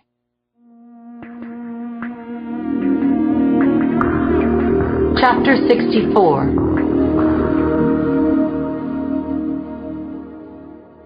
At this point, Judge Moore spoke to the 6 men and 6 women of the jury. Do you need to take a break? Okay then, please continue, Mr. Parisi. Thank you, Your Honor, Parisi said. He flicked his eyes over to the defense table, saw that Mickey Sherman was whispering to his client, his back turned away from the proceedings, a dismissive gesture meant to show that Parisi's opening hadn't disturbed the defense in the least. Smart move. Parisi knew he would have done the same thing. I've told you that the Del Norte was coming into dock when Mr. Brinkley shot Andrea and Tony Canello. The docking operation was noisy, much louder than 2 pops from a small gun. But a couple of people understood what had happened. Mr. Per Conrad was working on the Del Norte as an engineer that day. He was a family man with a wife and 4 beautiful kids, and he was about 2 years away from retirement. He saw Alfred Brinkley with his gun in hand, and he saw the fallen bodies of Andrea and Tony Canello bleeding out on the deck. Mr. Conrad moved to disarm Mr. Brinkley, who took aim and shot Mr. Conrad between the eyes. Mr. Lester Ing was an insurance broker in Larkspur, coming into San Francisco to make a business call. He, too, was a family man, a former U.S. Air Force pilot, and he, too, tried to wrest Mr. Brinkley's gun away from him. He was shot in the head. Mr. Brinkley's gun was the last thing Mr. Ng saw in his life. Both men were selfless. They were heroes, and they died because of it. And still Mr. Brinkley was not finished. Parisi walked over to the jury box, put his hands on the rail, looked at each of the jurors as he spoke. Mr. Brinkley was standing beside a woman this community holds in high regard, Dr. Claire Washburn, San Francisco's chief medical examiner. Dr. Washburn was terrified, but she had the presence of mind to say to Mr. Brinkley, "Okay, son, give me the gun." Instead, Mr. Brinkley gave her a bullet in the chest, and when Dr. Washburn's teenage son, Willie, went to her assistance, Mr. Brinkley shot at him too. Luckily, the boat bumped the pier at that moment, and Mr. Brinkley's sixth and final shot missed its mark. And because that shot went wild, two brave people, Claire and Willie Washburn, survived, and Dr. Washburn will be a witness in this trial. Parisi paused, letting the horror of the shooting imprint on the jurors' minds before he spoke again. "There's no question that everything I've told you actually happened. There's no question that without regard to sex, age, race, or reason, Alfred Brinkley shot and killed 4 people he didn't know and attempted to kill 2 others. Mr. Jack Rooney, who will also be a witness in this trial, videotaped the shootings, which we will show you, and Mr. Brinkley confessed to these brutal killings and will show you his taped confession too. There is no DNA in this case, no blood spatter evidence, and no partial palm prints or any of the kind of forensic evidence that you see every night on TV crime shows. That's because this case is not a whodunit. We know who did it. He's sitting right there." Parisi pointed to the man in the blue suit. Brinkley's head had sunk down on his shoulders so that his neck seemed to have retracted. His dulled eyes stared straight ahead. The man looked so medicated, Parisi wondered how much of this Brinkley even heard or understood. "The defense is going to try to convince you that Mr. Brinkley is psychotic and therefore not responsible for his actions," Parisi said, walking back to the lectern. "Defense medical experts may have the nerve to stand up here and tell you that the defendant needs treatment, not punishment. No problem. We have great doctors treating all our death row inmates. Acting insane does not exempt you from the rule of law, and it doesn't mean that you don't understand that killing people is wrong. Ladies and gentlemen, Alfred Brinkley brought a loaded gun onto the ferry. He targeted his victims with intent and deadly aim. He murdered 4 of them, and then he ran from the scene of his crime. Because Alfred Brinkley knew that what he'd done was wrong. The people will prove to you that Mr. Brinkley was legally sane when he committed 4 acts of murder and 2 acts of attempted murder, and we will ask you to find him guilty on all counts. We thank you for your attention. I'm sorry I made some of you cry, but these murders are a tragedy."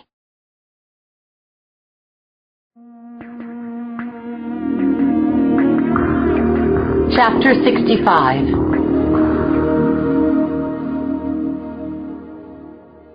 Yuki watched Mickey Sherman stand up from the defense table and confidently cross the courtroom to the podium.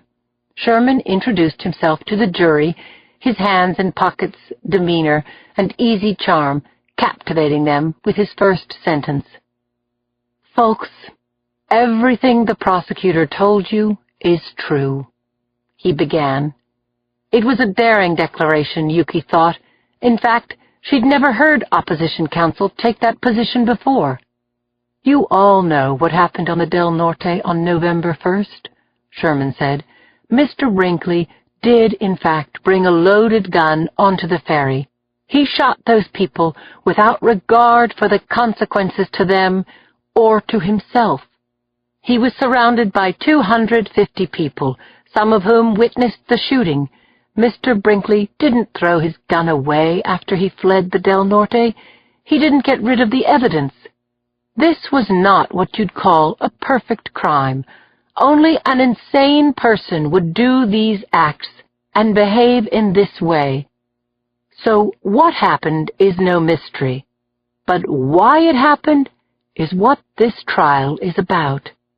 Mr. Brinkley did not understand his actions because when he shot those unfortunate people, he was legally insane. Since the issue of legal insanity will be the basis of your judgment of Mr. Brinkley and his actions, this is a good time to define the term. Sherman said, "The issue is this. Did Mr. Brinkley understand the wrongfulness of his acts when he committed the crimes? If he didn't understand that those acts were wrong because he suffered from a mental disease or defect at the time the crimes were committed, then he was legally insane." Mickey Sherman paused, shuffled his notes on the lectern, and began speaking again in a tone of voice that Yuki admired and feared. It was soft on the ear, personal, as if he trusted that the jurors wouldn't need theatrics, that his reasoning was not only credible but true. "Mr. Brinkley has been diagnosed with schizoaffective disorder," Sherman told the jury. "He has an illness, like cancer or diabetes, a disabling disease that came to him genetically and also through childhood trauma. He didn't ask for this disease, but he got it. It could have happened to you or me or anyone in this room. And what disease could be worse than to have your own brain turn against you and cause you to have thoughts and take actions that were completely against your character and nature? I want to say right now that our hearts go out to all the victims of this tragedy. If there was some way we could turn back the clock, if Fred Brinkley could take a magic pill or an injection that would heal him on November 1st and restore those people's lives, he would do it in a second. If he had known that he was mentally ill, Mr. Brinkley would have gotten treatment, but he didn't know why he felt the way he did. Mr. Brinkley's life brings true meaning to the expression, living hell."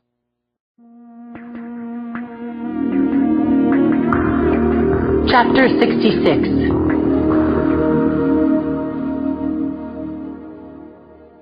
Mickey Sherman felt the nice, steady flow of adrenaline that came from knowing his stuff and from believing in his client. Brinkley, the poor schmuck, was just waking up to the real world after 15 years of slow decompensation as his illness had progressed. And what a sorry world it was, going on trial for his life under a thick blanket of antipsychotic medication. It was a damned tragedy all the way around. "Mr. Brinkley heard voices," Mickey Sherman said as he paced in front of the jury box. "I'm not talking about the little voice we all hear in our own heads, the interior monologue that helps us figure out problems or write a speech or find our car keys. The voices in Mr. Brinkley's head were directive, intrusive, overwhelming, and cruel. These voices taunted him unrelentingly, called him derogatory names, and they goaded him to kill. When he watched television, he believed that the characters and the news anchors were talking directly to him, that they were accusing him of crimes, and also they were telling him what to do. And after years of fighting these demons, Fred Brinkley finally obeyed the voices. Ladies and gentlemen, at the time of the shooting, Fred Brinkley was not in touch with reality. He didn't know that the people he shot on the ferry were made of flesh and blood. To him, they were part of the painful hallucinations in his own mind. Afterward, Mr. Brinkley saw the TV news report of himself shooting people on the ferry, and because the pictures were on TV, he realized what he had done. He was so overcome with remorse and guilt and self-hatred that he turned himself into the police of his own volition.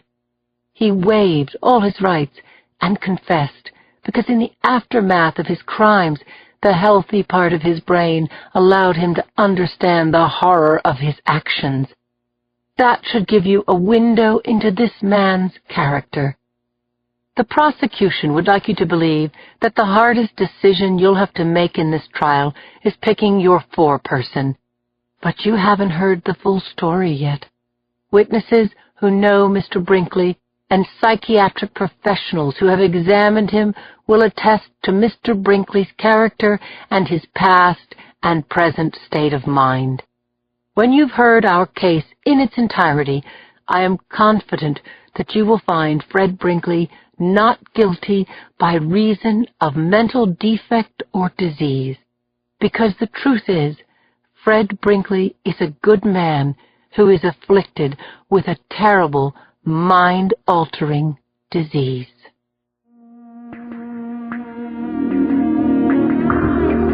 Chapter 67.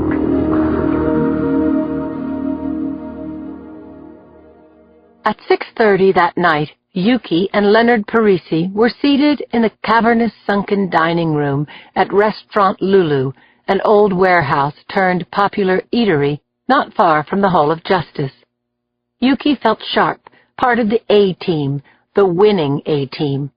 She carved into her rotisserie chicken, and Len tucked into his spicy prawn pizza, the two of them reviewing the day as they ate, trying on potential roadblocks, planning how to detonate those roadblocks in their next day's presentation of the people's case against Alfred Brinkley. Leonard refilled their wine glasses with a $60 Merlot, saying, "Rrrr, beware of Team Red Dog." Yuki laughed, sipped, put her papers into a large leather bag as the dinner plates were taken away. Working as a civil litigator had never felt as good as this. The large brick oven across the room perfumed the air with burning hickory wood, and as the restaurant and bar filled up, conversation and laughter caromed off the walls and high ceilings. "Coffee?" Len asked Yuki. "Sure," she said, "and I'm so stoked, I think I'm going to go for the profiteroles." "I'll second that," Leonard said, raising his hand to signal their waitress, and then, in mid-gesture, his face went slack. Len put his hand on his chest and half stood, leaning against the seat back, which caused the chair to topple over, throwing him onto the floor. Yuki heard a tray fall behind her, dishes broke, and someone screamed. She realized that the scream had come from her. She jumped from her seat, crouched beside the big man who was rolling from side to side and moaning. "Leonard! Len! Where does it hurt?" He mumbled, but she couldn't make out what he was saying over the roar of concern all around them. "Can you raise your arms, Len?" "My chest!" he groaned. "Call my wife!" "I can drive him to the hospital," a man was saying over Yuki's shoulder. "My car is right out front." "Thanks, but that'll take too long." "Look, the hospital is only 10 minutes. Please." "No, thank you. EMS brings the hospital to him, okay?" Yuki pulled her satchel toward her, emptied it onto the floor, and located her cell phone. She blocked out the well-meaning guy behind her, pictured the traffic jam, the 3 hours wait outside the emergency room, which is what would happen if anything but an ambulance took Len to the hospital. That was the mistake they'd made with her dad. Yuki gripped Len's hand as she listened intently to the ringtone. She hissed, "Come on, come on!" And when the 911 operator answered, she spoke distinctly and urgently. "This is an emergency. Send an ambulance to Restaurant Lulu at 816 Folsom. My friend is having a heart attack."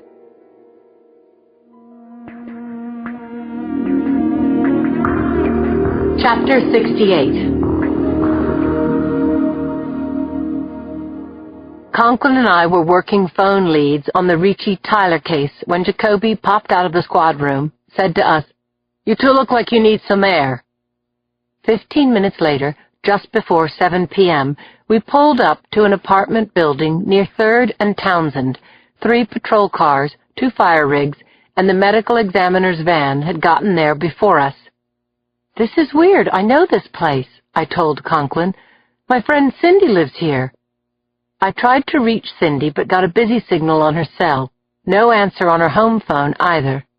I looked for but didn't see Cindy among the tenants standing in tight knots on the sidewalk, giving their statements to the uniforms walking among them, looking up at the brick face of the Blakely Arms and the pale curtains blowing out of windows on the 5th floor.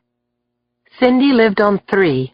My relief was sudden and short-lived. Someone had damn well died prematurely in Cindy's building. The doorman, a middle-aged man with a sloping forehead and frizzy gray hair springing out from his hatband, paced outside the main door. He had a fading flower power look, as if he'd been beached by the 60s revolution. He told us that his name was Joseph Pinky Boyd, and that he'd been working at the Blakely Arms for 3 years. "Miss Portia Fox in 5K, he told us. "She's the one who smelled the gas. She called down to the desk a half-hour ago, yeah," he said, looking at his watch. "And you called the fire department?" "Right. They were here in about 5 minutes." "Where's the complainant, Miss Fox?" "She's probably outside here. We cleared the whole 5th floor." "I saw her." "Mrs. Wolkowski. Terrible thing to see someone dead in real life. Someone you know." "Can you think of anyone who'd want to hurt Mrs. Wolkowski?" Conklin asked the doorman. "Nah. She was a bit of a crank, complained about getting the wrong mail in her box, scuff marks on the tile, stuff like that. But she was a pussycat for an old girl." "Mr. Boyd, were you here all day?" "Since 8 this morning." "You have surveillance cameras?" I asked. "The tenants have a picture phone for when someone buzzes the bell, and that's it." "What's downstairs?" "Laundry room, garbage, bathroom, and a door that leads out to the courtyard." "A locked door?" Conklin asked. "Is it alarmed?" "Used to be alarmed," Boyd told us. "But when they did the renovation, it was made into a common space, so the tenants got keys." "Right. So there's no real security from downstairs," I said. "Did you see anyone or anything suspicious in the building today?" Boyd's laugh was tinged with hysteria. "Did I see anyone suspicious in this building? This is the first day in a month that I didn't." Chapter 69.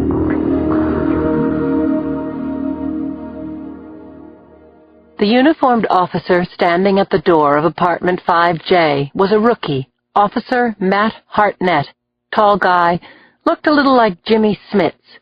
Sweat beaded his upper lip, and his face was pallid under his dark eyes. "The Vic is Mrs. Irene Wolkowski," Hartnett said, handing the log to me. "Last seen alive this morning in the laundry room around 11. The husband isn't home from work, and we still haven't been able to reach him. My partner and another team are interviewing the tenants on the street." I nodded, signed my name and Conklin's into the log. We ducked under the tape that was stretched across the doorway, walked into a scene already crawling with the CSU and the current ME, who was snapping pictures of the victim. The room stunk of gas. Windows on 2 sides were wide open to vent the room, making it seem colder inside the apartment than it was on the street. The deceased was on her back in the middle of the floor, arms and legs akimbo, a pose that made her defenseless against both the original attack and now the poking and prodding of strangers. The woman appeared to be in her early 60s. There was blood coming from the back of her head. I saw that it had soaked into the pale gray carpet, the stain parting around a leg of the piano. And the piano was wrecked. What was left of the keyboard was blood-smeared and smashed. Keys were dislocated and broken, and many were scattered on the floor as though someone had hammered at the keys repeatedly. Dr. Germanic had set up portable lights to illuminate every corner of the room. It was both well lived in and recently furnished. I saw a scrap of plastic wrap still clinging to one of the sofa legs. Dr. G said hello to me, pushed his glasses up on his nose with the back of his hand, and put his camera away. "What have we got?" I asked him. "Very interesting," Germanic said. Except for the piano and every gas jet on the stove being turned on, nothing else looks disturbed. The crime scene was organized, that is to say, neat, which nearly always meant that the crime was planned and the killer was smart. The victim suffered trauma to her head, front and back, said Dr. G. Looks to me like 2 different implements were used. The piano was one of them. I'll give you more after I get Mrs. Wolkowski on my table, but I'll tell you this much right now. She's got no rigor. She's warm to the touch, and blanching lividity is just starting. This lady's been dead only a couple of hours, probably less. We just missed the killer.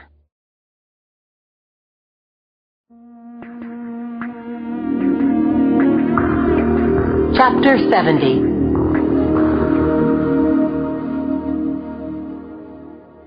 I heard Cindy's voice at the doorway and broke away from the murder scene long enough to throw my arms around her in the hallway. I'm okay, she murmured. I just got your messages. Did you know the victim? I don't think so. Not by name, anyway. Let me see her. The crime scene was off limits, and she knew it, but it was a battle I'd fought and lost with Cindy before. She had that look in her eyes now, stubborn, intractable, canny. Stand to the side, don't touch. I know, I won't. If anyone objects, you have to leave, and I want your word you will not write anything about the cause of death. My word, she said, giving me lip. I pointed to an empty corner of the room, and Cindy went there. She blanched at the sight of the dead woman on the floor, but as one of the swarm of people in 5J, she went unquestioned. That's Cindy? Conklin asked, tipping his chin toward where she stood on the fringes. Yeah, she's trustworthy. If you say so. I introduced Rich to Cindy as Irene Wolkowski's body was wrapped in sheets, zipped into a body bag.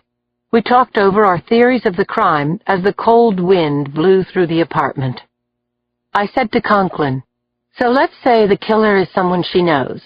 Guy who lives in the building. He rings the bell, says, Hi, Irene, don't let me interrupt you. That sounds really nice. Okay. Or maybe it was her husband, Conklin said. Came home early, killed her, and split. Or maybe a friend. Or a romantic interest. Or a stranger. A stranger? I don't see that, Cindy said.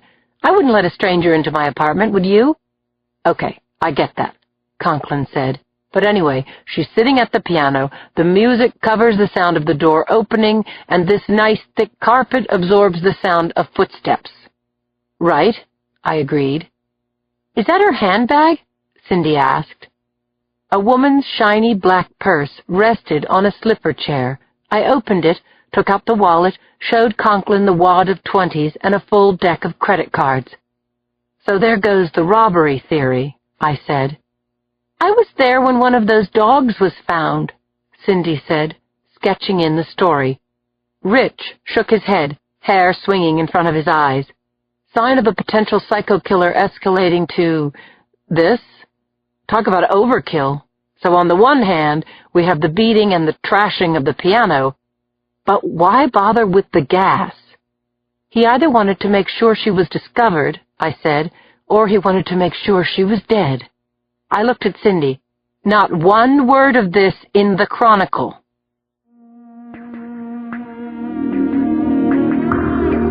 Chapter 71.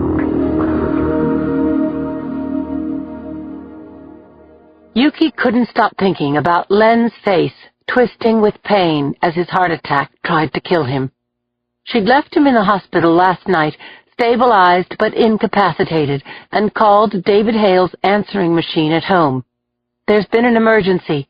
Meet me at the office at 6 a.m. and be ready to go to court.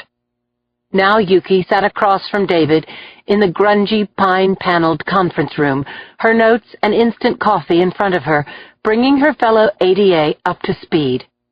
Why aren't we getting a continuance? He asked her. David was presentable today, in a tan herringbone jacket, blue pants, striped tie. Needed a haircut, but that couldn't be helped. Of all the people available to her at short notice, she'd get the best work from Hale. 3 reasons, Yuki said, tapping the table with a plastic spoon. 1. Leonard doesn't want to lose Jack Rooney as a witness. Rooney is frail. He was on vacation when the shooting occurred. We might not be able to get him back when we need him, which means his tape might be excluded. Okay. 2. Len doesn't want the chance of losing Judge Moore. Yeah, I get that, too. Len says he'll be in court in time to do the summation. He said that? Yep. When they were prepping him for surgery, he was lucid and adamant. What did his doctor say? His doctor said, and I quote, "There's a reasonable possibility that the damage to Leonard's heart is reversible." Did they have to crack open his chest? Yes, I checked with Len's wife. He came through the surgery fine. And so he'll be doing a summation in a little more than a week? Probably not, and he won't be doing the tarantella either, Yuki said. So that brings me to number 3. Len said that I'm as prepared as he is, that he's confident in us, and we're not to let him down. David Hale stared at her, open-mouthed, before finally saying, Yuki, I don't have any trial experience. I do, several years. Your experience is in civil cases, not criminal? Shut up, David. I was a litigator. That counts. So we're going to give Red Dog our best. We're going to spend the next 3 hours going over what we both already know. We've got credible eyewitnesses, the Rooney tape, and a jury that is going to be rolling its eyes at the insanity defense.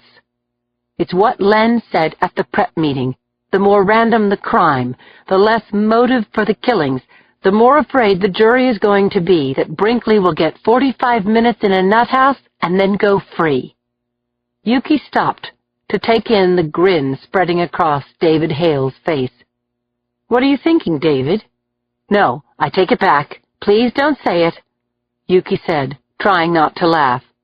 Open and shut case, said her new teammate. Slam dunk.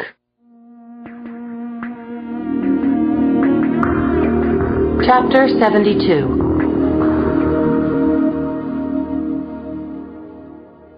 Yuki stood in the well of the courtroom, feeling as green as if she were trying her first case.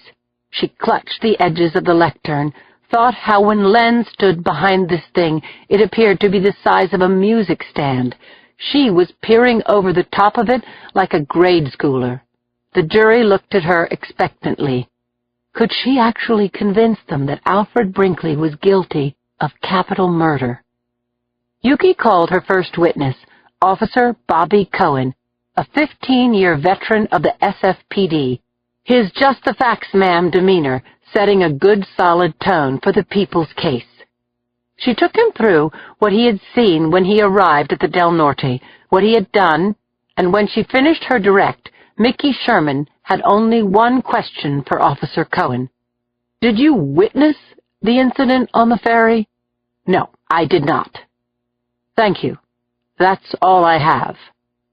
Yuki checked off Cohen in her mind, thinking that although Cohen didn't see the shootings, he'd set the stage for the jurors, putting the picture of human destruction in their minds, an image she would now build upon. She called Bernard Stringer, the fireman who'd seen Brinkley shoot Andrea and Tony Canello. Stringer lumbered to the stand and was sworn in before taking his seat. He was in his late 20s, with the open-faced, all-American looks of a baseball player. Yuki said, Mr. Stringer, what kind of work do you do? I'm a firefighter out of Station 14 at 26th and Geary. And why were you on the Del Norte on November 1st? I'm a weekend dad, he said, smiling. My kids just love the ferry. And did anything unusual happen on the day in question? Yes. I saw the shooting on the top deck. Is the shooter in court today? Yuki asked. Yes, he is. Can you point him out to us? He's sitting right there, the man in the blue suit.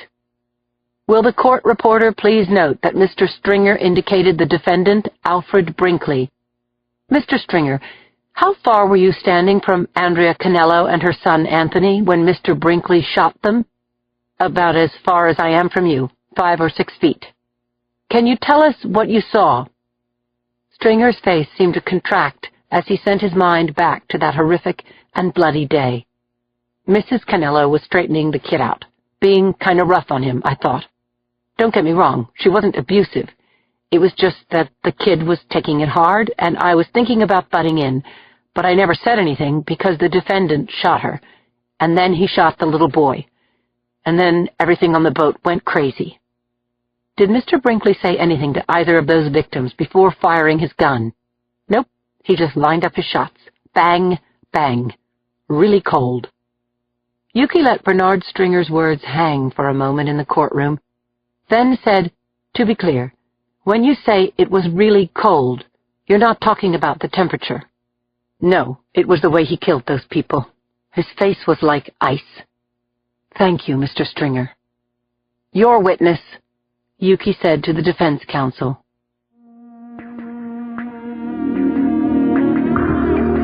Chapter 73. Yuki watched Mickey Sherman put his hands in his pockets, walk toward the witness in the reflected golden glow of the oak-paneled walls of the courtroom.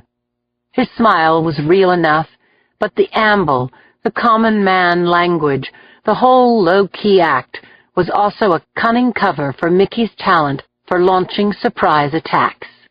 Yuki had worked with Sherman at close range before, and she'd learned to recognize his tell. Sherman would touch his right forefinger to the divot of his upper lip just before he sprang for the witness's throat. "Mr. Stringer, did Mrs. Canello or Anthony Canello do anything to provoke my client?" Sherman asked. "No, as far as I could see, they were unaware of him." "And you say my client looked calm when he shot them?" "He had a wild look about him generally, but when he pulled the trigger, his expression was like I said, cold, blank, and his hand was steady.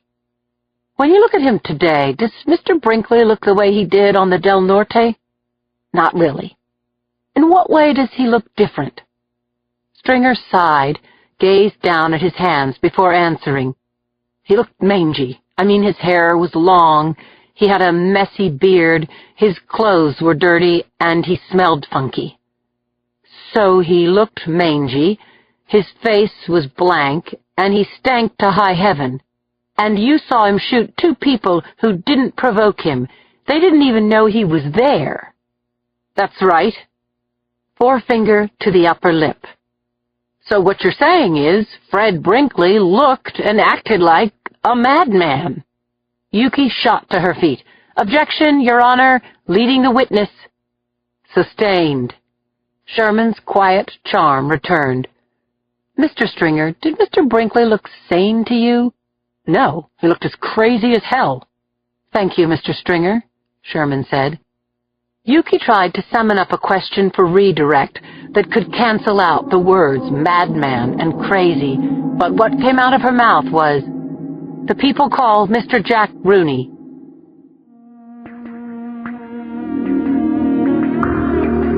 Chapter 74.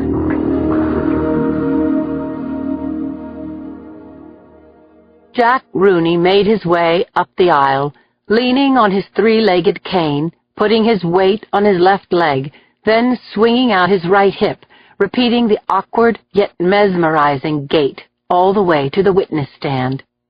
Rooney accepted assistance from the bailiff, who put a hand under the man's elbow and helped him up into the chair. Yuki thought that this witness was surely Mickey-proof. Or was he? "Thank you for coming all this way, Mr. Rooney," Yuki said when the elderly man was finally seated. Rooney was wearing a red cardigan over a white shirt, red bow tie.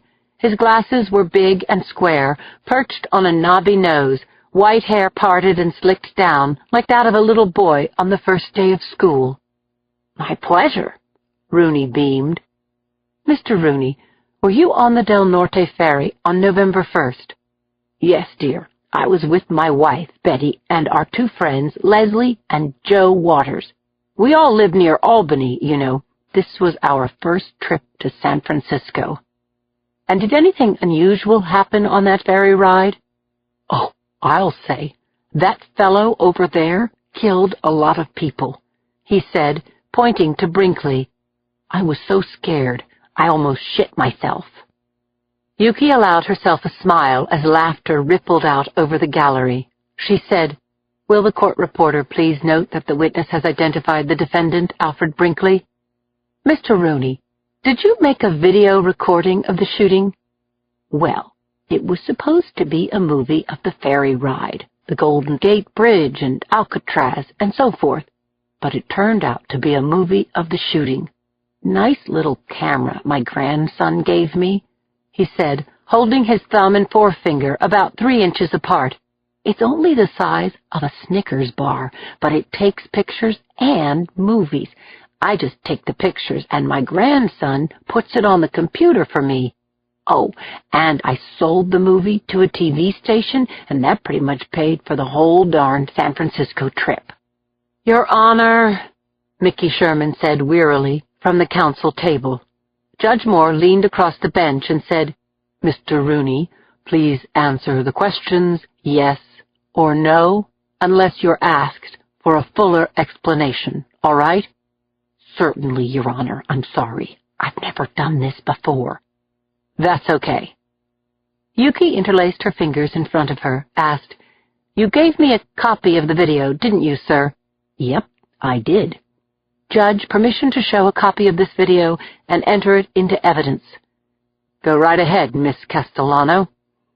David Hale slipped a disc into a computer, and his faces turned toward 2 large TVs in the front of the courtroom. The amateur film began.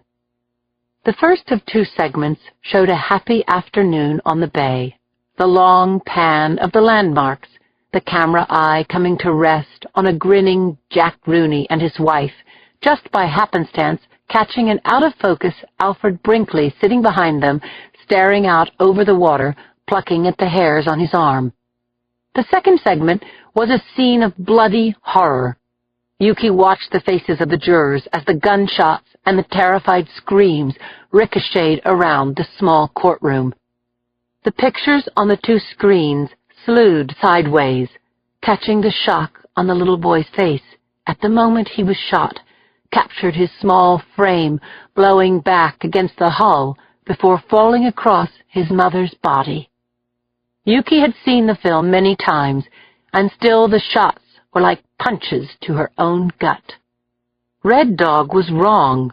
The jurors were anything but bored as they witnessed the slaughter, because this viewing of the Rooney tape was different from seeing it at home. This time, the killer sat only yards away. Some jurors covered their mouths or averted their eyes, and over the course of the 2 segments, every one of them peered with dismay at Alfred Brinkley. Brinkley didn't look back. He sat motionless in his chair, watching himself mow all those innocent people down. "I have no questions," said Mickey Sherman, turning to whisper into Alfred Brinkley's ear, the judge saying, "Thank you, Mr. Rooney. You may step down." Yuki waited for Rooney to make his long, hip-swinging return trip up the aisle before saying, "The people call Dr. Claire Washburn."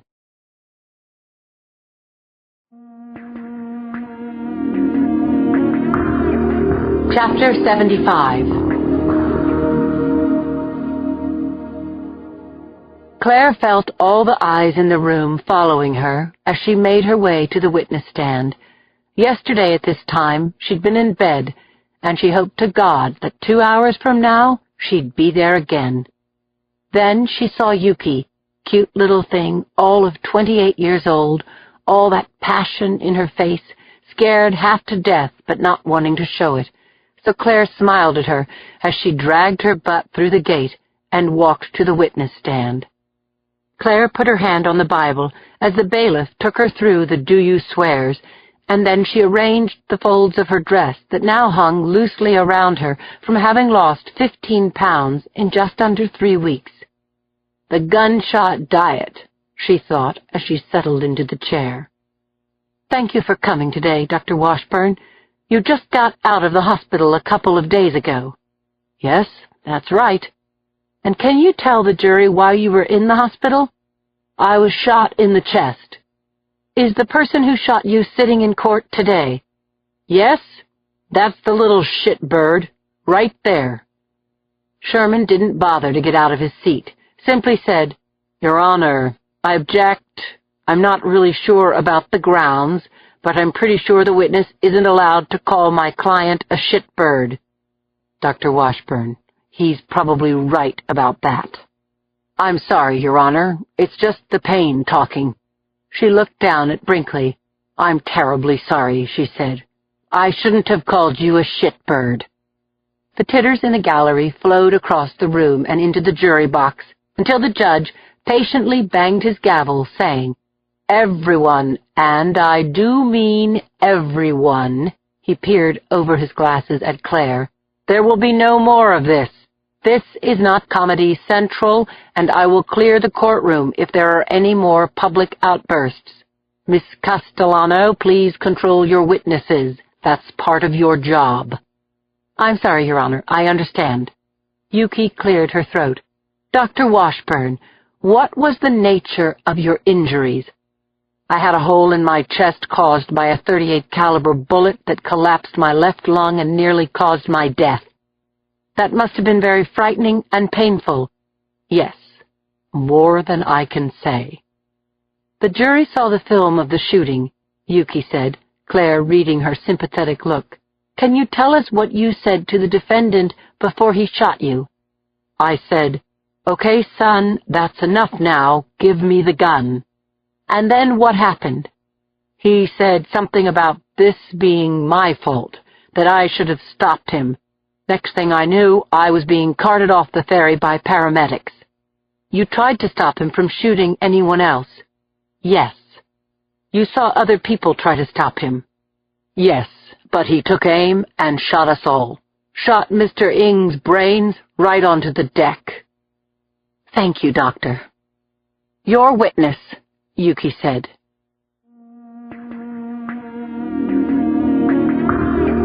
Chapter 76.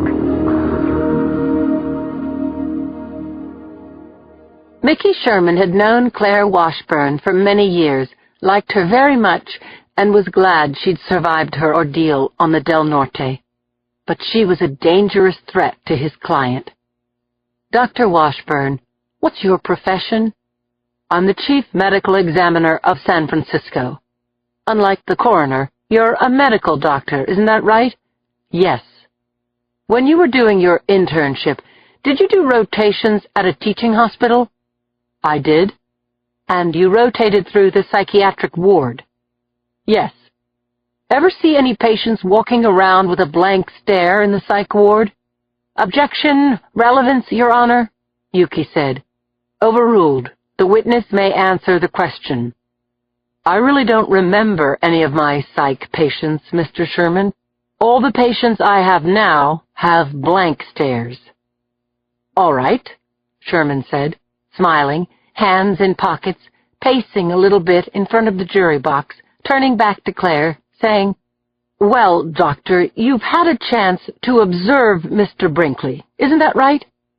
Big stretch of the word, observe. Yes or no, Dr. Washburn? Yes, I observed him on the ferry, and I see him right now. Let's just talk about what happened on the ferry. You just testified that my client said something like, This is your fault, and you should have stopped me. That's right. Were the shootings your fault? No. What did you think Fred Brinkley meant? I have no idea. Did Mr. Brinkley appear to be of sound mind at the time? Did he appear to know right from wrong? I really can't say. I'm not a psychiatrist. Well, did he deliberately try to kill you? I'd say yes. Did he know you? No siree. Did you provoke Mr. Brinkley into shooting you? Just the opposite. So you'd have to say that the shooting was basically a random act based upon no foundation whatsoever. I guess so.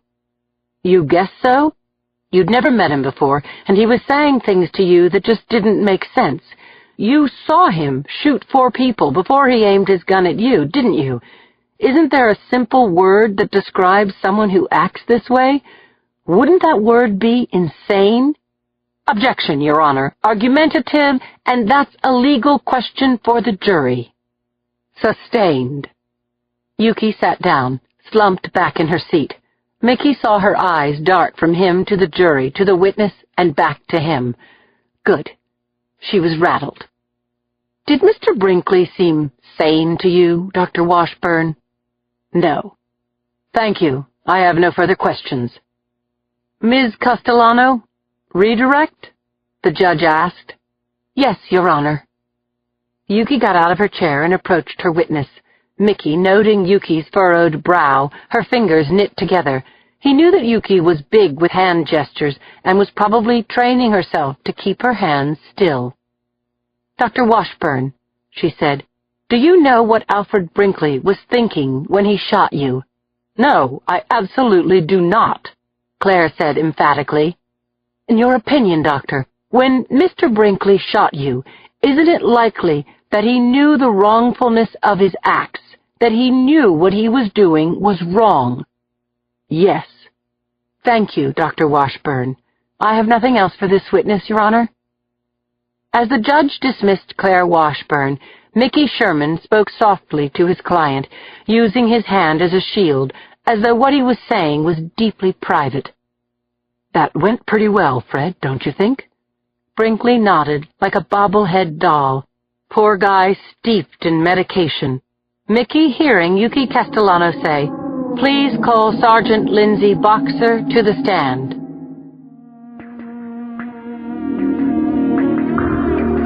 Chapter 77. I'd just spent a rocky night on Cindy's couch, waking up at odd hours to patrol the halls of the Blakely Arms. I'd checked the emergency exits, the stairwells, the roof, and the basement, finding no prowler, only a lone elderly woman doing her laundry at 2 a.m. When the sun came up, I made a quick pit stop at home to change my clothes, and now, sitting outside the courtroom, a trickle of adrenaline entered my bloodstream as the bailiff called my name. I walked inside through the double doors and the vestibule, and down the well-worn oak floorboards to the witness stand, where I was sworn in. Yuki greeted me formally and questioned me to establish my credentials. Then she said, "Do you recognize the man who confessed to the ferry shootings?" I said yes, and pointed out the cleaned-up sack of shit sitting next to Mickey Sherman. In truth, Alfred Brinkley looked very different than he had when I'd seen him last. His face had filled out, his darting eyes were still, shaved and sheared. He looked 6 years younger than when he'd confessed to the Del Norte killings. Scarily, he looked harmless now, like everyone's cousin Freddie, just an average Joe. Yuki spun toward me, pivoting on her pointy heels, asking, "Were you surprised when the defendant rang your doorbell?" I was kind of stunned, actually, but when he called up to my window and asked me to come downstairs and arrest him, I was ready to go. "And what did you do?" "I disarmed him, cuffed him, then called for backup. Lieutenant Warren Jacoby and I brought him to the police station where Mr. Brinkley was booked and interrogated." "Did you read Mr. Brinkley his rights?" "Yes, outside my doorway and again at the station." "Did he seem to comprehend what you were saying?" "Yes. I gave him a mental status test to make sure he knew his name, where he was, and what he had done. He waived his rights in writing and told me that he'd shot and killed those people on the Del Norte." "Did he seem sane to you, Sergeant?" "He did. He was agitated, he was unkempt, but Lieutenant Jacoby and I found him to be lucid and aware, which is what I call sane." "Thank you, Sergeant Boxer," Yuki said. "Your witness." The eyes of the jurors swung toward the dapper man sitting beside Alfred Brinkley. Mickey Sherman stood, fastened the middle button of his smart charcoal-gray suit jacket, gave me a dazzling smile. "Hi, Lindsay," he said.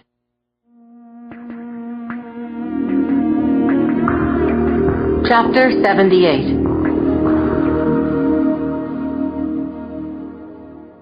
I'd leaned on Mickey some months ago when I was accused of police brutality and wrongful death took his advice on how to testify, even what to wear on the stand and what tone of voice to use, and he hadn't let me down. If it hadn't been for Mickey, I don't know what I'd be doing now, but it wouldn't be police work. Of that I was sure. I felt a wave of affection for the man who'd once been my champion, but I put up a mental shield against his wicked charm and focused on the pictures that had never left my mind, Alfred Brinkley's victims. The little boy who had died in the hospital, Claire gripping my hand, thinking she was dying as she asked after her son. And Sherman's client was guilty of all of it. "Sergeant Boxer," Sherman said, "it's rare for a killer to turn himself in to a police officer at home, isn't it?" "I'd say so. And Fred Brinkley specifically wanted to turn himself in to you. Isn't that true?" "That's what he told me." "Did you know Mr. Brinkley?"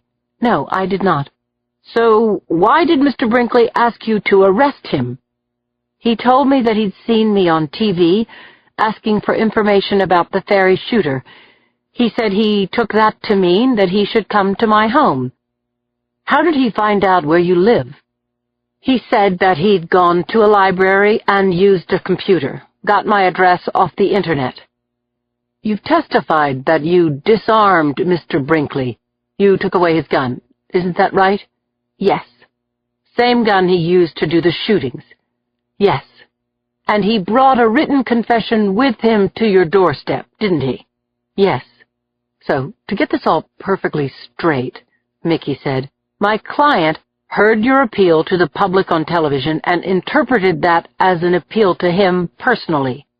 He Googled your name in a library and went to your front door as if you'd ordered takeout. And he was still carrying the handgun he used to kill 4 people. "Objection, Your Honor. Argumentative," Yuki said. "I'll allow it, but please get to the point, Mr. Sherman." "Yes, Your Honor." Mickey walked over to me, gave me his full-bore, brown-eyed, you-can-trust-me look. "Here's what I'm getting at, Sergeant. Wouldn't you agree that for a killer to keep the murder weapon and bring it to the home of a homicide inspector is not only unusual, but off the wall?" "It's unusual, I'll give you that." "Sergeant, did you ask Mr. Brinkley why he shot those people?" "Yes." "And what did he say?" I wanted to dig in, refused to answer Mickey Sherman's question, but of course I didn't have that option. "He said he did it because voices told him to do it." "Voices in his head?" "That's how I interpreted his statement." Mickey smiled at me, as if to say, "Oh yes, the defense is having a very good day." That's all I have. Thank you very much, Lindsay.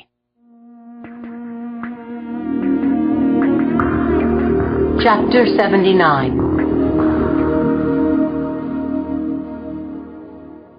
Yuki sat across from me at a table by the door at McBain's. She looked more than just worried. She looked as if she were beating herself up horribly. "I should have done a redirect," Yuki said to me after we'd ordered. The place was absolutely jammed with lawyers and their clients, cops, and Hall of Justice workers of all kinds. Yuki had to raise her voice to be heard over the din. "I should have asked you what you thought when Brinkley told you about the voices." "Who cares what I thought? It's no big deal." "Oh, it's a big deal, all right." Yuki raked her hair back with her hands. "Sergeant Boxer, what did you think when Mr. Brinkley said he was hearing voices directing him to kill?" I shrugged. "Come on, Lindsay. You would have said that you thought he was already staging his insanity defense." "Yuki, you can't nail everything down. You're doing a first-class job. I mean, really." Yuki snorted. "Mickey is successfully flipping every negative into a positive. My client killed people for no reason? That means he's insane, right? That's all he's got. Look, Brinkley seemed rational, and I said so. The jury's not going to take Brinkley's word that he was hearing voices." "Yeah," Yuki shredded her paper napkin.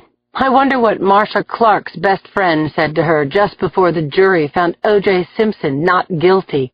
Don't worry, Marcia. Nobody's going to care about that glove. I sat back in my seat as Sid brought our burgers and piles of fries. Hey, I said, I saw Mickey on the steps of the courthouse, mobbed by reporters. Funny how much we loved his magic act with the press last summer. Now I think, you media hog. Yuki didn't laugh. Yuki, I said, circling her wrist with my fingers, you're coming off smart, on top of your case, and most of all, you sound right. Okay, she said. I'm done whining. Thanks for your testimony. Thanks for your support. Do something for me, girlfriend. Put some calories inside your body and have a little faith in yourself. Yuki lifted her hamburger, then put it back down on the plate without biting into it. You know what's going on with me, Linz? I made a mistake. In a case like this one, you don't make mistakes, not even one. And for the first time, I really see that I could lose.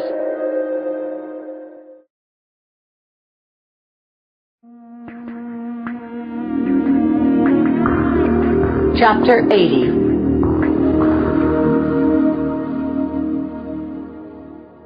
Macklin just called, Jacoby said the minute I returned to the squad room after lunch. Conklin and I walked Jacoby to his office, Jacoby saying, a kid was snatched off the street in Los Angeles 3 hours ago, a little boy, described as some kind of math genius. I didn't even sit down. I fired a flurry of questions at Jacoby. Had the child been abducted by someone in a black van? Was there any evidence at the scene? A tag number, a description, anything? Had the parents of the child been checked out? Had they heard from the kidnapper? In short, did this abduction resemble the kidnapping of Madison Tyler? Boxer, curb your enthusiasm, will ya? Jacoby said, chucking the remains of a cheeseburger into the trash can. I'll give you everything I've got, every single detail. Well, make it snappy, I laughed. I sat down and leaned forward, putting my elbows on the desk as Jacoby filled us in. The parents were inside their house, and the kid was playing in the backyard, Jacoby told us. Mother heard a squeal of brakes. She was on the phone, looked out the window onto the street, and saw a black van speeding around the corner. She didn't think too much about it. A couple of minutes later, she looked into the backyard, realized the boy was gone. The kid wandered out to the front yard? Conklin asked. Possibly. The gate was open. Kid could have opened it. He's smart, right?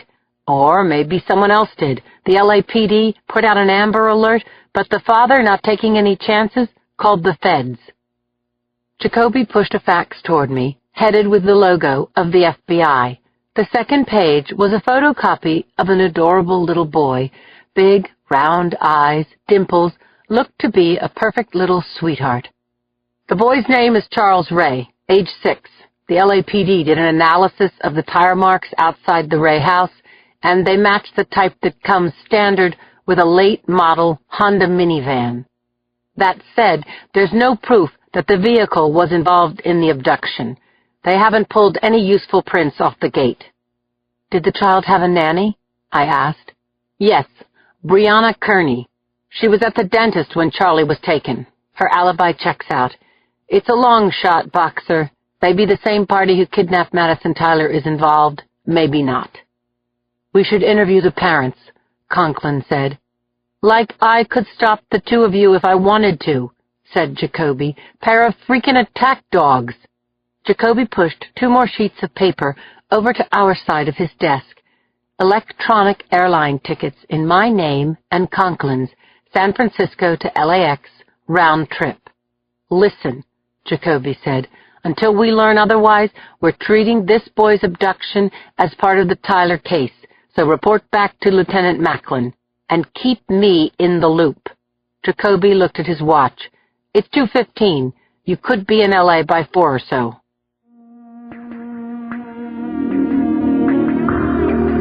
Chapter 81.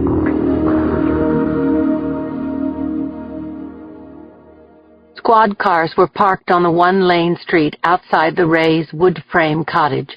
It was one of several dozen similar houses butting up against one another, lining both sides of the street.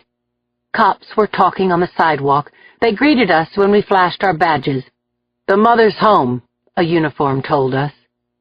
Eileen Ray came to the door. She was white, early 30s, 5'9", looked to be about 8 months pregnant, and terribly, terribly vulnerable. Her dark hair was banded up in a ponytail, and her face was raw and red from crying. I introduced Conklin and myself, and Mrs. Ray invited us inside, where an FBI tech was wiring up the phone. "The police have been wonderful, and we're so grateful," Mrs. Ray said, indicating a sofa and chair for us to sit on. The living room was crammed with stenciled cabinets, baskets, birdhouses, and dried flowers, and folded-down cardboard boxes were stacked on the floor near the kitchen table. The pervasive fragrance of lavender added to the gift shop effect of the Ray abode. "We work at home," Mrs. Ray said, answering my unasked question. "eBay." "Where's your husband now?" Conklin asked. "Scotty and an FBI agent are driving around with Brianna," she told us. "My husband is hoping to God that he might see Charlie wandering out there, lost." "Charlie must be terrified," Eileen Ray cried out. "Oh, my God, what he must be going through. Who would take him?" she asked, her voice breaking. "And why?" Conklin and I had no answers, but we lobbed questions at Mrs. Ray about her movements, her relationship with her husband, and why the gate to the yard was open. And we asked if anyone, family, friend, or stranger, had shown excessive or inappropriate attention to Charlie. Nothing she told us lit up the board. Eileen Ray was twisting a handkerchief in her hands when Scott Ray came home with the FBI agent and the nanny, a baby-faced young woman who was still in her teens. Conklin and I split up, Conklin interviewing Scott in the child's bedroom while I talked to Brianna in the kitchen. Unlike the Westwood Registry's European imports, Brianna Kearney was a second-generation American, a local girl who lived 3 blocks away and looked after Charlie on a per-hour basis. In other words, Brianna was a babysitter. Brianna cried deep, heart-wrenching sobs as I pressed her, asking about her friendships, about her boyfriend, and if anyone had questioned her about the Rays and their habits. Conklin and I finally closed our notebooks and said our goodbyes, leaving the homey little cottage right as the electric candles in the windows came on. "That girl had nothing to do with the child being snatched," I said. "I didn't get anything bad off the husband either," my partner told me. "This feels like a pedophile lures the kid into a van thing. Yeah, it's just too fricking easy to steal a child. Perv says, 'Want to see my puppy?' Kid toddles over, Perv drags the kid inside and takes off. No witness, no evidence. And now," I said, "the long wait for a phone call. That never comes." Chapter 82.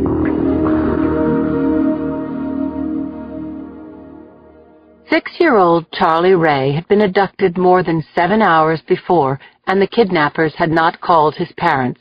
The Rays, unlike the Tylers, were in a socio-economic bracket that wouldn't normally indicate a kidnapping for ransom, and that was a bad thing. We sat in Captain Jimenez's office while FBI agent David Stanford briefed us.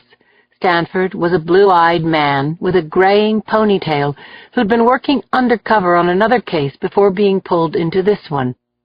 I took a flyer from the stack on the captain's desk, studied Charlie Ray's perfectly round eyes, baby teeth, and short-cropped dark curls. Would his body be found weeks or months from now in a dump or in a shallow grave or washed up on the beach after a storm? When the meeting broke up, I called Macklin and filled him in, and then Agent Stanford gave me and Conklin a lift to the airport. As we took the freeway exit, Stanford suggested we stop for a drink at the Marriott LAX before our flight. He wanted to hear everything we knew about Madison Tyler and her abduction. Speaking for myself, I was ready for a drink, possibly 2. The Latitude 33 lounge had a full bar and restaurant, Over beer and peanuts, we discussed Madison, then Stanford told us about a hideous child abduction case he'd worked months before. A 10-year-old girl had been snatched off the street as she walked home from school. She'd been found 24 hours later, raped and strangled, left on the altar of a church, her hands folded as if in prayer. The killer still hadn't been found. "How often do these kidnappings end in a rescue?" I asked. "The majority of the time, child abductions are done by family members. In those cases, the child is usually returned unharmed. When the kidnapper is a stranger, the recovery rate is about 50-50. Stanford's voice was strained as he said, "Call it passion or maybe obsession, but I believe that the more child predators I can take down, the safer the world is for my 3 kids."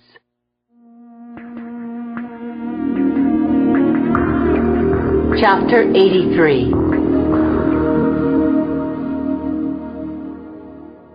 "How about keeping me company over dinner?" Stanford suggested. Our waiter brought menus to the table, and as the 8 o'clock flight to SFO had just departed without us, we took Stanford up on his offer. The agent ordered a bottle of Pinot Grigio, and Conklin and I filled him in on what we knew about Paolo Ricci's abduction and murder. "Honestly, we're stuck," I told Stanford. "Our dead ends are turning up even more dead ends. We're in about the 5th generation of dead ends." Our steaks arrived, and Stanford ordered another bottle of wine, and for the first time that long day, I finally relaxed, glad for the company and the chance to brainstorm while listening to the country and western music floating in from the live band in the lounge. I was also becoming aware of Conklin's long legs next to mine under the table, his brown suede jacket brushing up against my arm, the now familiar cadence of his voice, and the wine slipping smoothly down my throat as the evening flowed into night.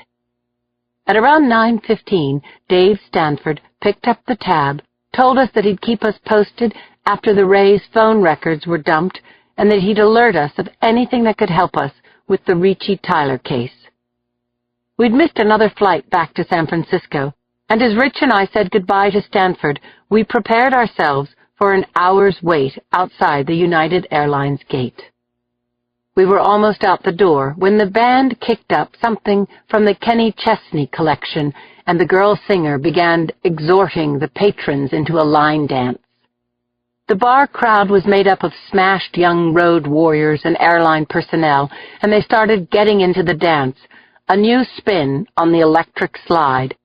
Rich smiled and said, "You want to get stupid out there?" And I grinned back, saying, "Sure, why the heck not?" I followed Rich's lead onto the dance floor and into a good time, hustling to the music, bumping into giddy strangers, and best of all, laughing. It'd been a while since I'd doubled over with belly laughs, and it felt great. When the song ended, the crooner unhooked the mic from the stand, licked her lips, and sang along with the guy at the electric piano as he played, "You Can't Hide Your Lying Eyes." Couples paired up. When Rich stretched out his arms, I stepped in close. My God, it felt so good to have Richie Conklin's arms around me. The room was spinning a little, so I closed my eyes and held on to him, the space between us closing, because there was just no room to move on that little dance floor. I even stretched up onto my toes to rest my head on his shoulder, and he gripped me more tightly. When the music stopped, Rich said, "Man, I really don't want to go to the airport. Do you?" I remember saying that a case could be made that at that late hour, after the long work day, and, by the way, having drunk a whole lot of wine, we had several bona fide expense-reportable reasons to spend the night in L.A. Still, I was torn as I handed my credit card to the desk clerk at the Marriott LAX, telling myself this didn't mean a thing. I wasn't going to do anything but go to my room and sleep. That was all. Rich and I stood at opposite sides of the elevator, a weary couple between us, as the mirrored car climbed 10 silent flights. I hated to admit it, but I missed being in his arms. When we stepped out of the elevator, I said, "Good night, Rich." Then I turned my back on him as I slipped the key card into the slot, aware that he was now doing the same in a door across the hall. "See you in the morning, Lindsay." "Sure thing. Sleep tight, Richie." The tiny green light went on, and the door handle opened under my hand.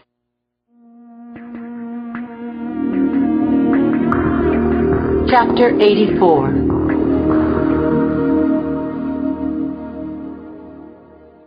I closed and bolted the door to my room, my mind reeling with longing and desire, relief and regret.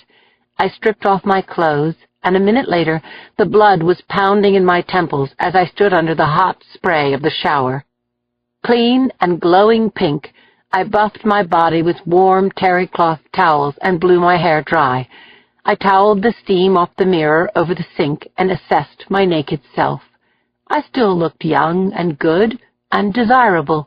My breasts were firm, my tummy flat, and my sandy blonde hair cascaded in waves to below my shoulders. Why hadn't Joe called me? I wrapped myself in a white hotel robe, went to the bedroom, checked the empty voicemail on my cell phone, much like my stubborn answering machine at home. It had been 6 days since I'd seen Joe. Was it really, truly over between us? Would I never see him again? Why hadn't he come after me? I pulled the drapes shut, folded the gold-quilted spread, and fluffed the pillows. Dizzy from the wine and the heat of the shower, I lay down. Eyes closed, I found that the fading images of Joe were replaced by more urgent fantasies. I was drawn back to only a half-hour earlier, when Rich had held me. I relived the moment when dancing with him had gone from good to too good, when I'd felt him hard against me, when I'd put my arms around his neck and pressed my body against his. It was okay to have these feelings, I told myself. I was only human, and so was he, and both of us were having a completely natural response to being alone together. A tapping at the door startled me. My heart jumped as the knock came again.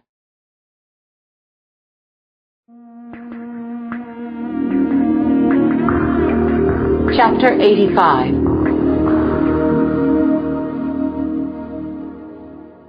I cinched the sash of my robe and padded barefoot to the door. I saw Rich Conklin through the peephole.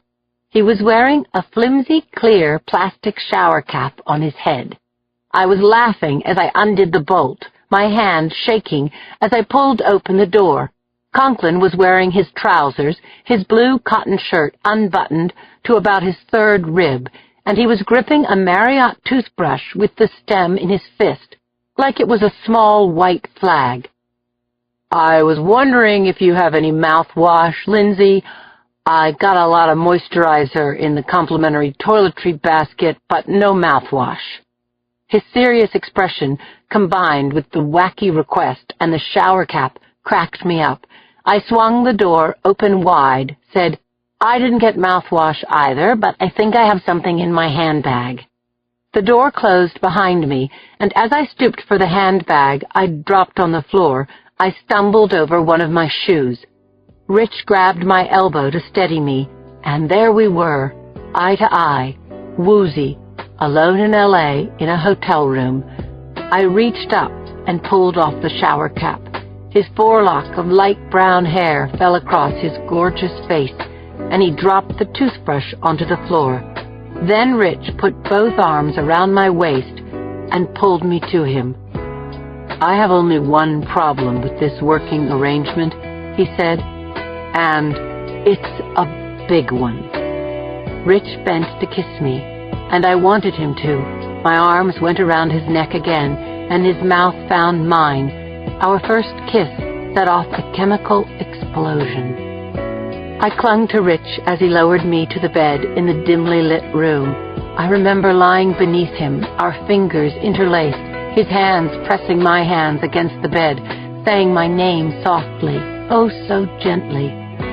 "I wanted to be with you like this, Lindsay, before you even knew my name." I've always known your name.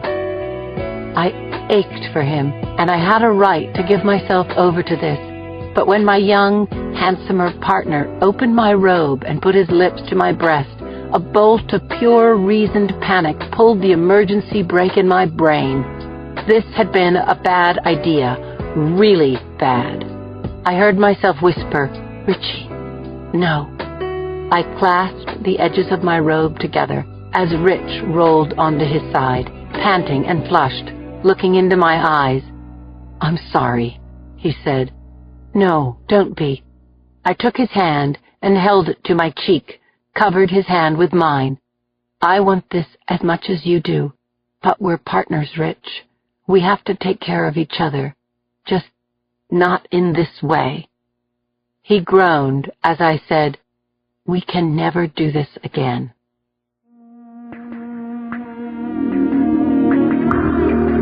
Chapter 86.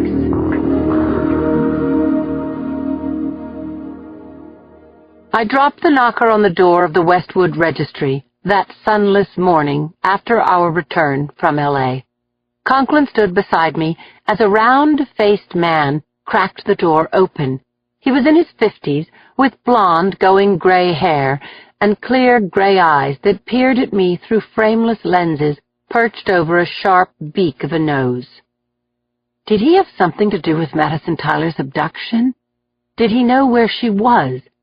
I showed him my badge, introduced my partner and myself. "Yes, I'm Paul Renfrew," said the man at the door. "You're the detectives who were here a few days ago." I told him that we were, that we had some questions about Paola Ricci. Renfrew invited us inside, and we followed the natty man down the narrow hallway, through the green door that had been padlocked when we'd last seen it. "Please, please, sit," Renfrew said. So Conklin and I each sat on one of the small sofas at right angles in a corner of the cozy office as Renfrew pulled up a chair.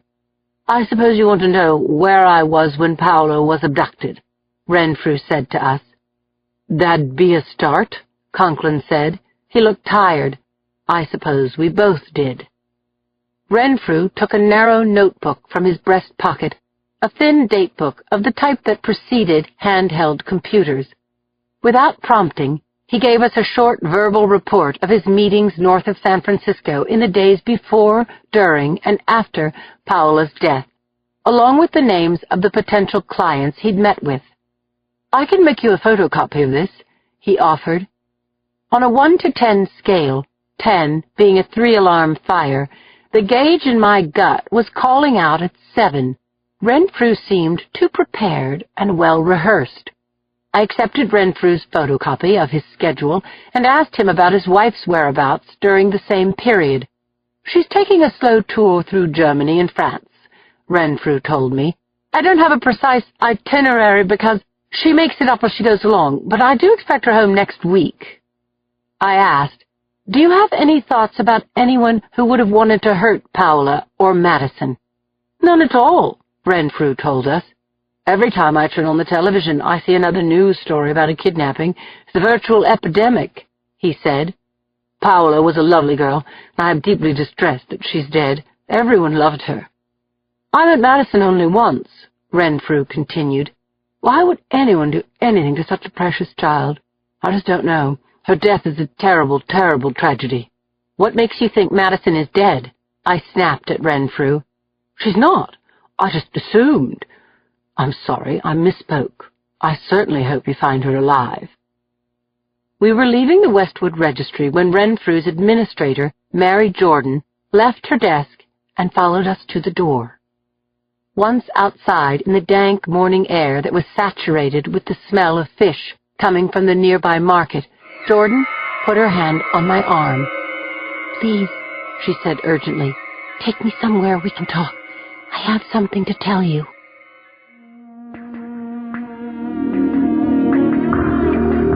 Chapter 87.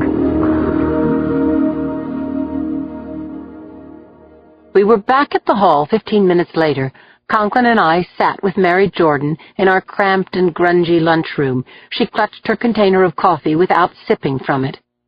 After you left a few days ago, before Mr. Renfrew got back from his trip, I decided to poke around, and I found this," she told us, taking a photocopy of a lined ledger sheet out of her handbag. "It's from the register. That's what they call it." "Where did you find this, Mary?" Conklin asked. "I found the key to the Renfrews' private office. They keep the register in there." "I phoned the DA's office, got ADA Kathy Valoy on the phone. I filled her in, and she said she'd be down in a minute." Valoy was one of those people who actually meant it when she said a minute. She came into the lunchroom, and I introduced her to Mary Jordan. "Did Sergeant Boxer or Officer Conklin ask you to retrieve these materials?" "No, of course not." "If you were asked by anyone to provide these materials," Valoy said, "that makes you an agent of the police, and we have to exclude the book. This came from Paola's murder and Maddie having been kidnapped," Jordan said. "I just don't believe Erica Whitten is living in England. You think I'm crazy?" "You know what I think, Mary?" I said. "You have the instincts of a good cop."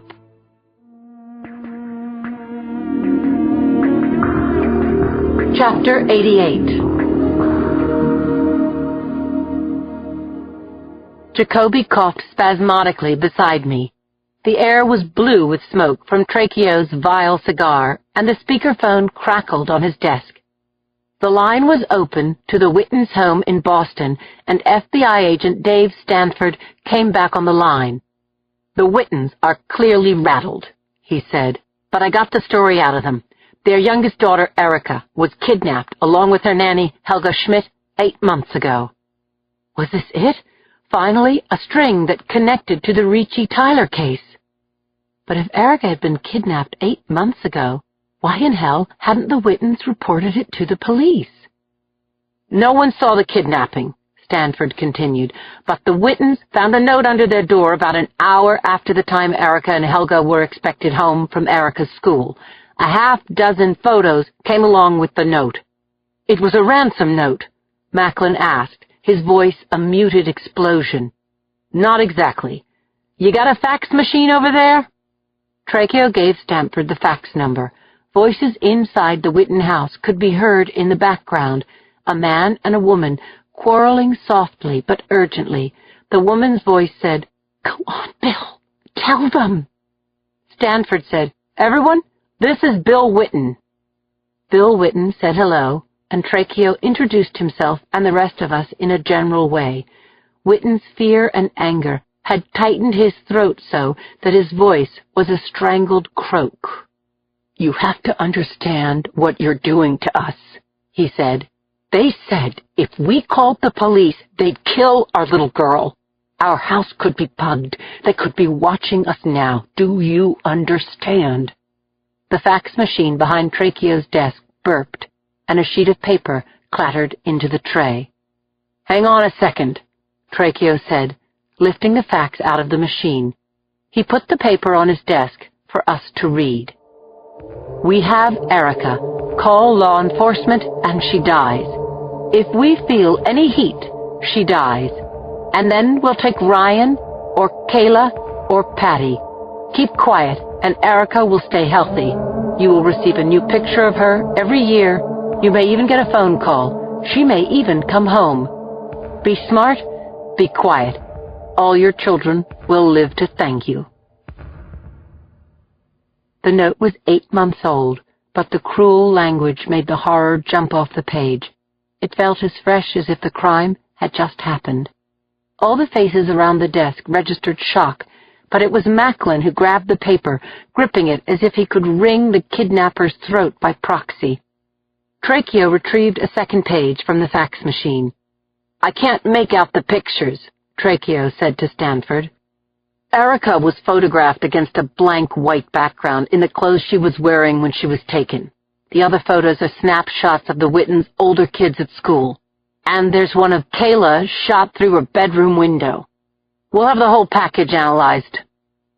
I was thinking, sure, they'll try to collect prints and traces from the envelope and its contents, but what Stanford isn't saying in front of the Whittens is that every dead Jane Doe in the country will be compared to the stats and DNA of both Helga Schmidt and Erica Witten. There was no doubt in my mind that the letter and the photos were a ruse to buy time. Erica Witten and Helga Schmidt were both dead. But what had the kidnappers gained? What did they want? I was reeling with violent images featuring small girls and their equally helpless nannies when my cell phone rang. It was Inspector Paul Chi saying, "An emergency call just came into the squad, Lindsay. Someone was attacked at the Blakely Arms."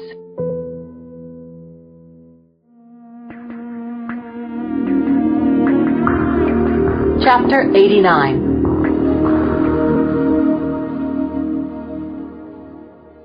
Conklin and I stepped out of the Blakely Arms elevator onto a carpeted hallway on the 6th floor and saw two cops halfway down the hall outside the door to apartment 6G.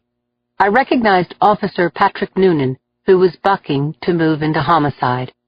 "What happened here, Noonan?" "A bloody mess, that's what, Sergeant. The victim's name is Ben Wyatt. He's been living in the building for about a year." Conklin held up the police tape, and I ducked under it, Noonan still talking.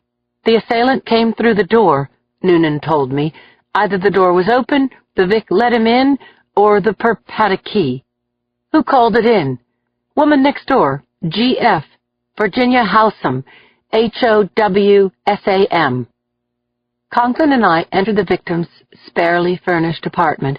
A halo of blood pooled around the man's head, a dark puddle on the polished oak floors. He was a black male, early 30s, fit, wearing shorts, a thin gray T-shirt, and running shoes. He was lying on his left side next to a treadmill. I bent to get a better look. His eyes were closed and his breathing was labored, but he was still alive. Paramedics clattered through the door, crowded around the victim, and on the count of 3 lifted him into a stretcher.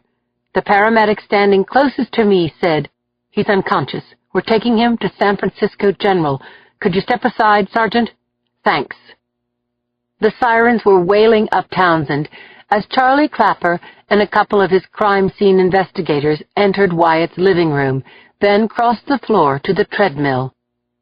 "The cord to this thing's been cut," Clapper said, showing me where the clean separation had been made, as if with a sharp knife. "You saw the victim?" he said to me. "Yes, he's alive, Charlie. At least he is now. Looks like he was really clobbered from behind." As with Irene Wilkowski, whatever instrument had been used to bash Ben Wyatt's skull had been removed from the apartment, and also similar to the Wilkowski crime scene, very little else had been disturbed. No doubt there was a connection between the attacks that were making terror an almost daily thing at the Blakely Arms. What was that connection? What the hell was going on?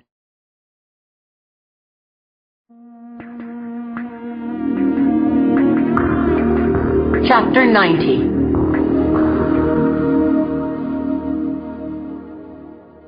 Ben Wyatt's next-door neighbor, Virginia Howsam, was a woman in her late 20s who worked nights at a club downtown.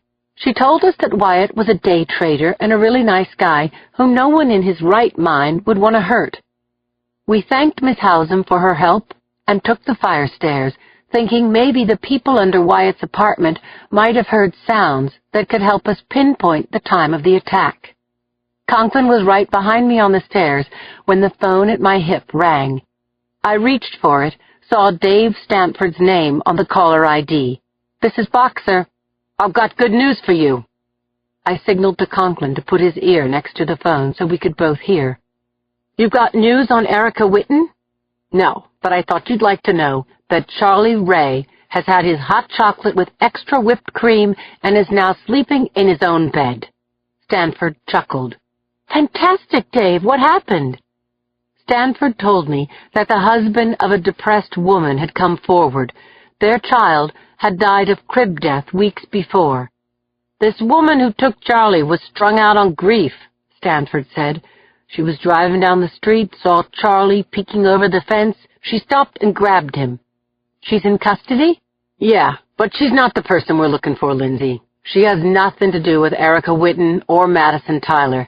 She's on antidepressants under a doctor's care, and yesterday was the first time she left home since her baby died. I thanked Stanford and closed the cell phone. Conklin was right there. I was looking into his eyes, feeling the heat. "So, we've got nothing," Rich said. "We've got something," I said, starting down the stairs again. "We've got a killer at large in this goddamned building. As for Madison Tyler, we've got another dead end."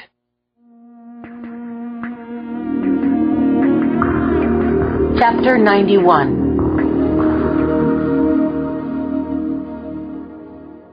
Mickey Sherman sat beside Alfred Brinkley at the defense table, trying to get his client to understand him through the haze of whatever meds he was on. The poor sap had all the energy of a parsnip. "Fred." "Fred?" Sherman shook his client's shoulder. "Fred, we start your defense today, you understand?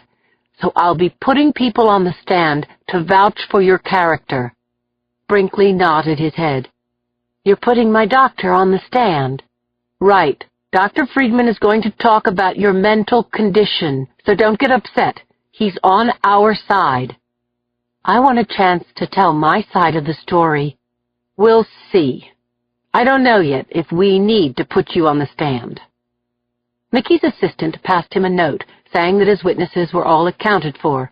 Then the bailiff called out, "All rise," and the judge entered the courtroom through the door behind the bench. The jurors filed in and were seated. It was day 4 of Alfred Brinkley's trial, and court was in session. "Mr. Sherman," Judge Moore said, "are you ready with your first witness?" "The defense calls Mr. Isaac Quintana." Quintana was wearing several layers of odd clothing, but his eyes were clear, and he smiled as he took the stand. "Mr. Quintana," Sherman began. "Call me Ike," the witness said. "Everyone does." "I'll call you Ike, then," Mickey said good-naturedly. "How do you know Mr. Brinkley?" "We were at Napa State together." "That's not a college, is it?" Sherman said, smiling at his witness, jingling the coins in his pocket. "No, it's a nut house," Ike said, grinning. "It's a state mental institution, isn't that right?" "Sure." "Do you know why Fred was at Napa State?" "Sure. He was depressed, wouldn't eat, wouldn't get out of bed, had very bad dreams. His sister had died, you know, and when he checked into Napa, it was because he didn't want to live." "Ike, how did you know that Fred was depressed and suicidal?" "He told me, and I knew he was on antidepressants." "And how long did you know Fred?" "For about 2 years." "Did you get along with him pretty well?" "Oh, sure. He was a very sweet guy. That's why I know he didn't mean to kill those people on the ferry." "Objection, Your Honor, unresponsive," Yuki barked. "I move that the witness's last statement be stricken from the record." "Sustained. So ordered." "Ike," Sherman asked reassuringly, "was Fred Brinkley ever violent when you knew him?" "Gosh, no. Who told you that? He was very laid back. Drugs will do that to a person. Take a pill, and you're not really crazy anymore."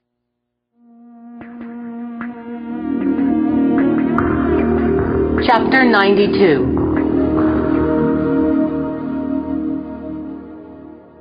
Yuki stood up from the prosecution table and smoothed out the creases in her pin-striped skirt, thinking that Quintana was like a muppet, with his wacky smile and outfit that made him appear to be wearing an entire tag sale.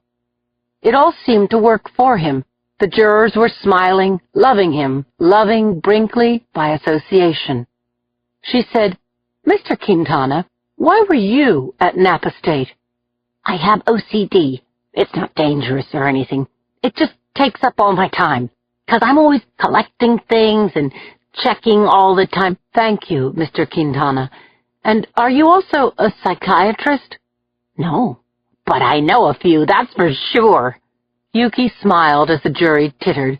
It would be tricky to dismantle Quintana's testimony without turning the jury against her. What kind of work do you do, Mr. Quintana? I'm a dishwasher at the Jade Cafe on Bryant. If you want clean, you can't do better than having someone with OCD doing the dishes. I see your point, Yuki said as laughter rolled up from the gallery. Do you have any medical training? No. And apart from today, when did you last see Mr. Brinkley? About 15 years ago. He was checked out of Napa like in 1988 or so. You've had no contact with him between now and then? No. So you wouldn't know if he's had 2 lobotomies and a heart transplant since you saw him last. Ha! That's funny. Is that true? My point, Mr. Quintana, is that the 16-year-old you called a very sweet guy may have changed. Are you the same person you were 15 years ago? Well, I have a lot more stuff. Guffaws sprang up from the gallery. Even the jurors were chortling. Yuki smiled to show she didn't, God forbid, lack a sense of humor. When quiet resumed, she said, Ike, when you said that Mr. Brinkley was crazy, that was your opinion as a friend, wasn't it? You weren't trying to say that he met the legal definition of insanity, that he didn't know right from wrong. No, I don't know anything about that. Thank you, Mr. Quintana. I have no further questions.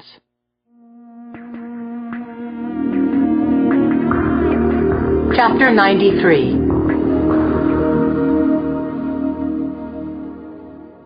Sherman's next witness, Dr. Sandy Friedman, walked up the aisle toward the witness stand.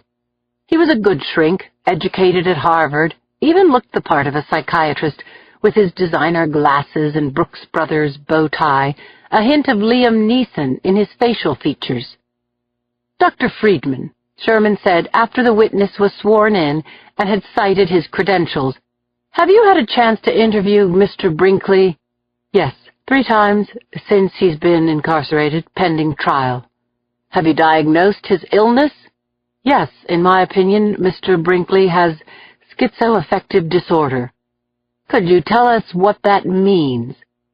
Friedman leaned back in his chair as he organized his response. Then he said, schizoaffective disorder is a thought, mood, and behavioral disorder that involves elements of paranoid schizophrenia. One can think of it as a kind of bipolar disorder. Bipolar meaning manic-depressive? Sherman asked. Bipolar in the sense that people with schizoaffective disorder have ups and downs, despair and depression, and hyperactivity or mania, but they can often manage their illness for a long time and more or less fit in on the fringes of society. Would they hear voices, Dr. Friedman? Yes, many do. That would be one of the schizoid aspects of this disease.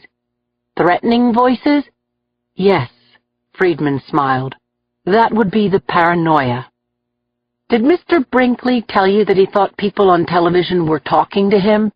Yes, that's also a fairly common symptom of schizoaffective disorder, an example of a break from reality, and the paranoia makes him think that the voices are aimed at him.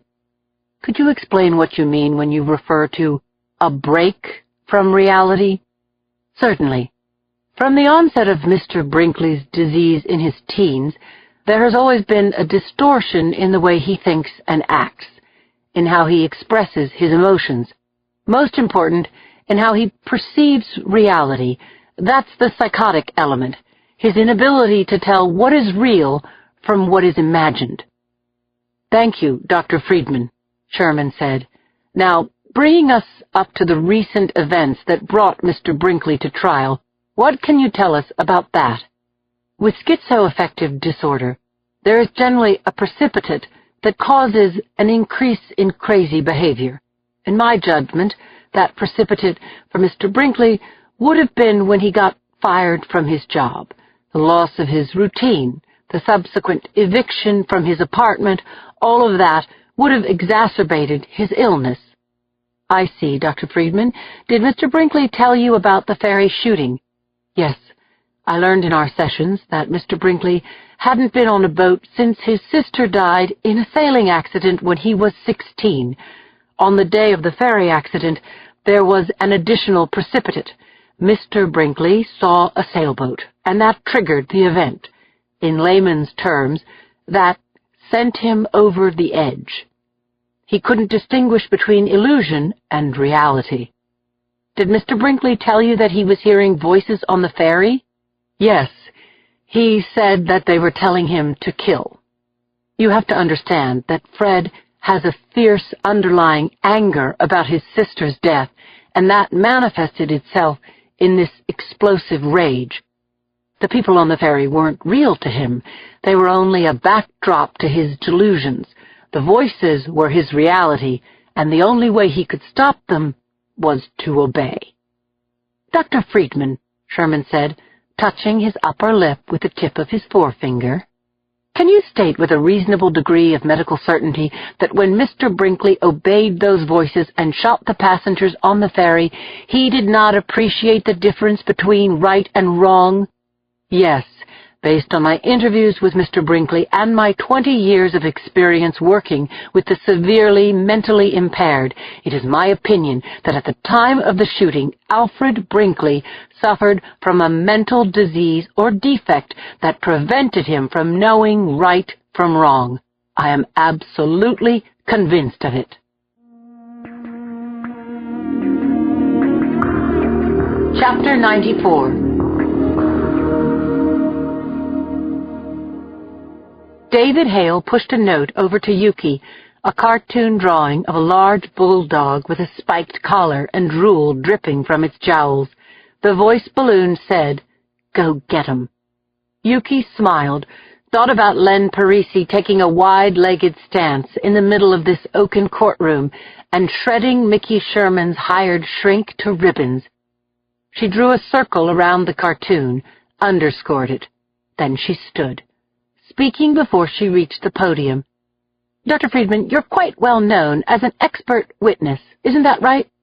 Friedman said that he was, and that he'd testified for both prosecution and defense teams over the past 9 years. In this case, the defense hired you. Yes, that's right. And how much were you paid? Friedman looked up at Judge Moore, who peered down at him. Please answer the question, Dr. Friedman. I was paid about $8,000. $8,000, okay. And how long were you treating Mr. Brinkley? Mr. Brinkley wasn't technically my patient. Oh, said Yuki. Then let me ask you, can you diagnose someone that you've never treated? I've had 3 sessions with Mr. Brinkley, during which time I also gave him a battery of psychological tests. And yes, I can assess Mr. Brinkley without treating him. Friedman sniffed. So based on 3 interviews and these tests, you believe that the defendant was unable to understand right from wrong at the time of the killings. That's correct. You didn't give him an X-ray and find a tumor pressing against a lobe of his brain, did you? No, of course not. So how do we know that Mr. Brinkley wasn't lying and skewing the test results so he wouldn't be found guilty of murder? He couldn't do that, Friedman said. You see, the test questions are like a built-in lie detector. They're repeated in many different ways, and if the answers are consistent, then the patient is telling the truth. Doctor, you use those tests because you can't really know what's in the patient's mind, can you? Well, you also make a judgment based on behavior. I see. Dr. Friedman, are you aware of the legal term consciousness of guilt?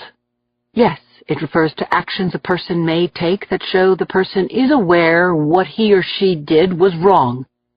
Well put, Doctor, Yuki said. Now, if someone shoots 5 people and then runs away, as Alfred Brinkley did, doesn't that show consciousness of guilt? Doesn't it show that Mr. Brinkley knew what he'd done was wrong? Look, Miss Castellano, not everything a person does when he's in a psychotic state is illogical. People on that ferry were screaming, coming at him with intent to harm him. He ran. Most people finding themselves in that situation would have run. Yuki stole a look at David, who gave her an encouraging nod. She wished he'd beamed her something to nail Friedman with, because she didn't have it. And then she did. Dr. Friedman, does gut instinct play any part in your assessment? Well, sure. Gut instinct, or intuition, is made up of many layers of experience. So yes, I used gut instinct as well as formal psychological protocol in my assessment. And did you determine whether or not Mr. Brinkley is dangerous? I interviewed Mr. Brinkley both before and after he was put on Risperdal, and it is my opinion that properly medicated, Mr. Brinkley is not dangerous. Yuki put both her hands on the witness box, looked Friedman in the eye, ignored everything and everyone in the courtroom, and spoke from the fear she felt every time she looked at that freak sitting next to Mickey Sherman. Dr. Friedman, you interviewed Mr. Brinkley behind bars. Check your gut instinct on this. Would you feel comfortable riding home in a cab with Mr. Brinkley? Would you feel safe having dinner with him in his home, riding alone with him in an elevator? Mickey Sherman leaped to his feet. Your Honor, I object. Those questions should be taken out and shot. Sustained, the judge grumbled. I'm done with this witness, Your Honor, Yuki said.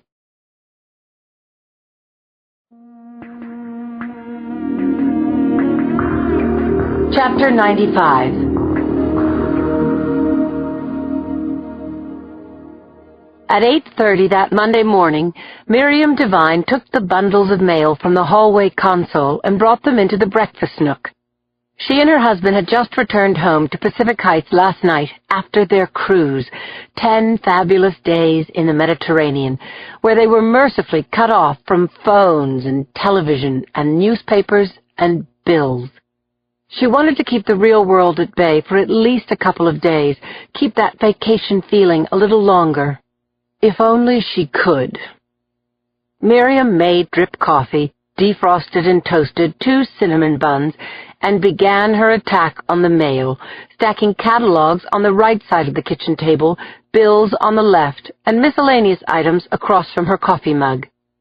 When she found the plain white envelope addressed to the Tylers, she shuffled it to the bottom of the miscellaneous pile and continued working, writing checks and tossing junk mail until Jim came into the kitchen. Her husband drank his coffee standing up, said, "Christ, I don't want to go to the office. It's going to be hell, even if no one knows I'm there." "I'll make meatloaf for dinner, sweetie, your favorite." "Okay, something to look forward to anyway." Jim Devine left the house and closed the front door behind him. Miriam finished dealing with mail, rinsed the dishes, and phoned her daughter before calling her next-door neighbor, Elizabeth Tyler. "Liz, honey, Jim and I just got back last night. I have some mail for you that was delivered here by mistake. Why don't I drop over so we can catch each other up?"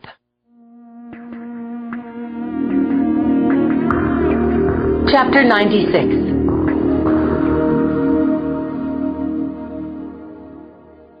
I stood with Conklin in the Tylers' living room. It was only 15 minutes since their neighbor Miriam Devine had dropped off the handwritten note from the kidnappers. It had had the effect of an emotional nuclear bomb on Elizabeth Tyler and was having a similar effect on me. I remembered canvassing the Devines' house the day of the abduction. It was a cream-colored, clapboard Victorian, almost identical to the Tylers' house, right next door.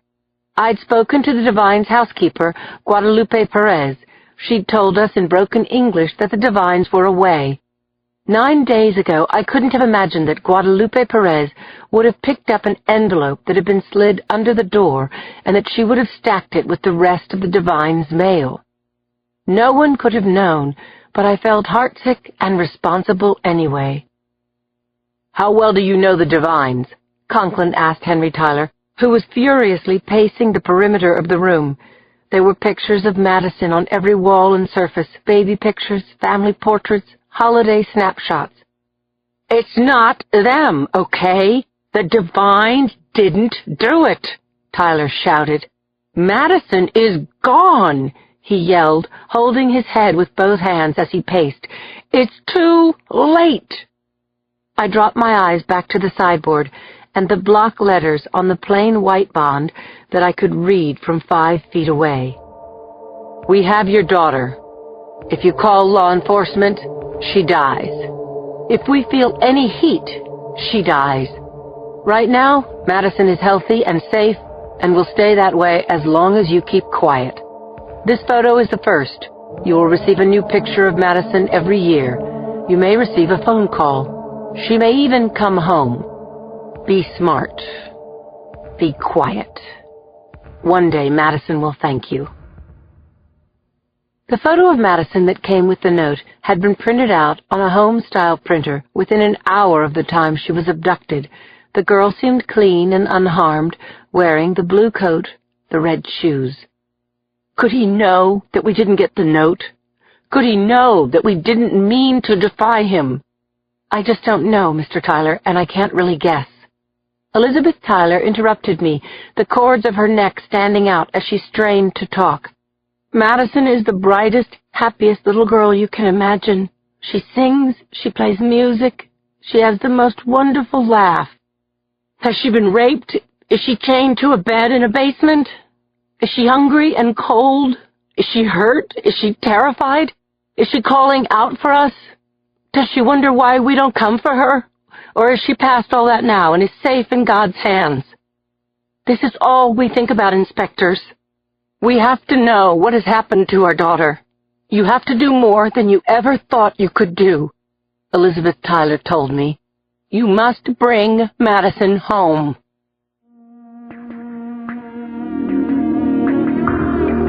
Chapter 97.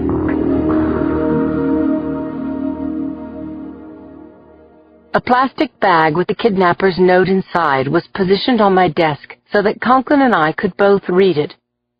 If you call law enforcement, she dies. If we feel any heat, she dies. We were still rocked by those words, unable to shake the sickening feeling that by actually working the Ricci Tyler case, we might have brought about Madison's death. When Dave Stamford arrived at noon, we turned the kidnapper's note over to the FBI. Jacoby ordered a pie from Presto Pizza. Conklin pulled up a chair to Stanford, and we opened our files to him. An hour later, it still all came down to one lead. The Whittons in Boston and the Tylers in Pacific Heights had the Westwood Registry in common. We divvied up the client names that Mary Jordan had copied from the register and started making phone calls. By the time the square box was in the round file, we were ready to go. Conklin and Macklin went in Stanford's car, and Jacoby and I paired up, partners again for the day. It was good seeing Jacoby's homely mug beside me, his expanding heft in the driver's seat. "Pardon me for noticing, but you look like you've been keel-hauled," he said. "This goddamn case is making me sick. But since you mention it, Jacoby, I'm wondering about something. Did it ever occur to you to lie to me when I look like hell?" "I don't think so. No." "I guess that's one of the things I love about you." "Ah, don't get mushy on me now." He grinned, took a hard right onto Lombard, and parked the car. Over the next 5 hours, we tracked down and interviewed 4 Westwood Registry clients and their nannies. By the time the sun was lighting up a swath of pink cotton candy clouds across the western sky, we had joined Macklin and the others back at the hall. It was a short meeting because our combined 25 man-hours had yielded nothing but praise for the Westwood Registry and their imported 5-star nannies. At around 7 p.m., we told one another we'd pick it up again in the morning. I crossed Bryant, got my car out of the lot, and headed toward Potrero Hill. Streetlights were winking on all across the city as I parked outside my home, sweet home. My hand was on the car door handle when something eclipsed the light coming in from the passenger side window, throwing me into shadow. My heart hammered as I swung my head around and a dark figure came into view. It took me a few seconds for my brain to put it all together. Even then, I doubted my eyes. It was Joe. Chapter 98.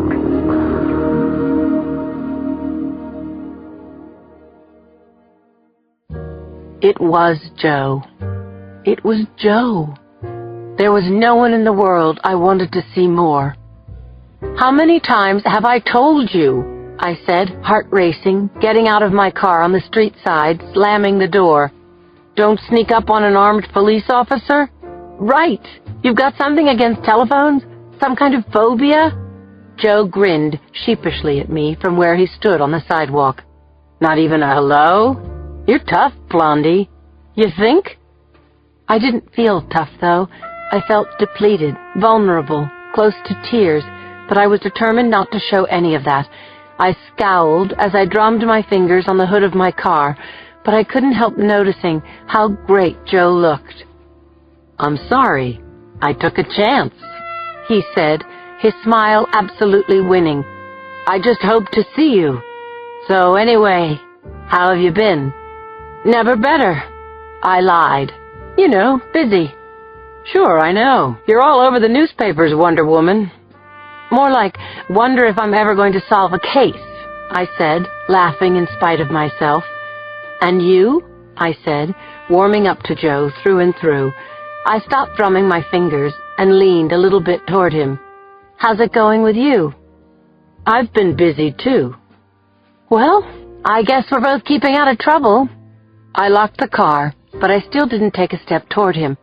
I liked having that big hunk of metal between us, my explorer as chaperone, giving me a chance to think through what to do with Joe. Joe grinned, said, Yeah, sure, but what I meant was I've been busy trying to get a new life. What was that? What had he just said? My heart lurched and my knees started to give. I had a flash of insight. Joe looked and sounded great because he'd fallen in love with someone else. He'd dropped by because he couldn't tell me the news on the phone. I haven't wanted to call you until it was final, he said, his words dragging me back to the moment. But I can't move the damned request through the system fast enough. What are you talking about? I put in for a transfer to San Francisco, Lindsay. Relief overwhelmed me. Tears filled my eyes to the brim as I stared at Joe. Images flashed. Nothing I could help or stop. Snatches of our months of high-flying romance. But it wasn't the romantic part that I remembered most.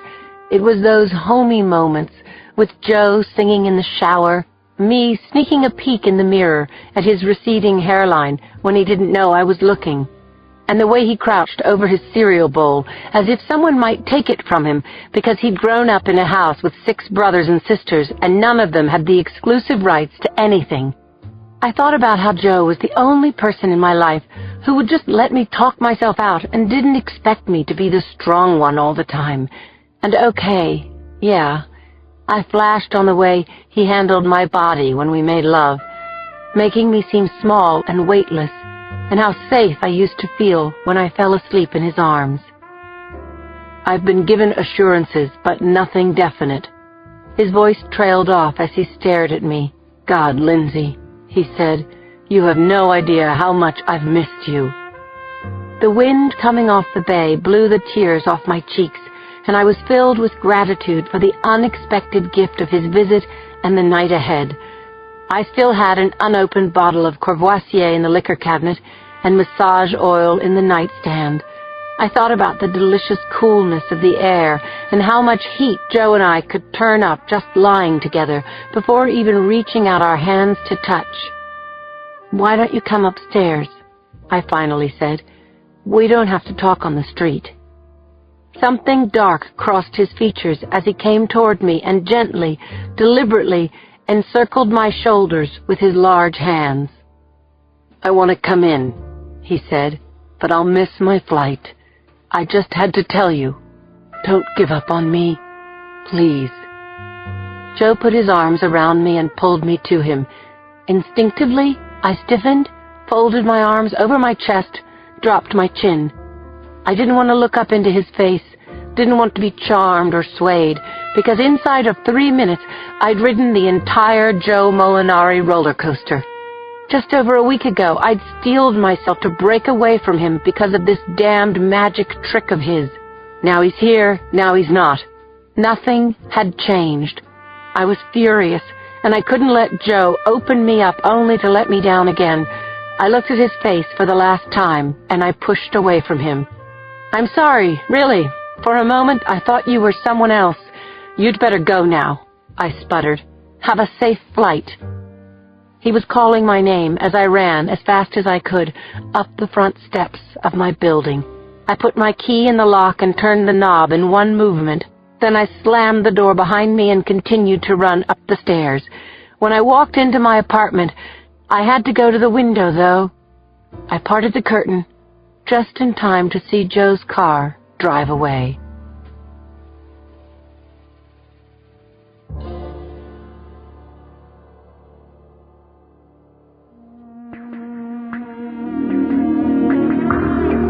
Chapter 99.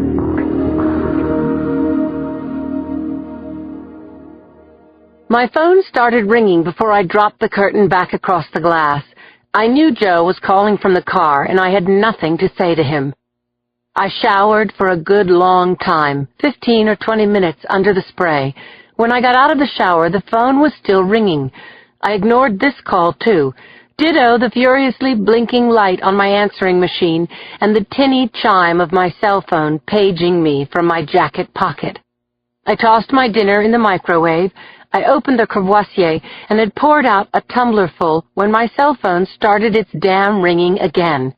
I grabbed it out of my jacket pocket, growled, "Boxer," fully prepared to say, "Joe, leave me alone, okay?"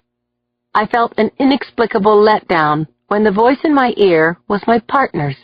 Rich said, "What's it take to get you to answer the phone, Lindsay?" He was annoyed with me, and I didn't care. "I was in the shower," I said. "As far as I know, that's still allowed." "What's up?" There was another attack at the Blakely Arms. The air went out of me. "A homicide?" "I'll let you know when I get there. I'm a couple of blocks away." "Lock down the building, every exit," I said. "No one leaves." "I'm on it, Sergeant." That's when I remembered the treadmill victim. How could I have forgotten about him? "Rich, we forgot to check on Ben Wyatt." "No, we didn't." "You called the hospital?" "Yeah." "Is Wyatt awake?" "He died 2 hours ago." I told Rich I'd see him shortly and called Cindy. No answer. I snapped my phone closed, slapped it down on the kitchen counter so that I wouldn't throw it through a window. The microwave binged 5 times, telling me that dinner was ready.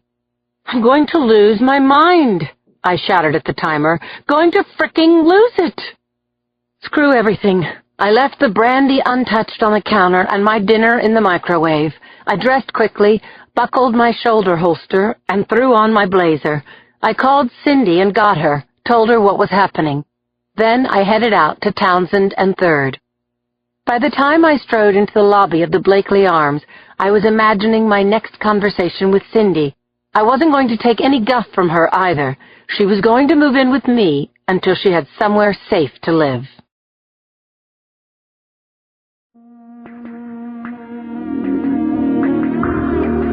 Chapter 100.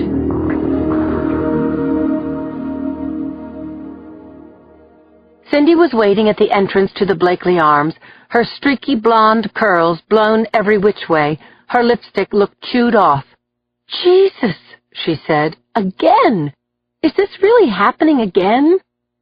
"Cindy," I said as we entered the lobby, "has there been any talk in the building, any gossip, any fingers pointed toward anyone?" "Only thing I've heard is the nasty sound of people's nerves snapping." We took the elevator together, and once again I was standing outside an apartment in the freaky Arms that was bristling with uniformed cops.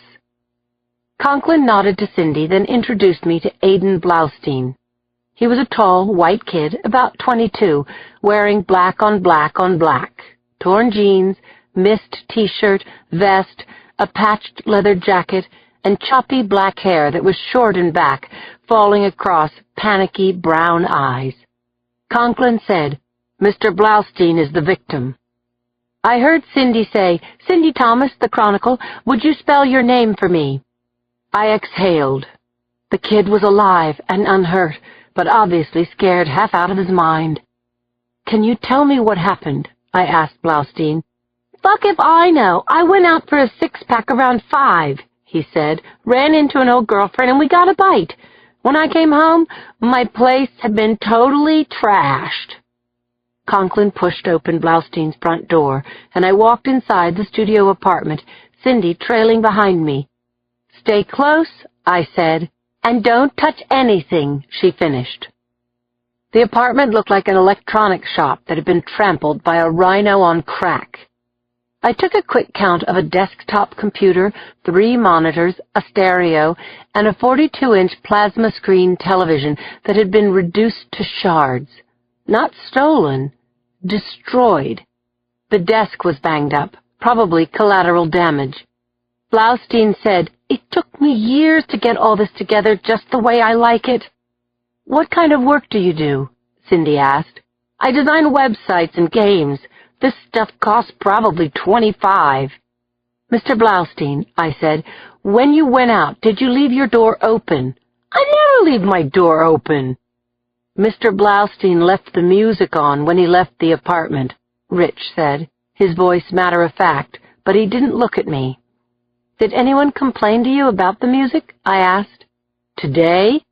Ever," I said. "I've gotten nasty phone calls from one person," Blaustein said. "And who was that?" "You mean, did he tell me his name?" "He didn't even say hello. His opening line was, 'If you don't turn off that shit, I'm gonna kill you.' That was the first time.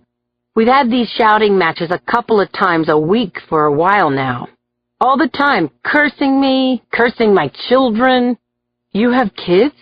I asked, unable to imagine it. "No, he cursed any future children I might have." "So, what did you do?"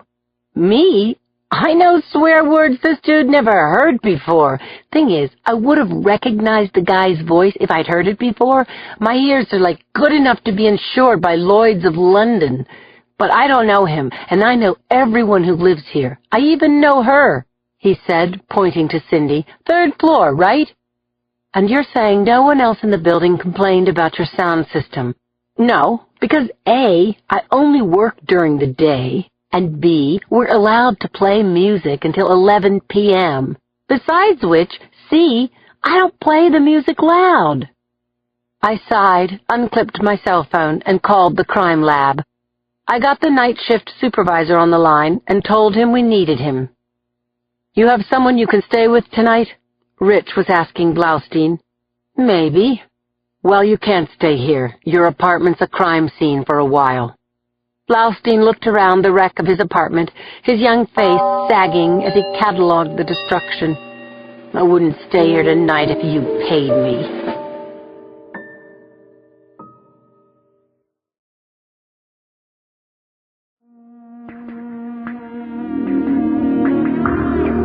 Chapter 101. Cindy, Rich, and I connected the dots during the elevator ride down to the lobby. "The dogs, the piano, the treadmill," Rich was saying. "The Webmeister's apartment," Cindy added. "It's all the same thing," I said. "It's the noise." "Yep," Rich agreed. "Whoever this maniac is, noise makes him a little bit violent." I said, "Rich, I'm sorry I snapped at you before. I had a bad day." "Forget it, Lindsay. We close this case, we'll both feel better." The elevator doors slid open, and we stepped out again into the lobby. At the moment, the space was packed with about 200 freaked-out tenants, standing room only. Cindy had her notepad out and moved toward the board president as Conklin used his body as a plow. I drafted behind him until we reached the reception desk. Someone yelled, "Quiet," and when the rumble died, I said, "I'm Sergeant Boxer. I don't have to tell you that there have been a series of disturbing incidents in this building." I waited out the heckling about the police not doing their jobs, then pushed on, saying that we were going to re-interview everyone and that no one was permitted to leave until we said it was okay. A gray-haired man in his late 60s raised his hand, introducing himself as Andy Durbridge. "Sergeant, I may have some useful information. I saw a man in the laundry room this afternoon whom I'd never seen before. He had what looked like a dog's bite marks on his arm." "Can you describe this man?" I asked. I felt a new kind of tension in my gut, the good kind. He was about 5'6", muscular, brown hair, going bald, in his 30s, I think. I looked around already. I don't see him here. Thanks, Mr. Durbridge, I said. Can anyone here pin a name on that description? A petite young woman with caramel-colored bed-spring curls waded through the crowd until she reached me. Her eyes were huge, and her skin was unnaturally pale. Something was frightening her half to death. "I'm Portia Fox," she said, her voice quavering. "Sergeant, may I speak with you privately?"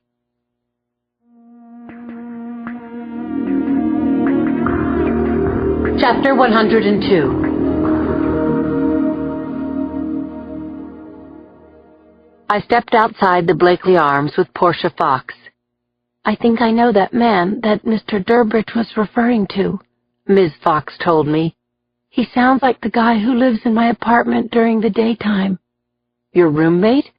"Not officially," the woman said, casting her eyes around. "He rents my dining room. I work during the day, he works at night. We're like ships crossing, you know." "It's your apartment, and this man is a sublet, is that what you're saying?" She bobbed her head. "What's his name?" "Gary, 2 R's, Tenning. That's what's printed on his checks." "And where is Mr. Tenning now?" I asked. "He's at his job with a construction company." "He works in construction? At night?" I asked. "You have a cell phone number for him?" "No. I used to see him every day for about a year in the Starbucks across the street. Sometimes we'd say hello, share a newspaper. He seemed nice. And when he asked if I knew of a place he could rent cheap, well, I needed the money."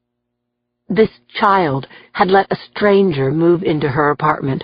I wanted to shake her. I wanted to report her to her mother. Instead, I asked, "When do you expect Mr. Tenning home?" "Around 8:30 in the morning. Like I said, I've always left for work by the time he comes in, and now that I've got a coffee maker at work, I don't go to Starbucks anymore." "We're going to want to search your apartment." "Absolutely," she said, pulling her key out of her handbag and offering it to me. "I really want you to. My God, what if I'm sharing my place with a murderer?"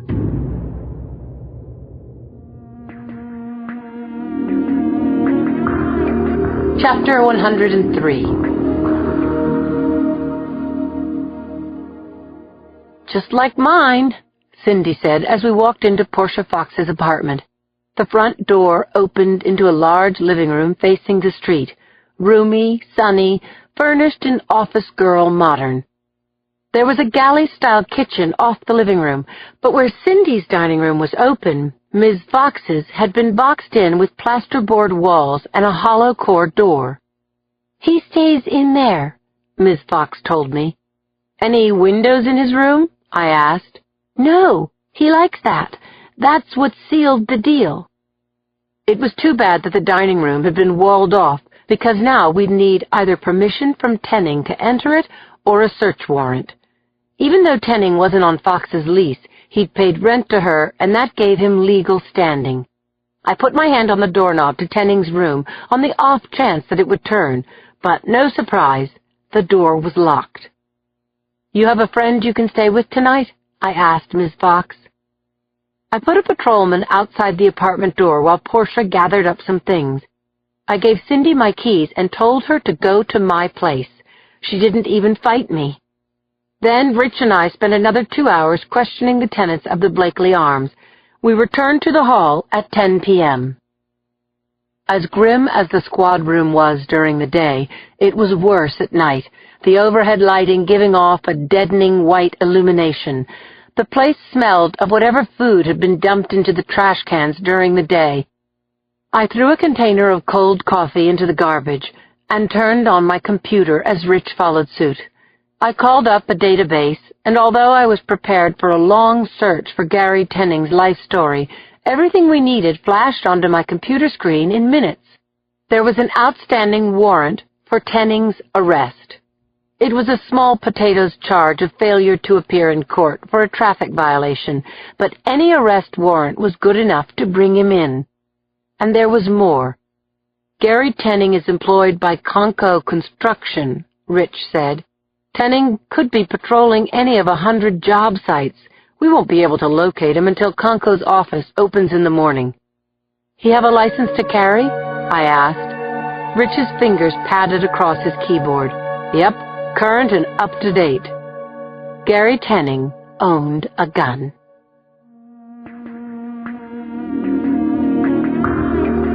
Chapter 104.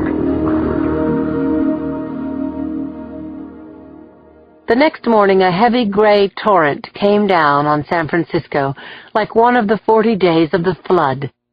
Conklin parked our squad car in a vacant construction zone on Townsend in front of Tower 2 of the Beacon, a residential high-rise with retail shops on the ground floor, including the Starbucks where Tenning and Fox had met. On a clear day, we would have had a good view of both the front doors of the 6-story red brick Blakely Arms and the narrow footpath that ran from Townsend along the east side of the building, leading back to the courtyard and rear entrance. But today's rain nearly obliterated our view through the windshield. Inspectors Chi and McNeil were in the car behind us, also peering through the downpour. We were scanning the locale for a white man, 5'6", with thinning brown hair, possibly wearing a uniform and probably packing a Colt revolver.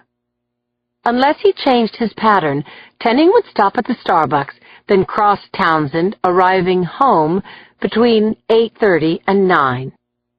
We were guessing that Tenning would take the footpath to the rear entrance of the building, use a key to the back door, and take the fire stairs, avoiding tenants.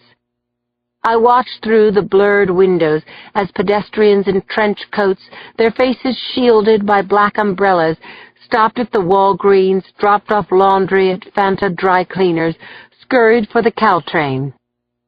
Rich and I were both dangerously sleep-deprived, so when a man matching Tenning's description crossed Townsend, no coffee in hand, I couldn't be sure if he was our guy, or if I just wanted him to be our guy, really, really badly. "In the gray windbreaker, black umbrella," I said. A light changed to green, and the stream of traffic obscured our view long enough for the suspect to disappear in the crush of pedestrians on the far side of the street. I thought maybe he'd slipped down the Blakely Arms back alley. Yeah, I think so," Conklin said. I called Chi, told him we were about to make our move. We let a couple of minutes pass, then Conklin and I put up our collars and made for the front entrance of the Blakely Arms. We rode an elevator to the 5th floor. Then I used Portia Fox's key to unlock her front door without opening it. I drew my gun. When she and McNeil arrived, Conklin breached the door to Fox's apartment. The four of us stepped inside and checked each of the outer rooms before approaching Tenning's private space. I put my ear to the flimsy door, heard a drawer closing, shoes falling one after the other onto the uncarpeted floor. I nodded to Conklin, and he knocked on Tenning's door. "SFPD, Mr. Tenning. We have a warrant for your arrest." "Get the hell out of here," an angry voice called back. "You don't have a warrant. I know my rights." "Mr. Tenning, you parked your car in a fire zone, remember? August 15th of last year, you failed to appear in court." "You want to arrest me for that?" "Open up, Mr. Tenning." The doorknob turned, and the door whined open. Tenning's look of annoyance changed to anger as he saw our guns pointed at his chest. He slammed the door in our faces. "Kick it in," I said. Conklin kicked twice beside the knob assembly, and the door splintered, swung wide open. We took cover on both sides of the door frame, but not before I saw Tenning standing 10 feet away, bracing his back against the wall. He was holding his Colt .38 in both hands, pointing it at us. "You're not taking me in," he said. "I'm too tired, and I'm just not up for it." He muttered, "What a pain in the ass." Then his gun thudded to the floor. Instantly we swarmed into the small room. A chair tipped over, and a desktop crashed to the ground. I kicked Tenning's gun toward the door as Conklin spun him around. He threw him against the wall and cuffed him. "You're under arrest for failure to appear," Conklin said, panting, "and for interfering with a police officer." I read Tenning his rights. My voice was hoarse from the stress and the realization of what I'd just done. "Good work, everyone," I said, feeling almost faint. "You okay, Lindsay?" McNeil asked, putting a beefy hand on my shoulder. "Yeah, thanks, Cappy," I said, thinking how this arrest could have turned into a bloodbath, and still all we had on Tenning was a traffic violation. I looked around his rented room, a 10 by 12 box with a single bed, small pine dresser, 2 file cabinets that had once formed the base of his desk. The wide plank that had served as the desktop was on the floor, along with a computer and sheaves of scattered paper. Something else had been dislodged during the fracas. A pipe had rolled out from under the bed. It was about 1.5 inches in diameter, 18 inches long, with a ball joint screwed onto one end, a 2-part construction that looked like a club. I stooped down to examine it closely. There was a fine brown stain in the threads where the ball joint screwed onto the pipe. I drew Conklin's attention, and he stooped down beside me. Our eyes met for a second. "Looks like this was used as a bludgeon," Conklin said.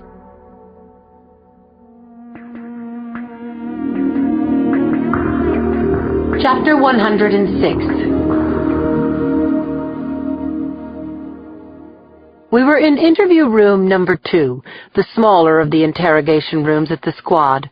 Tenning sat at the table, facing a mirrored window. I sat across from him. He was wearing a white T-shirt and jeans. He had his elbows on the table. His face was turned down so that the overhead light made a starburst pattern on his balding scalp. He wasn't talking because he'd asked for a lawyer. It would take about 15 minutes for his request to filter down to the public defender's office, then another 15 minutes before some attorney would come up and find his or her client in our interrogation room. Meanwhile, nothing Tenning said could be used against him. "We got our warrant to search your premises," I told him. "That pipe contraption you used to kill Irene Wolkowski and Ben Wyatt, it's at the lab now. We'll have results before your PD shows up." Tenning smirked. "So leave me the hell alone until he gets here, okay? Leave me alone with my thoughts." "But I'm interested in your thoughts," I said to Tenning. "All those statistics on the papers I saw in your apartment, what's that about?" "I'm writing a book, and I'd like to get back to it, actually." Conklin came into the room carrying a battery-operated radio. Richie slammed the door hard, then turned on the radio. Loud static came through the speakers. He fiddled with the dials, turned the volume up. He said to Tenning, "It's tough getting reception in here. I'd really like to know when the rain's going to let up." I saw the alarm in Tenning's eyes as the static climbed to an electronic squeal. He watched Conklin thumb the radio dial, starting to sweat now. "Hey," Tenning finally said, "could you turn that thing off?" "In a minute," Conklin said. He dialed up the volume, set the radio down on the table. "Can I get you some coffee, Gary? It's not Starbucks, but it's got all the caffeine you could ask for." "Look," Tenning said, staring at the radio, his eyes jitterbugging inside his head. "You're not supposed to question me without my lawyer. You should put me in a holding cell." "We're not questioning you, buddy," Conklin said. He picked up a metal chair, set it down with a loud bang right next to Tenning, and sat beside him. "We're trying to help you. You want a lawyer? That's fine," Conklin said directly into Tenning's ear. "But you're giving up your opportunity to confess and cut yourself a deal. And that's okay with us, isn't it, Sergeant?" "Fine with me," I said over the radio static. I fiddled with the dial, found some 80s heavy metal, turned it up so that the discordant electronic twang almost vibrated the table. "We're going to exhume the dogs you killed, Gary," I said over the music. "Match the teeth up with those wounds in your arm." and we're going to match the DNA from the blood on your club to your victims. And then Inspector Conklin and I are going to sign up for front row seats for your execution in 20 years or so. Unless, of course, you want to have me call the DA, see if we can get the death penalty off the table. I looked at my watch. I figure you've got about 10 minutes to decide. A band called Gross Receipts launched into its jarring rendition of Brain Buster. Tenning shrank into a ball, wrapped his arms over his ears. Stop! Stop! Call up the lawyer. I'll tell you what happened. Just please, shut that thing off.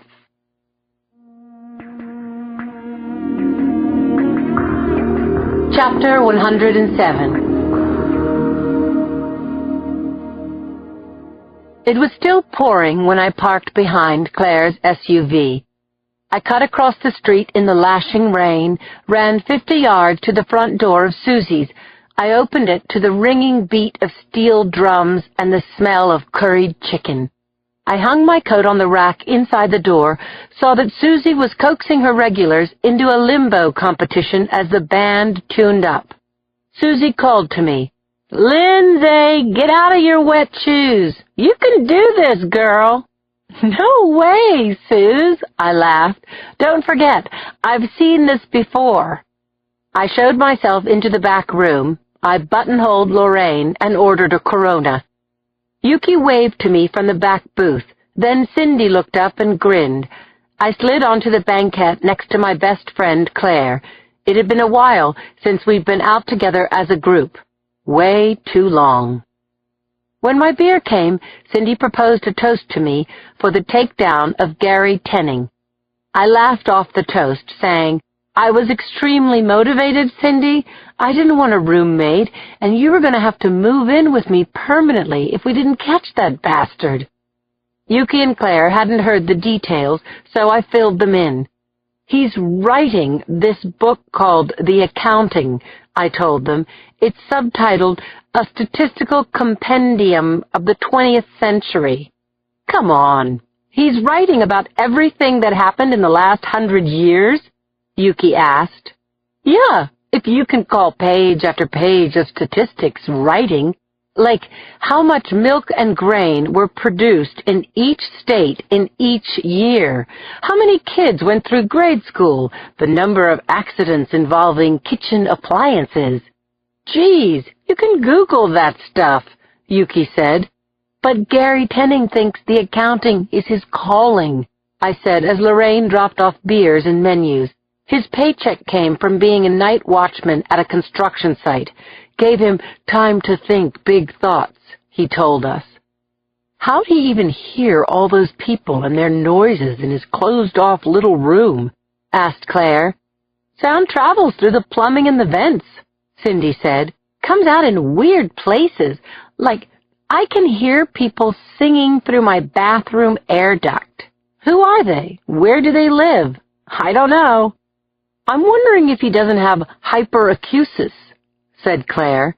"Come again?" I said. "It's when the auditory processing center of the brain has a problem with noise perception," Claire told us over the racket in the back room and the clanking of dishware from the kitchen. "Sounds that others can barely hear are intolerable to the person who has hyperacusis." "To what effect?" I asked. "It would make the person feel isolated. You stir all that up with explosive anger disorder and sociopathology? Well, you get Gary Tenning." "The Phantom of the Blakely Arms," Cindy said. "Just tell me there's no chance he's going to get out on bail?" "None," I said. "He confessed. We have the murder weapon. He's in and he's done." "Well, if he really has this auditory disorder, Gary Tenning is going to go absolutely bug nuts in prison," Yuki said as Lorraine brought our dinners. "Hear, hear," said Cindy, pointing at her ears. We dug in, swapped stories and worries, Claire telling us that her workload had doubled and that "we're having a farewell pour for Dr. G tonight. He got a job offer he couldn't refuse, somewhere in Ohio." We toasted Dr. Germanic, and then Claire asked Yuki how she was feeling these days. I'm feeling a little bipolar, Yuki said, laughing. Some days I think Fredolito Lindo is going to convince the jury he's a legitimate psycho. The next morning I wake up absolutely sure I'm going to beat Mickey Sherman's pants off. We got into a good-natured competition to name Claire's unborn baby, Cindy calling out, "Margarita if she's a girl," and winning the next round for free. Way too soon, dinner had been reduced to bones, coffee had been served, and hungry would-be diners were backed up in the doorway. We tossed money at the check on the table and dared one another to rush into the rain. I was last out the door. I drove toward Potrero Hill, absorbed by the rhythm of the wiper blades and the halos around oncoming headlights, finding that the vacuum of silence in the wake of the tumultuous day and the camaraderie with my friends was bringing me back down. Joe wouldn't be sitting on my front steps when I got home. Even Martha was still on vacation. Thunder rumbled as I ran up the steps to my apartment. It was still raining when I went to bed alone. Chapter 108. Rich and I fretted at our desks the next morning, waiting for Mary Jordan to come through the gate. She arrived 10 minutes late, looking rattled.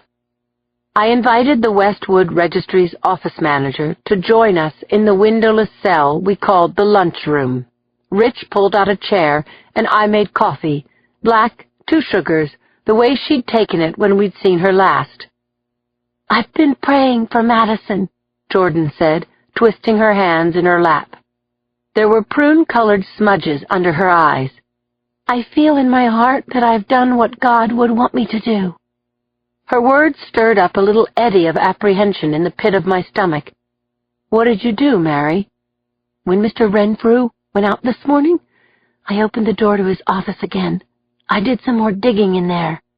She hefted a large, leather-like handbag onto the table and removed a slate-blue, cloth-bound, old-fashioned accountant's ledger. It was labeled Queensbury Register. "This is in Mr. Renfrew's handwriting," Jordan said, pointing out the neat block letters and numerals. "It's a record of a business the Renfrews had in Montreal 2 years ago."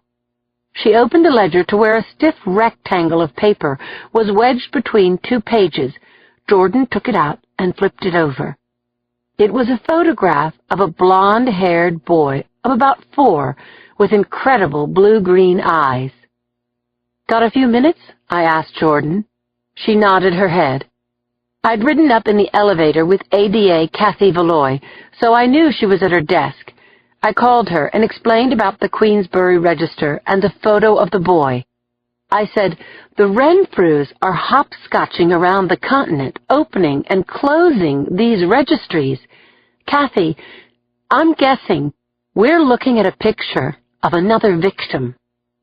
Kathy must have taken the stairs 2 at a time, because she appeared in the lunchroom doorway almost before I'd hung up the phone.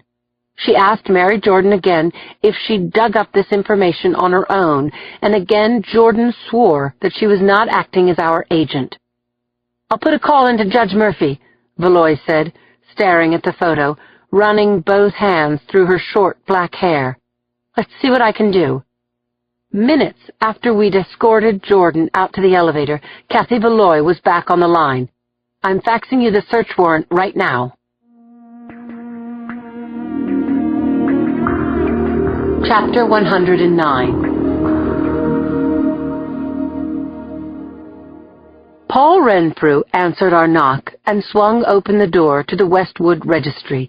He was looking smart in a gray herringbone suit, crisp shirt, bow tie, and well-cut wheat-colored hair.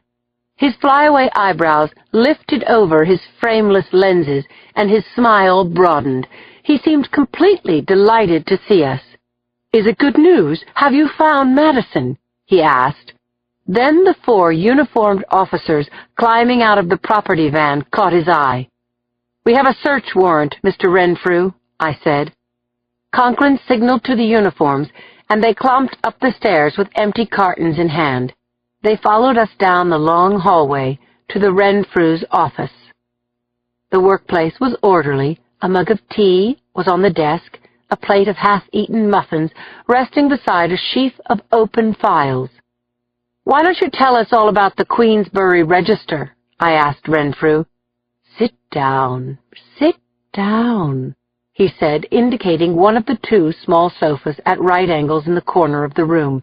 I took a seat, and Renfrew wheeled over his desk chair, all the while shooting concerned looks as Conklin directed the cops. They dropped file folders into boxes. "Queensbury isn't a secret," Renfrew said. "I surely would have told you, but we closed that business because it failed." He showed me his palms, as if to say there was nothing up his sleeves. "I'm just a terrible businessman in a lot of ways," Renfrew said. "We need to talk to your wife," I said. Of course, and she wants to talk to you.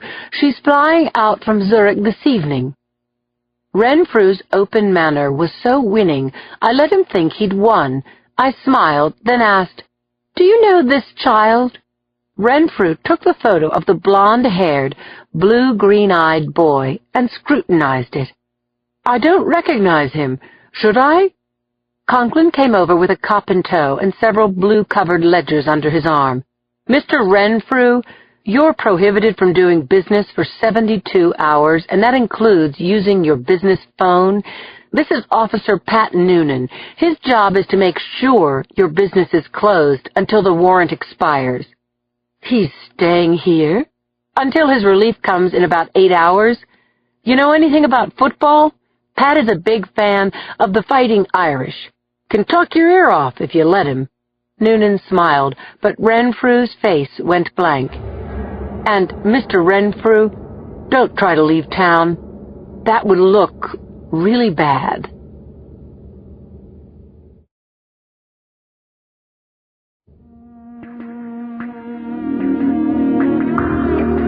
Chapter 110. The tension in Tracheo's office was almost unbearable. The insatiable media beast had been roaring at us non-stop for more than a week, on air, in the legit papers, and in supermarket tabloids, and we had no rebuttal. A 19-year-old girl had been murdered. The child of a prominent family was missing and presumed dead. It was a horrible feeling, and everyone in Tracheo's office took it personally. "Boxer, lay it out for the chief," Jacoby instructed. I gave Jacoby a look that said, "I know what to do, Lieutenant." I described what I had as I slapped each of our exhibits down on the desk. First, the copies of the kidnapper's notes. Next, the photos of 3 children, Erica Whitten, Madison Tyler, and the unknown boy with the blue-green eyes. I said, "We don't know the identity of this little boy. Renfrew says he doesn't know him, but the child's picture was inside this ledger of his." Rich placed the Queensbury Register on the desk next to 2 of the Westwood registers. I said, "We know the Renfrews ran 3 consecutive nanny businesses, one in Boston, the one they're running here, and an earlier service, the Queensbury Registry in Montreal. The Montreal police have a cold case," I continued. "A little boy named Andre Devereaux was taken from a playground near his home 2 years ago. He had a nanny." "She came from the Queensbury Registry?" "Yes, sir," said Conklin. "I went over these ledgers. Between the rent, the cost of recruiting and importing girls from overseas, and the office and legal expenses, even with hefty placement fees, the Renfrews are hemorrhaging money." "And yet they keep working at it," I said, "and you have to wonder why. Where's the payoff?" Lieutenant Macklin slid a photo printout over to Tracheo. "This is Andre Devereaux," he said of the abducted Canadian child. "He looks to be the same boy as the one whose picture was found inside the Queensbury Register. Andre's nanny was Britt Osterman, a Swedish citizen. She was employed by the Queensbury Registry. A week after the abduction of Andre Devereaux, Britt Osterman was found dead in a ditch off a secondary road, bullet to the head. The Queensbury Registry was owned by 2 Americans, called themselves John and Tina Langer. Macklin continued. The Langers disappeared after the Devereaux-Osterman abductions. The Canadian police emailed this photo of the Langers. Macklin put another laser print photo on Trachio's desk. A man and a woman, white, late 40s. It was an informal snapshot taken at a holiday party. Beautiful room, carved paneling, men in dinner suits, women in cocktail dresses. Macklin's finger was pressed against the photo, nailing a brunette woman in her late 40s wearing a low-cut bronze-colored dress. She was leaning against a smiling man who had his arm around her. I could only guess at the woman's identity, but I knew the man. His hair was black, combed straight back. He had a goatee, and he didn't wear glasses. But I'd looked into that face only a short time ago, and I knew him. John Langer was Paul Renfrew.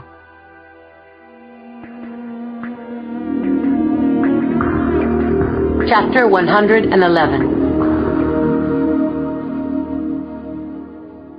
At just after noon that day, Conklin and I were at Uncle's Cafe in Chinatown.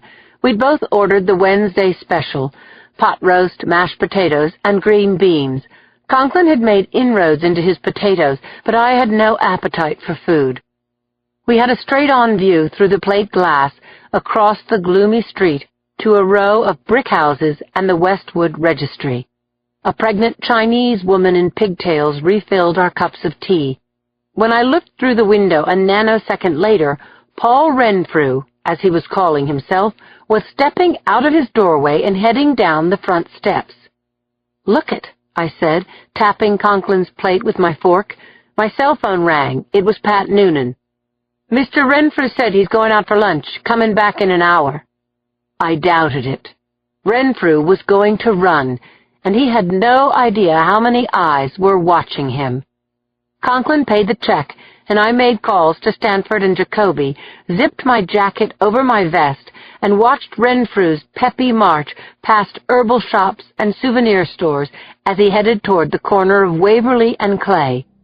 Conklin and I got into our Crown Vic just as Renfrew unlocked the door of his midnight blue BMW sedan. He looked over his shoulder, then entered his car and headed south. Dave Stanford and his partner, Heather Thompson, pulled in behind Renfrew when he reached Sacramento Street, while Jacoby and Macklin took a northern route toward Broadway. Our walkie-talkies bleeped and chattered as our team members called in their locations and that of the BMW, following, dropping back, weaving into place, and picking up the rail. My heart was thudding at a good, steady rate as we followed Paul Renfrew's run to wherever the hell he was taking us. We crossed the Bay Bridge and drove north on Highway 24, finally entering Contra Costa County. Conklin and I were in the lead car as Renfrew turned off Altarinda Road onto one of the smaller roadways in Orinda, a quiet, upscale town almost hidden within the folds of the surrounding hills. I heard Jacoby on the car radio telling the local police we were conducting a surveillance in an ongoing homicide investigation. Macklin requested backup from the state police and then called the Oakland PD and asked for chopper surveillance. The next voice I heard was Stanford's. He called for the big guns, an FBI response team. "The SFPD just lost control of the takedown," I said to Conklin as Renfrew's BMW slowed, then turned into the driveway of a white, multi-gabled house with blue shutters. Conklin drove past the house, casual-like. We made a U-turn at the junction at the end of the road, came back up the street, and nosed our car into a tree-shaded spot across from where Renfrew had parked his blue BMW next to a black Honda minivan. It couldn't be a coincidence. That had to be the van used to abduct Madison Tyler and Paola Ricci.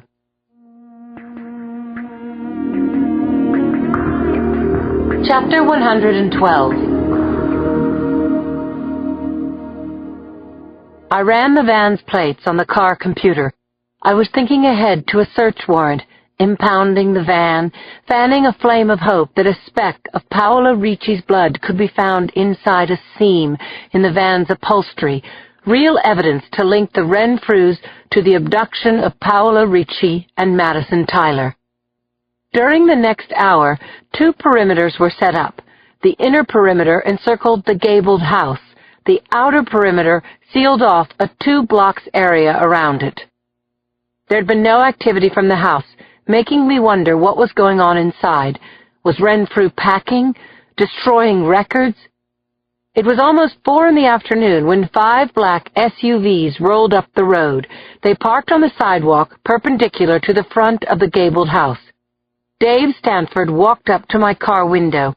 He handed me a bullhorn. His ponytail had been clipped to FBI standards, and the humor in his blue eyes was gone.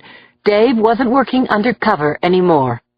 He said, "We're calling the shots, Lindsay, but since Renfrew knows you, try getting him to come out of the house." Conklin turned the key in the ignition, and we rolled out, crossing the street, coming to a stop in front of the Renfrew driveway. We were blocking in both the van and the BMW. I took the bullhorn and stood behind my open car door. I called out, "Paul Renfrew, this is Sergeant Boxer. We have a warrant for your arrest on suspicion of homicide. Please come out slowly with your hands in the air." My voice boomed out over the quiet suburban block. Birds took flight, drowning out the flutter of the chopper blades. Conklin said, "Movement on the 2nd floor." Every muscle in my body tensed. My eyes flicked across the face of the house. I saw nothing, but my skin prickled. I could feel a gun pointed at me.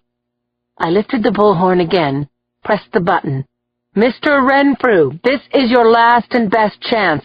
There's enough artillery aimed at your house to reduce it to rubble. Don't make us use it." The front door cracked open. Renfrew appeared in the shadows. He called out, "I'm coming out. Don't shoot. Please don't shoot."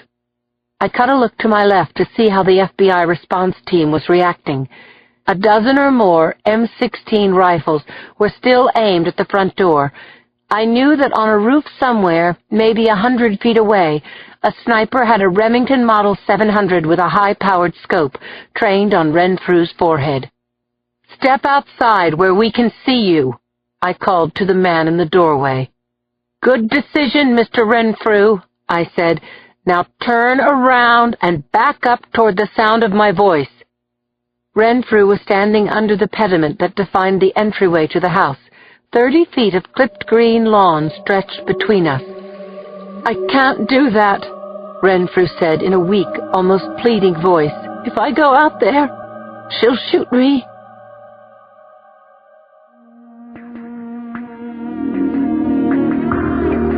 Chapter 113. Renfrew looked frightened, and he had reason to be. If he made a wrong move, his life expectancy was something under 2 seconds. But he wasn't afraid of us. "Who wants to shoot you?" I called out. "My wife, Laura. She's upstairs with a semi-automatic. I can't get her to come out. I think she's going to try to stop me from surrendering." This was a bad turn. If we wanted to learn what happened to Madison Tyler, we had to keep Paul Renfrew alive. "Do exactly what I tell you," I shouted. "Take off your jacket and toss it away from you." "Okay, good. Now, turn out your pants pockets." The mic on my radio was open so that everyone on our channel could hear me. "Unbuckle your belt, Mr. Renfrew, and drop your trousers." Renfrew shot me a look, but he obeyed. The pants went down, his shirt covering him to the top of his thighs. "Now turn around slowly, 360 degrees. Hold up your shirt so we can see your waist," I said as he struggled to comply. "Okay, you can pull up your pants." He hurried to do so. "Now, I want you to hoist up your pants legs all the way to your knees." "Nice legs for a guy," Conklin said to me over the roof of the car. "Now let's get him out of here." I nodded, thinking that if the wife charged downstairs, she could blow Renfrew away through the open door. I told Renfrew to release his pant legs, come out, and hug the wall of the house. "If you do what I say, "She can't get a bead on you," I said. "Keep both hands on the wall. Make your way around the south corner of the house, then lie down, interlace your hands behind your neck." When Renfrew was on the ground, a black Suburban rolled up onto the lawn. 2 FBI agents jumped out and cuffed him, patted him down. They were folding him into the back seat of their vehicle when I heard glass breaking from the second floor of the gabled house. Oh, shit! A woman's face appeared at the window. She had a gun in her hand, and it was pressed against the temple of a little girl whose expression was frozen into a slack-mouthed stare. The little girl was Madison Tyler. The woman who held her captive was Tina Langer, a.k.a. Laura Renfrew, and she looked like a killer. Her face was furrowed with anger, but I didn't see a trace of fear. She called out through the window, "The end of the game is the most interesting part, isn't it, Sergeant Boxer? I want safe passage. Oh, I mean safe passage for me and Madison. That helicopter's a good place to start. Someone better give the pilot a ring. Get him to land on the lawn. Do it now. Right now. Oh, by the way, if anyone makes a move toward me, I'll shoot this little..." I saw the black hole appear in her forehead before I heard the echoing crack of the Remington's report from the rooftop across the street. Madison screamed as the woman calling herself Laura Renfrew stood framed in the window. She released the little girl as she fell.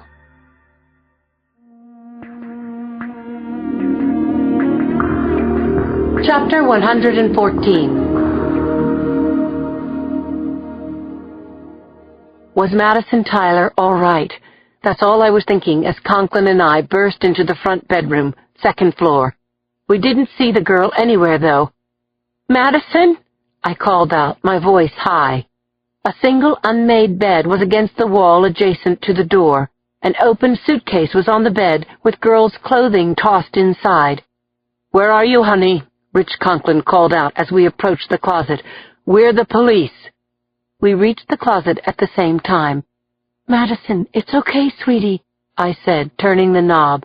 "Nobody's going to hurt you." I opened the door, saw a pile of clothing on the floor of the closet, moving in time with someone's breathing. I stooped down, still afraid of what I might see. "Maddie?" I said. "My name is Lindsay, and I'm a policewoman. I'm here to take you home." I nudged aside the pile of clothing on the closet floor until I finally saw the little girl. She was whimpering softly, hugging herself, rocking with her eyes closed. "Oh, God, thank you." It was Madison.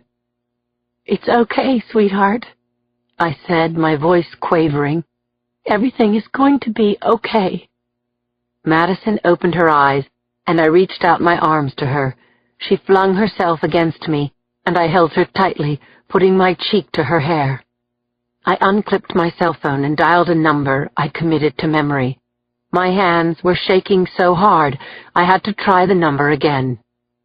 My call was answered on the second ring. "Mrs. Tyler, this is Lindsay Boxer. I'm with Inspector Conklin, and we have Madison." I put the phone up to Madison's face, and I whispered, "Say something to your mom."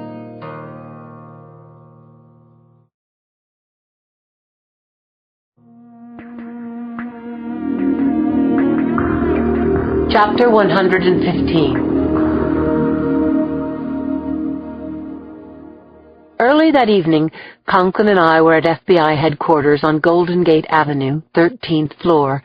We sat in a room with 15 other agents and cops, watching on video monitors as Dave Stanford and his partner, Heather Thompson, interviewed Renfrew. I sat beside Conklin, watching Stanford and Thompson dissecting the acts of terror committed by Paul Renfrew, a.k.a. John Langer, a.k.a. David Cornwall, a.k.a. Joseph Waller, the name he was given at birth. "He's lapping up the attention," I said to Conklin. "It's a good thing I'm not in the box with him," Conklin said. "I couldn't handle this." This was Waller's smugness and affability.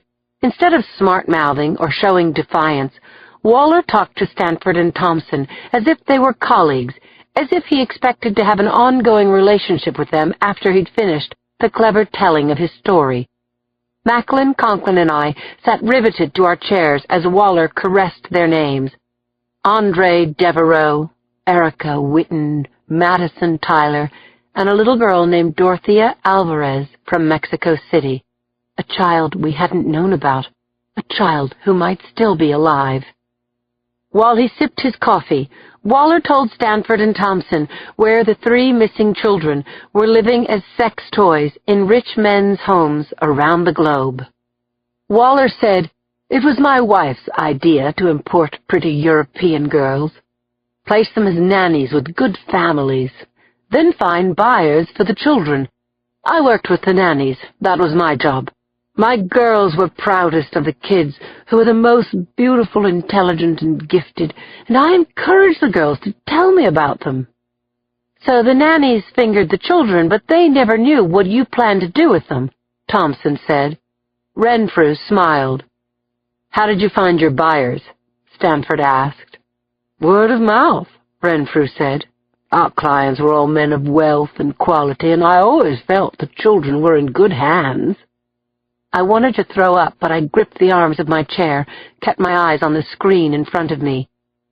"You kept Madison for almost 2 weeks, Thompson said. "Seems kind of risky."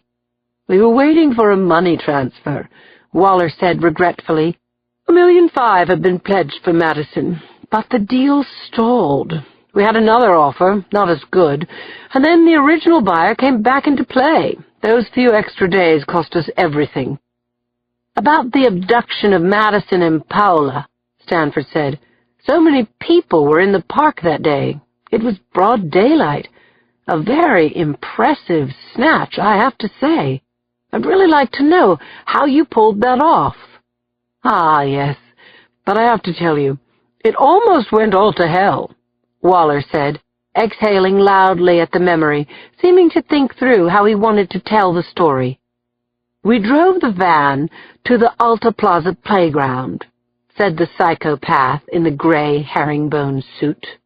"I asked Paola and Madison to come with us. See, the children trusted the nannies, and the nannies trusted us." "Brilliant," said Stanford. Renfrew nodded, and having received so much encouragement, he wanted to go on. "We told Paola and Madison that there had been an emergency at the Tyler house, that Elizabeth Tyler had taken a fall. I knocked out Madison with chloroform in the back seat, the precise plan we'd used with 3 other abductions, but Paola tried to grab the steering wheel. We could have all been killed. I had to take her down fast. What would you have done?" Renfrew asked Dave Stanford. "I would have smothered you at birth," Stanford said. "I wish to God I could have done that."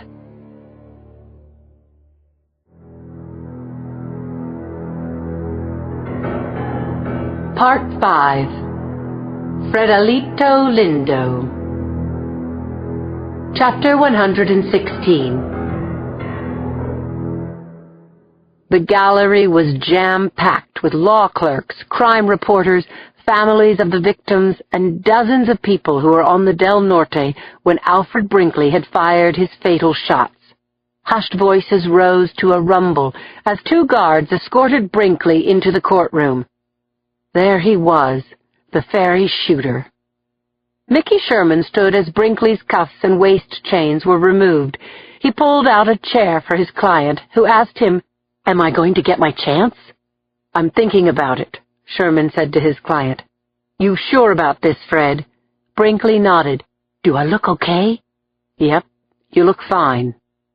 Mickey sat back and took a good look at his pale, skin-and-bones client with the patchy haircut, razor rash, and shiny suit hanging from a scarecrow frame. General rule is that you don't put your client on the stand unless you're sucking swamp water, and even then, only when your client is credible and sympathetic enough to actually sway the jury. Fred Brinkley was nerdy and dull. On the other hand, what did he have to lose? The prosecution had eyewitness testimony, videotape, and a confession, so Sherman was kicking the idea around. avoiding big risk versus a chance that Fredolito Lindo could convince the jurors that the noise in his head was so crushing he was out of his mind when he fired on those poor people. Fred had a right to testify in his own defense, but Sherman thought he could dissuade him. He was still undecided as the jurors settled into the jury box and the judge took the bench. The bailiff called the court into session, and a blanket of expectant silence fell over the wood-paneled courtroom. Judge Moore looked over the black rims of his thick glasses and asked, "Are you ready, Mr. Sherman?" "Yes, Your Honor," Sherman said, standing up, fastening the middle button of his suit jacket. He spoke to his client. "Fred?" Chapter 117. "And so after your sister's accident, you went to Napa State Hospital?" Sherman asked, noting that Fred was very much at ease on the witness stand, better than he'd expected. "Yes, I had myself committed. I was cracking up." "I see. And were you medicated at Napa?" "Sure I was. Being 16 is bad enough without having your little sister die in front of your eyes."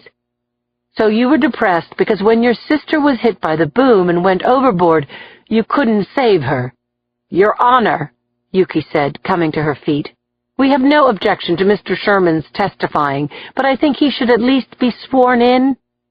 "I'll ask another question," Sherman said, smiling, cool, just talking to his client. "Fred, did you hear voices in your head before your sister's accident?" "No, I started hearing him after that." "Fred, can you tell the jury who you're talking about?"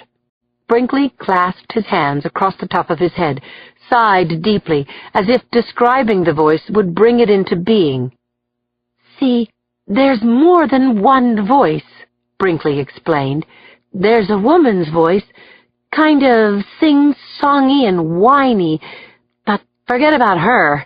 There's this other voice, and he's really angry, out of control, screaming, reaming angry, and he runs me." "This is the voice that told you to shoot that day on the ferry." Brinkley nodded miserably. "He was yelling, 'Kill, kill, kill,' and nothing else mattered. All I could hear was him. All I could do was what he told me. It was just him, and everything else was a horrible dream." "Fred, would it be fair to say that you would never, ever have shot anyone if it were not for the voices that ran you for the 15 years following your sister's accident?" Sherman asked. Sherman noticed that he'd lost his client's attention, that Fred was staring out over the gallery. "That's my mother," Brinkley said with wonder in his voice. "That's my mom." Head swiveled toward an attractive, light-skinned African-American woman in her early 50s as she edged along a row of seats, smiled stiffly at her son, and sat down. "Fred," Sherman said. "Mom, I'm going to tell," Brinkley called out, his voice warbling with emotion, his expression twisted up in pain. "Are you listening, Mom? Get ready for the truth. Mr. Sherman, you've got it wrong. You keep calling it an accident. Lily's death was no accident." Sherman turned to the judge, said matter-of-factly, "Your Honor, this is probably a good time for a break." Brinkley interrupted his lawyer, saying sharply, "I don't need a break, and frankly, I don't need your help anymore, Mr. Sherman."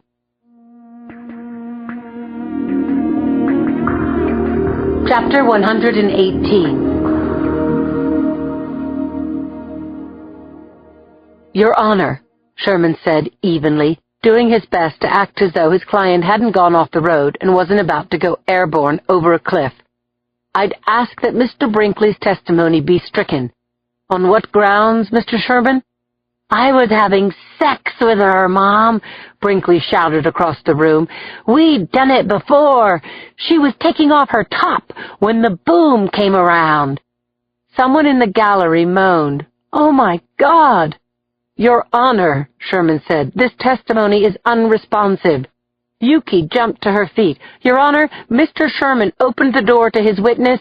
who is also his client." Brinkley turned away from his mother, pinned the jurors to their seats with his intense, shifting stare. "I swore to tell the truth," he said as chaos swamped the courtroom. Even the judge's gavel, banging hard enough to split the striker plate, was drowned out by the commotion. "And the truth is that I didn't lift a finger to save my sister," Brinkley said, spittle flying from his lips, "and I killed those people on the ferry because he told me I'm a very dangerous man." Sherman sat down in his seat behind the defense table and calmly put folders into an accordion file. Brinkley shouted, "That day on the ferry, I lined those people up in my gun sight and I pulled the trigger. I could do it again." The jurors were wide-eyed as Alfred Brinkley wiped tears from his sunken cheeks with the palms of his hands. "That's enough, Mr. Brinkley," the judge barked. "You people took an oath to do justice," Brinkley trumpeted, rhythmically gripping and slapping at his knees. "You have to execute me for what I did to those people. That's the only way to make sure that I'll never do it again. And if you don't give me the death penalty, I promise I'll be back." Mickey Sherman put the accordion file into his shiny metal briefcase and snapped the locks, closing up shop. "Mr. Sherman," Judge Moore said, exasperation coloring his face a rich salmon pink, "do you have any more questions for your witness?" "None that I can think of, Your Honor." "Miss Castellano, do you wish to cross?" There was nothing Yuki could say that would top Brinkley's own words. "If you don't give me the death penalty, I promise I'll be back." "I have no further questions, Your Honor," Yuki said. But as the judge told Brinkley to stand down, a little red light started blinking in Yuki's mind. Had Brinkley really just nailed his own coffin shut? Or had he done more to convince the jury that he was insane than anything Mickey Sherman could have said or done? Chapter 119.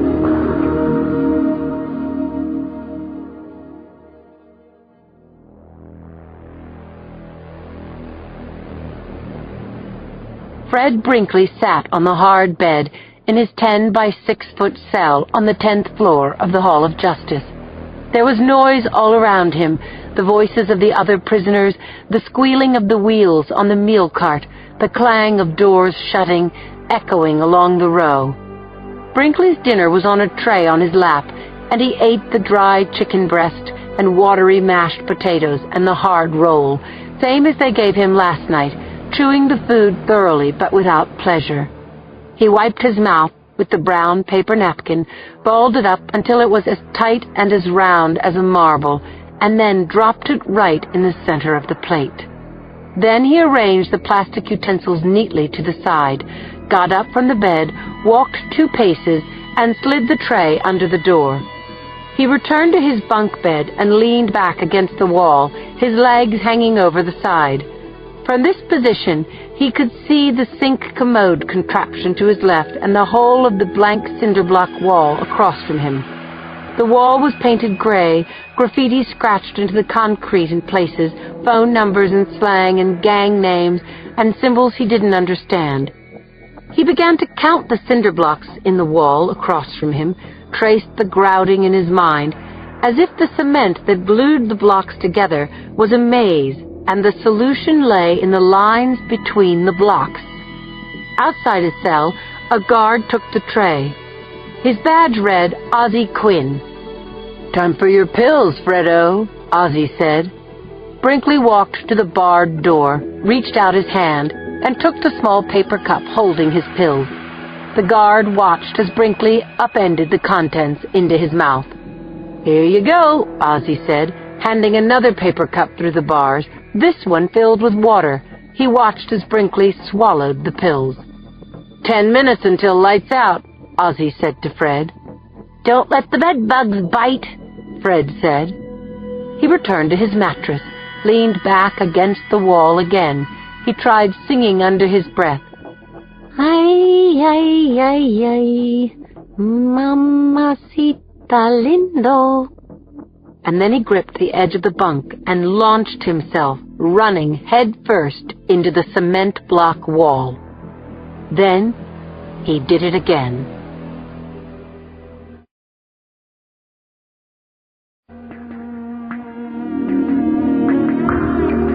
Chapter 120. When Yuki re-entered the courtroom, her boss, Leonard Parisi, was sitting beside David Hale at the defense table. Yuki had called Len as soon as she'd heard about Brinkley's suicide attempt, but she hadn't expected to see him in court. "Leonard, good to see you," she said, thinking, "Shit, is he going to take over the case? Can he do that to me?" "The jurors seem okay?" Parisi asked. "So they told the judge. No one wants a mistrial. Mickey didn't even ask for a continuance." "Good. I love that cocky bastard," Parisi muttered. Across the aisle, Sherman was talking to his client. Brinkley's eyes were black and blue. There was a large gauze bandage taped across his forehead, and he was wearing a pale blue cotton hospital gown over striped pajama bottoms. Brinkley stared down at the table, plucking at his arm hair as Sherman talked, not looking up when the bailiff called out, "All rise." The judge sat down, poured a glass of water, then asked Yuki if she was ready to close. Yuki said that she was. She advanced to the lectern, hearing the soft kadum, kadum of her pulse pounding in her ears. She cleared the slight croak in her throat, then greeted the jurors and launched into her summation. "We're not here to decide whether or not Mr. Brinkley has psychological problems," Yuki said. "We all have problems, and some of us handle them better than others. Mr. Brinkley said he heard an angry voice in his head, and maybe he did. We can't know, and it doesn't matter. Mental illness is not a license to kill, ladies and gentlemen, and hearing voices in his head doesn't change the fact that Alfred Brinkley knew what he was doing was wrong when he executed 4 innocent people, including the most innocent, a 9-year-old boy." "How do we know that Mr. Brinkley knew what he was doing was wrong?" she asked the jury. "Because his behavior, his actions, gave him away." Yuki paused for effect, looked around the room. She noted Len Parisi's hulk and pinched expression, Brinkley's crazy glower, and she saw that the jurors were all tuned in, waiting for her to continue. "Let's look at Mr. Brinkley's behavior. First, he carried a loaded Smith & Wesson Model 10 handgun onto the ferry. Then he waited for the ferry to dock so he wouldn't be stuck in the middle of the bay with no way out. These acts show forethought. These acts show premeditation. While the Del Norte was docking," Yuki said, keeping her eyes on the jury, "Alfred Brinkley took careful aim and unloaded his gun into 5 human beings. Then he fled. He ran like hell," Yuki said. "That's consciousness of guilt. He knew what he did was wrong. Mr. Brinkley evaded capture for 2 days before he turned himself in and confessed to the crimes, because he knew what he'd done was wrong." We may never know precisely what was in Mr. Brinkley's head on November 1st, but we know what he did. And we know for certain what Mr. Brinkley told us in his own words yesterday afternoon. "He lined up the gun sight on his victims," Yuki said, making her hand into a gun and slowly swinging it around in a semicircle, shoulder high, sweeping the gallery and the jury box. "He pulled the trigger 6 times, and he warned us that he's a dangerous man. Frankly, the best evidence of Mr. Brinkley's sanity is that he agreed with us on both points. He's guilty, and he should be given the maximum punishment allowed by law. Please give Mr. Brinkley what he asked for, so that we never have to worry about him carrying a loaded firearm ever again." Yuki felt flushed and excited when she sat down beside Len Parisi. He whispered, "Great clothes, Yuki. First class." Chapter 121. Mickey Sherman stood immediately. He faced the jury and told them a simple and tragic story, as if he were speaking to his mother or his girlfriend. "I've got to tell you, folks," he said, "Fred Brinkley meant to fire his gun on those people, and he did it. We never denied it, and we never will. So what was his motive? Did he have a gripe with any of the victims? Was this a stick-up or drug deal gone bad? Did he shoot people in self-defense? No, no, no, and no. The police failed to find any rational reason why Fred Brinkley would have shot those people because there was no motive. And when there's zero motive for a crime, you're still left with the question, why? Fred Brinkley has schizoaffective disorder, which is an illness, like leukemia or multiple sclerosis. He didn't do anything wrong in order to get this illness. He didn't even know he had it. When Fred shot those people, he didn't know that shooting them was wrong, or even that those people were real. He told you. All he knew was that a loud, punishing voice inside his head was telling him to kill, and the only way he could get the voice to stop was to obey. But you don't have to take our word for it that Fred Brinkley is legally insane.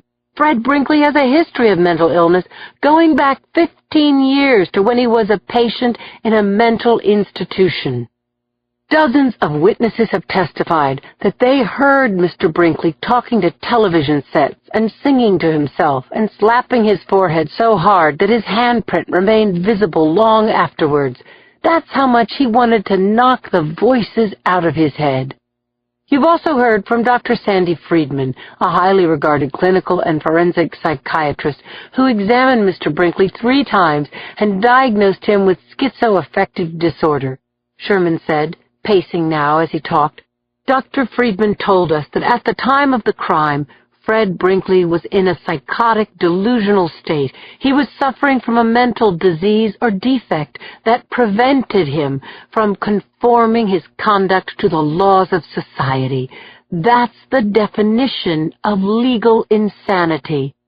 This is not a lawyer-created illness," Sherman said. He walked 2 paces to the defense table and picked up a heavy, hardcover book. "This is the DSM-4, the Diagnostic Bible of the Psychiatric Profession. You'll have it with you in the deliberation room so that you can read that schizoaffective disorder is a psychosis, a severe mental illness that drives the actions of the person who has it. My client is not admirable," he said. "We're not trying to pin a medal on him, but Fred Brinkley is not a criminal, and nothing in his past suggests otherwise. His conduct yesterday demonstrated his illness. What sane man asks the jury to have him put to death?" Sherman went back to the defense table, put down the book, and sipped from his water glass before returning to the lectern. "The evidence of insanity is overwhelming in this case. Fred Brinkley did not kill for love or hate or money or thrills. He is not evil. He's sick. And I'm asking you today to do the only fair thing. Find Fred Brinkley not guilty by reason of insanity, and trust the system to keep the citizens safe from this man." Chapter 122. "It's too bad you guys didn't catch Yuki's clothes," Cindy said, putting an affectionate arm around Yuki, beaming across the table at Claire and myself. "It was killer." "This would be your impartial journalistic point of view?" Yuki asked, coloring a little but smiling as she tucked her hair behind her ears. "Hell no," Cindy laughed. "This is me speaking, off the record." We were at McBain's, across from the hall, all 4 of us with our cell phones on the table. Sidney McBain, our waitress and the owner's daughter, brought 4 glasses and 2 tall bottles of mineral water. "Water, water everywhere," Sid said. "What's up, ladies? This is a bar, you know what I mean?" I answered by pointing at each of us. "It's like this, Sid. Working, working, working. I pointed to Claire and said, pregnant and working. Sydney laughed, congratulated Claire, took our orders, and headed to the kitchen. So does he hear voices? I asked Yuki. Maybe, but a lot of people hear voices. 5 to 10,000 in San Francisco alone. Probably a couple of them here in this bar. Don't see any of them shooting the place up. Fred Brinkley might very well hear voices, but that day he knew what he was doing was wrong. That bastard, said Claire. That's me speaking on the record as a very biased eyewitness and victim. That day flooded back to me with sickening clarity. The blood-slicked deck and the screaming passengers, and how scared I was that Claire might die. I remember hugging Willie and thanking God that Brinkley's last shot had missed him. I asked Yuki, you think the jury will vote to convict? I don't know, they damn well should. If anyone deserves the needle, it's him. Yuki said as she vigorously salted her French fries, her hair swinging freely in front of her face so that none of us could read her eyes.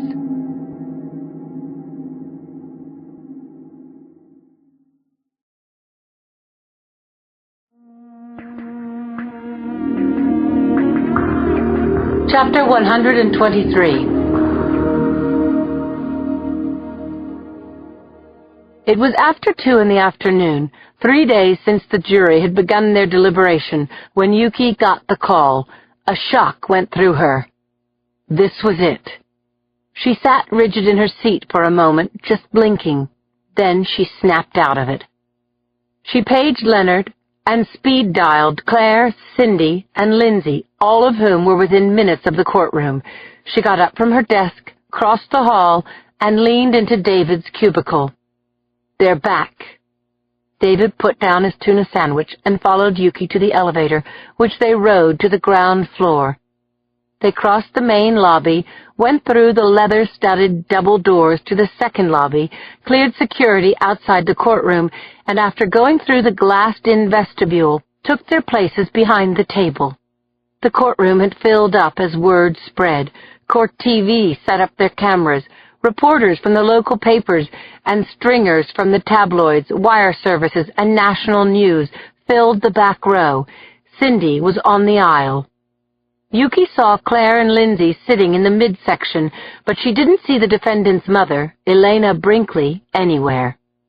Mickey Sherman came through the gate wearing a flattering dark blue suit. He put his metallic briefcase down in front of him, nodded to Yuki, and made a phone call. Yuki's phone rang. Len, she said, reading his name off the caller ID. There's a verdict. I'm at my fucking cardiologist, Len told her. Keep me posted. The side door to the left of the bench opened, and the bailiff entered with Alfred Brinkley.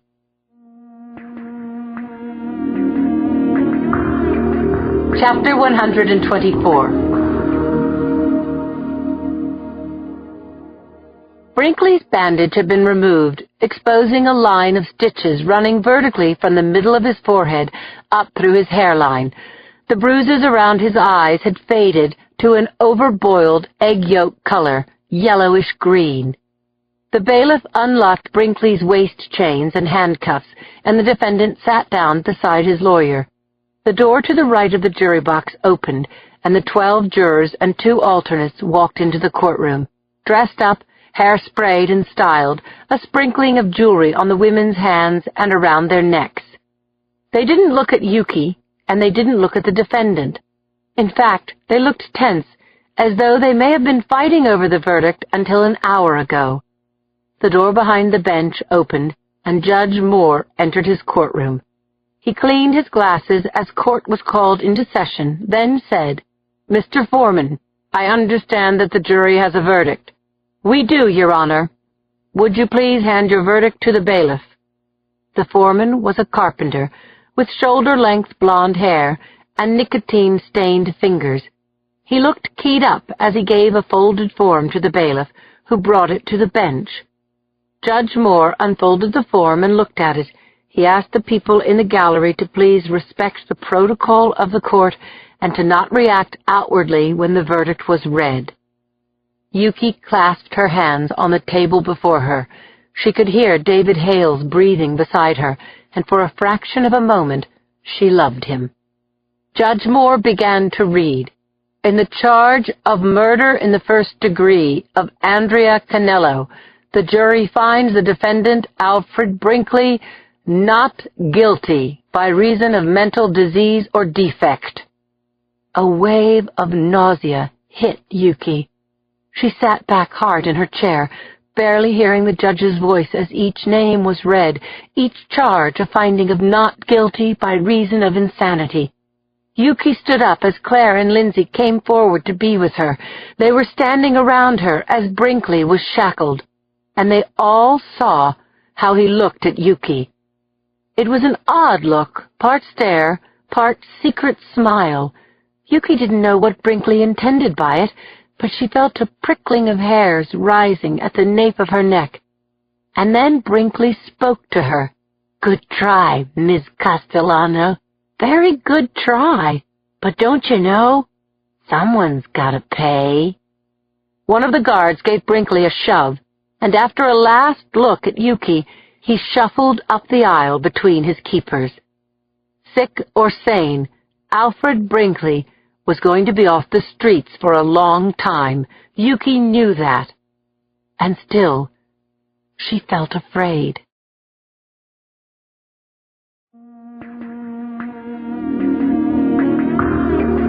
Chapter 125. A month later, Conklin and I were back in Alta Plaza Park, where it all began. This time, we watched Henry Tyler come down the path toward us, his coat whipping around him in the wind. He reached out a hand to Conklin, gripping it hard, and then stretched his hand out to me. "You've given us back our lives. I can't find words to thank you enough." Tyler called out to his wife and to the little girl playing on a hexagonal construction, some new kind of jungle gym. Face brightening in surprise, Madison dropped down from the bars and ran toward us. Henry Tyler swung his daughter up into his arms. Madison leaned over her father's shoulder and put an arm around my neck and Rich's, gathering us into a three-way hug. "You're my favorite people," she said. I was still smiling when Henry Tyler put Madison down and said to us, his face radiant, "We're all so grateful. Me, Liz, Maddie, we're your friends for life." My eyes watered up a bit. It was an excellent day to be a cop.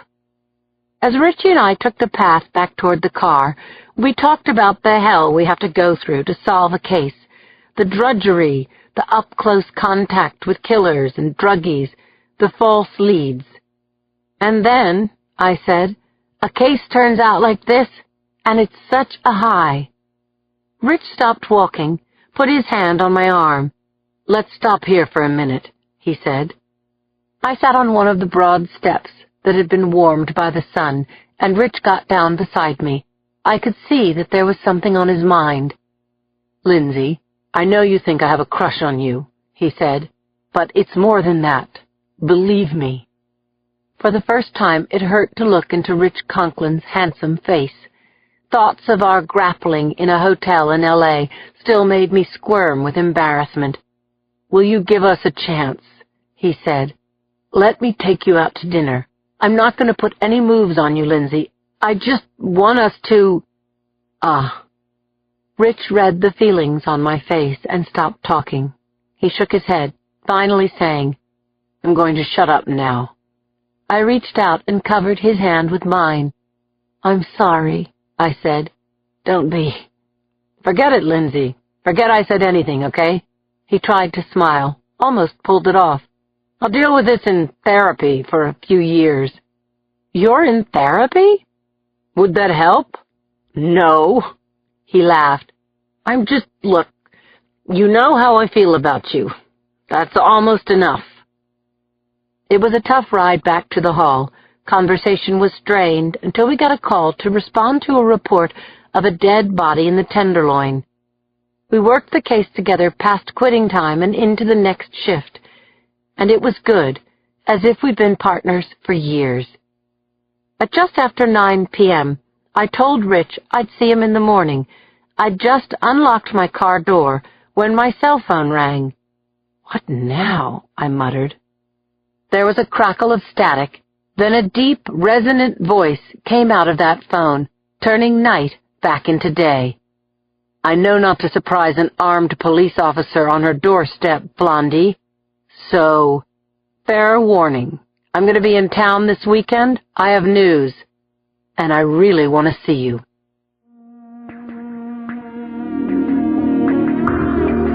Chapter 126.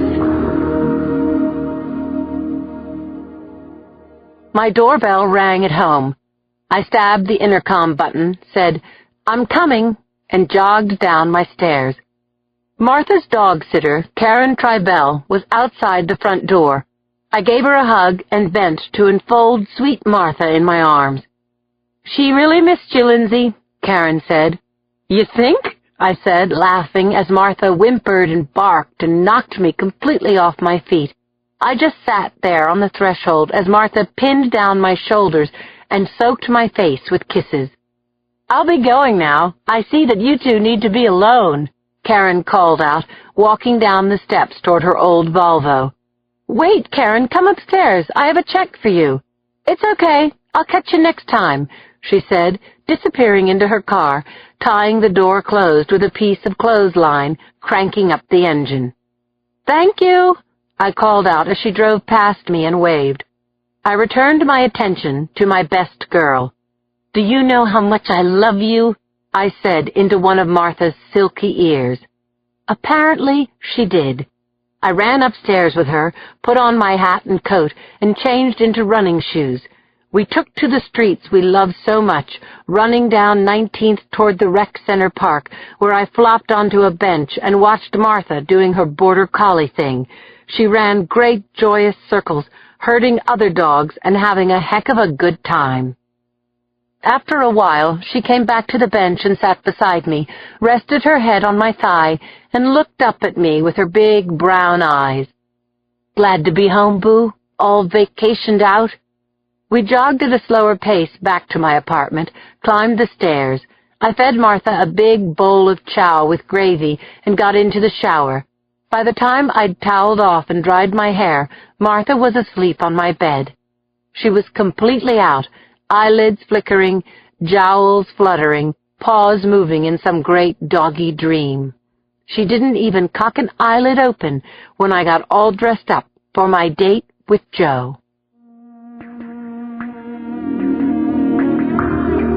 Chapter 127.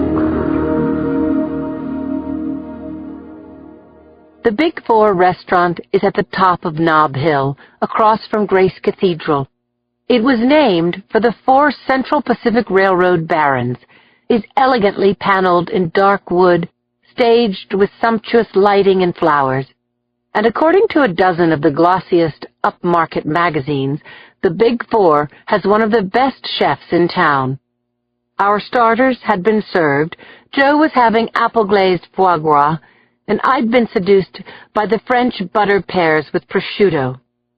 But I wasn't so taken with the setting and the view that I didn't see the shyness in Joe's eyes, and also that he couldn't stop looking at me.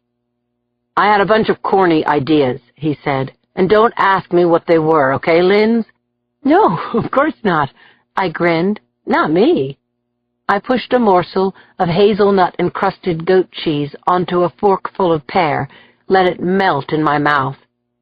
And after a lot of deep thought, no, really, Blondie, really deep thought, I figured something out, and I'm going to tell you about it.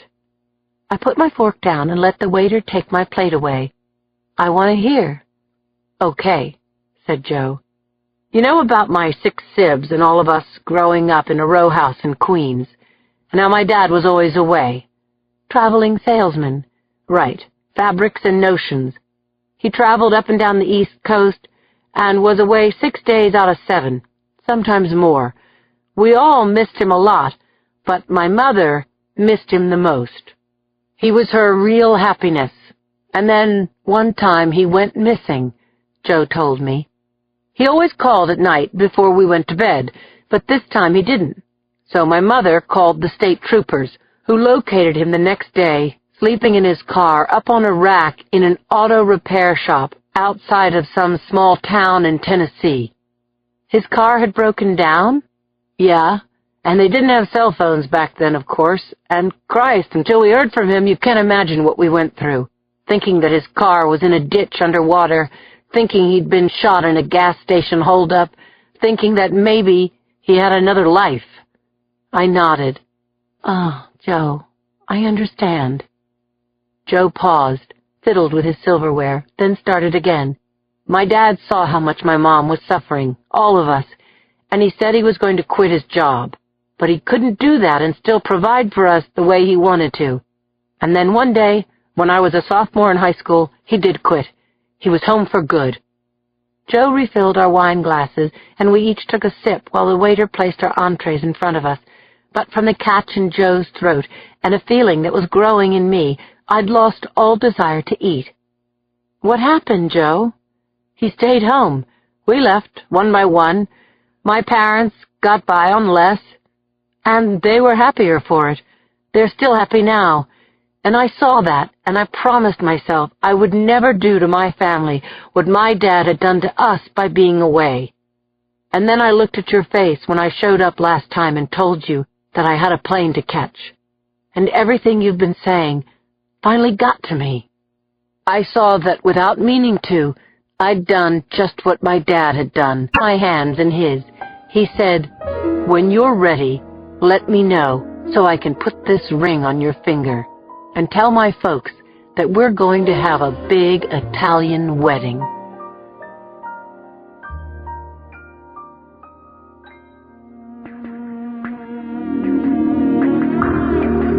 Chapter 129.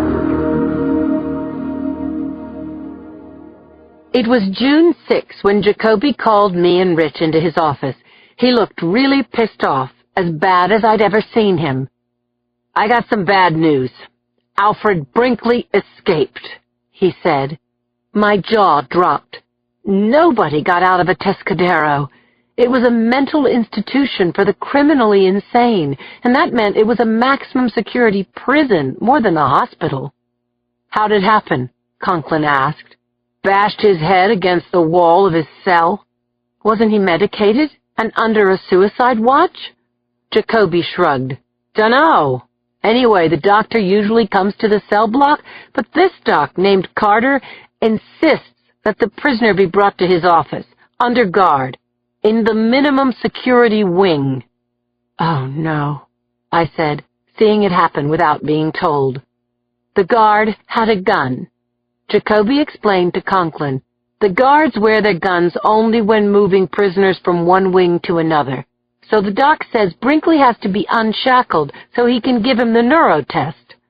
Jacoby went on to say that Brinkley had grabbed a scalpel, disarmed the guard, snatched the gun, that he'd put on the doctor's clothes, used the guard's keys to get out, and took the doctor's car. "It happened 2 hours ago," said Jacoby. "There's an APB out for Dr. Carter's blue Subaru Outback, LL Bean edition." "Probably dumped the car by now," Conklin said. "Yeah," said Jacoby. "I don't know what this is worth," he added, "but according to the warden, Brinkley was all cranked up about this serial killer he read about, Edmund Kemper." Conklin nodded. "Killed about 6 young women, lived with his mother." "That's the guy," said Jacoby. "One night he comes home from a date, and his mother says something like, 'Now I suppose you're going to bore me with what you've been doing all night.'" "His mother knew about the killings?" I asked. "No, Boxer, she did not," Jacoby said. "She was just a ball breaker. Look, I was on the way to the can when the call came in, so may I finish the story, please?" I grinned at him. "Carry on, boss." "So anyway, Mother Kemper says, 'You're going to bore me, right?' So Edmund Kemper waits until she goes to bed, and then cuts off her head and puts it on the fireplace mantel. And then he tells his mother's head all about his night out. The long version, I'm sure." "That psycho turned himself in, I seem to remember," Conklin said. He cracked his knuckles, which is what Rich does when he's agitated. I was rattled, too, at the idea of Brinkley at large, armed and seriously psychotic. I remembered the look on Brinkley's face when he'd stared Yuki down after his trial. He leered at her and said, "Someone's gotta pay." Yeah, Kemper turned himself in. Thing is, when he confessed to the cops, he said that he'd actually killed those girls instead of his mother. Get it? Jacoby was talking to me now. He'd finally killed the right person. And the warden said that Kemper meant something to Alfred Brinkley? Right, Jacoby said, standing, hoisting up his pants by the belt, making his way around Conklin's long legs toward the door. Brinkley was obsessed with Edmund Kemper.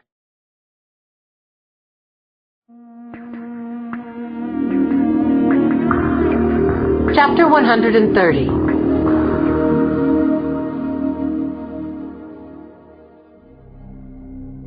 Fred Brinkley walked along Scott Street, looking straight ahead under the brim of Dr. Carter's baseball cap.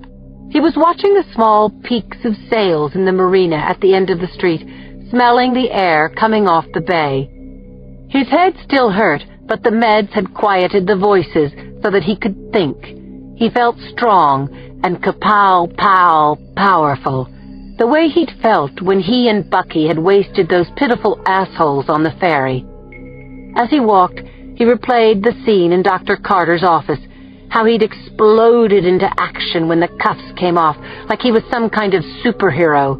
Touch your nose, touch your toes, grab the scalpel. Put it to the doctor's jugular and ask the guard for his gun.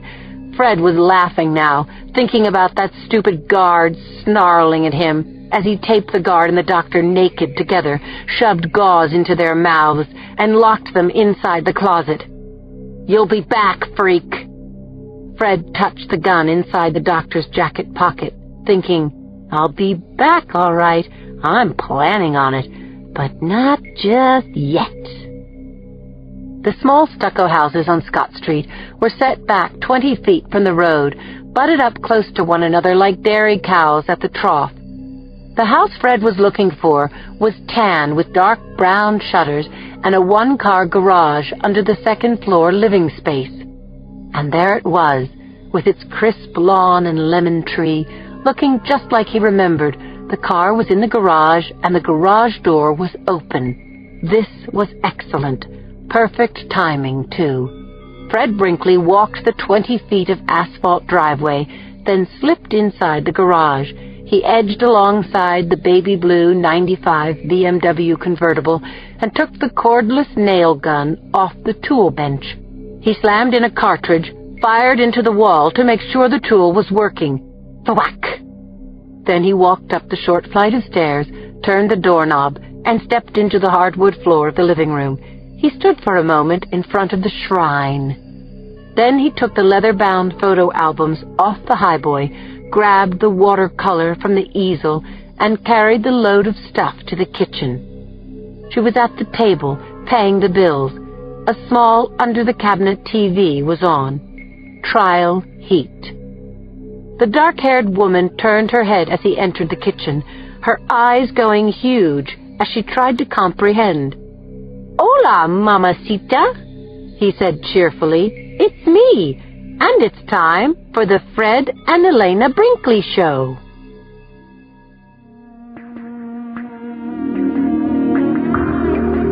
Chapter 131.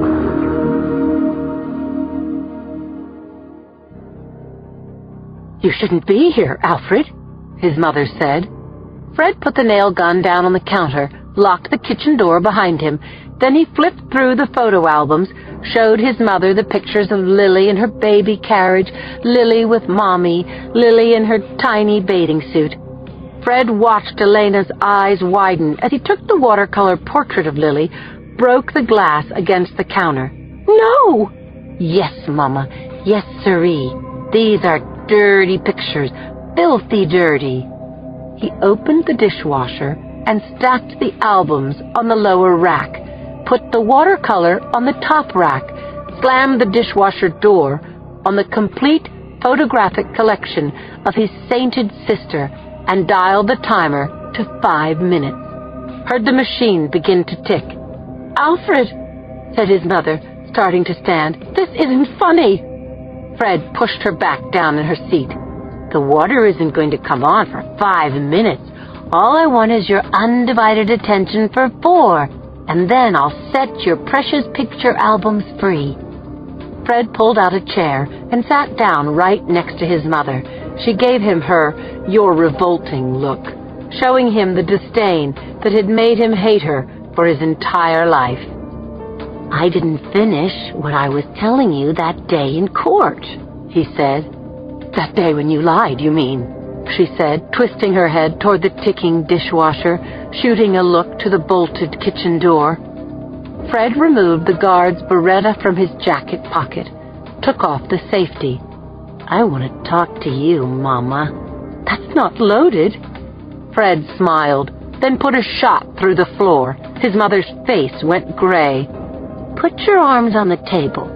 Do it, Mom. You want those pictures back, right?" Fred wrenched one of his mother's arms away from her side, put it on the table, put the head of the nail gun to her sleeve, and pulled the trigger. Thwack! Nailed the other side of the cuff. Thwack! Thwack! "See? What did you think, Mama? That I was going to hurt you? I'm not a madman, you know."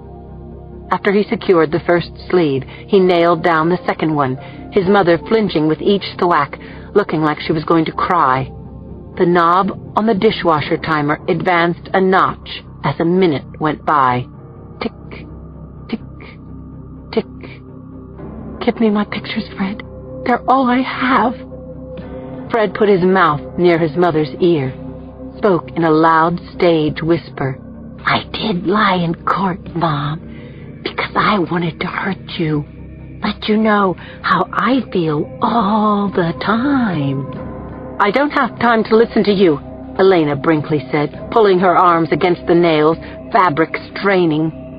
"But you do have time. Today is all about me. See?" he said, shooting the 3/4-inch framing nails up the sides of her sleeve to her elbows. Thwack, thwack, thwack. "And the truth is that I wanted to do the dirty with Lily, and that was your fault, Mom, because you made Lily into a little fuck doll with her tiny skirts and painted nails and high heels on a 12-year-old. What were you thinking? That she could look like that and no one would want to do her?" The telephone rang and Elena Brinkley turned her head longingly toward it. Fred got up from his seat and pulled the cord out of the wall. Then he lifted the knife block from the counter and put it down hard on the table. Blam! "Forget the phone. There's no one you need to talk to. I'm the most important person in the world." "What are you doing, Alfred? What do you think?" he said, taking out one of the long knives. "You think I'm going to cut your tongue out? What kind of psycho do you think I am?" He laughed at the horror on his mother's face. "So the thing is, Mommy, I saw Lily going down on this guy, Peter Ballantyne, who worked at the marina. She did no such thing." Brinkley began to swipe the 8-inch-long blade against the sharpener, a long carborundum rod. It made a satisfying wicking sound. "You should leave now. The police are looking." "I'm not finished yet. You're going to listen to me for the first time in your spiteful, miserable... ticketa, ticketa, ticketa." Inside his head, he was saying, "Kill her. Kill her." Fred put down the blade and wiped the sweat from his palms onto the sides of Dr. Carter's khakis, picked up the knife again. "As I was saying, Lily had been teasing me, Mom, flouncing around half naked, and then she puts her mouth on Ballantyne's dick. Forget the pictures and listen to me. Lily and I took the day sailor out, and we anchored far out where no one could see us, and Lily took off her top. Liar, coward, blaming her. And so I reached out to her, touched her little titties, and she looked at me like you're looking at me, like I was dog shit. "I don't want to hear this." "You will hear it," Brinkley said, touching the blade gently to the crepey skin on his mother's neck. So there she was in her little bitty half of a bathing suit, saying that I was the freak, saying, "I'm going to tell Mom." Those were her last words, Mama. "I'm going to tell Mom." When she turned away from me, I pulled back on the boom and gave it a shove. It smacked her across the back of the head, and there was the sound of breaking glass, followed by a deafening concussion and a blaze of light. Fred Brinkley thought that the world had blown apart.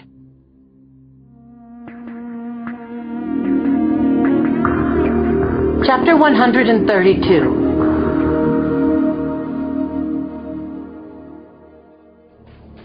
I watched through the small kitchen window, horrified as Brinkley held a sharpened knife to the side of his mother's neck. We were armed and ready, but what we needed was a clear line of fire, and Mrs. Brinkley was blocking our shot. Breaking in through either door would give him time enough to kill her. Fear for the woman climbed up my spine like a lit fuse. I wanted to scream. Instead, I turned toward Ray Cuevas, head of our SWAT team. He shook his head. No. Again telling me he couldn't take the shot. This situation could go south in an instant, no matter what we did. So when he asked for a green light on the flashbang, I said, go ahead. We pulled on our masks and goggles, and Ray jabbed the window with the launcher barrel, breaking the glass, and then he fired. The grenade bounced off the far wall of the kitchen and exploded in an ear-shattering, blinding concussion. The SWAT team had the door down in a half-second, and we were inside the smoke-filled room, wanting only one thing, to incapacitate Brinkley before he could get his head together and grab his gun. I found Brinkley on the floor, face down, legs under the table. I straddled his back and bent his arms behind him. I had the cuffs nearly closed when he flipped over and shoved me off his body. He was as strong as a freaking bull. As I struggled to right myself, Brinkley grabbed his gun, which had fallen onto the floor.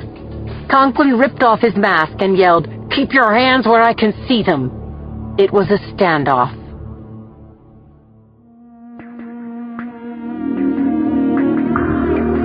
Chapter 133. Lasers were pointed at Brinkley's head, but he had two hands on his gun grip, prone position, his military training kicking in. His Beretta was aimed at Conklin, and Rich's gun was on Brinkley. I was right there.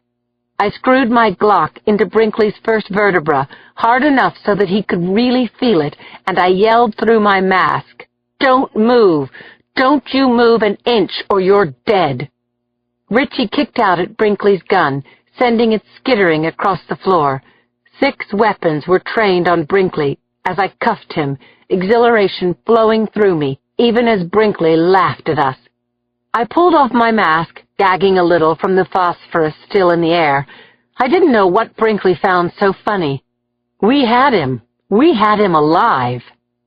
"He was going to kill me," Elena Brinkley shouted at Jacoby. "Can't you keep him locked up?" "What happened?" Brinkley said, looking over his shoulder into my face. "Remember me?" I said. "Oh, yeah," he said. "My friend, Lindsay Boxer." "Good. You're under arrest for your prison break," I said, "and I think you've got a reckless endangerment charge to go with it, maybe attempted murder, too." Behind me, Jacoby was telling Elena Brinkley to hold still, and he'd get her out of that chair. "You have the right to remain silent," I said to Brinkley. Elena freed herself, ripped the fabric loose on one sleeve, and tearing open her blouse, released the other arm. She walked over to her son. "I hate you," she said. "I wish they'd killed you." Then she struck him hard across the face. "Wow, what a shock," he said slyly to me. "Anything you say can and will be used against you," I continued. "Who are you kidding?" Brinkley shouted at me, seeming oblivious to the roomful of pumped-up law enforcement officers who'd love nothing more than to kick the crap out of him. "All you can do is take me back to Atascadero," Brinkley said.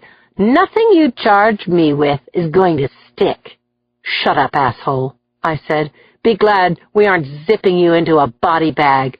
No, you shut up, Brinkley said, shouting me down, spit flying, a hellish brightness lighting his face. I'm not guilty of anything. You know that. I'm legally insane. And suddenly I heard Elena Brinkley scream, "No!" as the dishwasher started its run.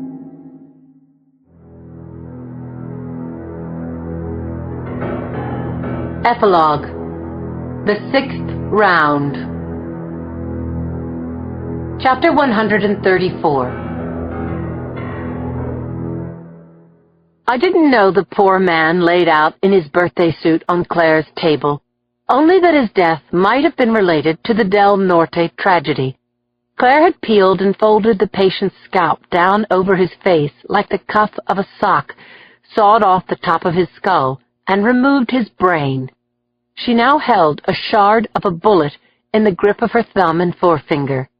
It passed through something first, Sugar, Claire told me. Piece of wood, maybe. Whatever it was, it reduced the velocity and the impact, but finally killed this guy anyway. I called Jacoby, who said, "You know what to do, Boxer. Tell him your story, but keep it simple." Then he patched me through to the chief. I told Trachea the cut-to-the-chase version, that Wei Fong, a 32-year-old construction worker, had just died that morning, that he'd been in a persistent vegetative state for months, at Laguna Honda Hospital long-term care because of an inoperable gunshot wound to the head, that he'd taken that bullet the day Alfred Brinkley shot up the passengers on the Del Norte. Brinkley's sixth round went wild, I said, and it finally killed Wei Fong. "You've got my cell phone number?" Trachea asked.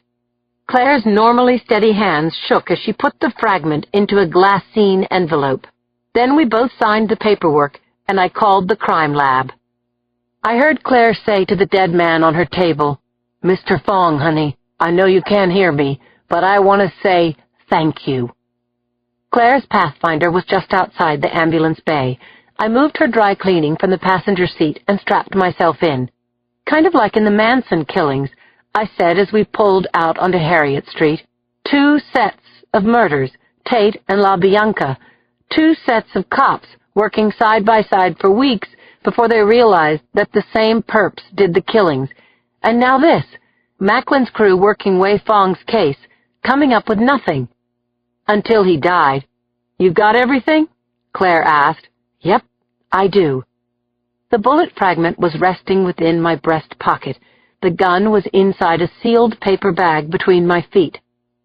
We took the 280 to Cesar Chavez, and from there, next to Hunter's Point Naval Shipyard, where the crime lab was housed inside a blue and gray concrete building. Claire parked in a spot under one of the 3 phoenix palms, standing sentry in the parking lot. I was out of the car an instant before Claire set the handbrake.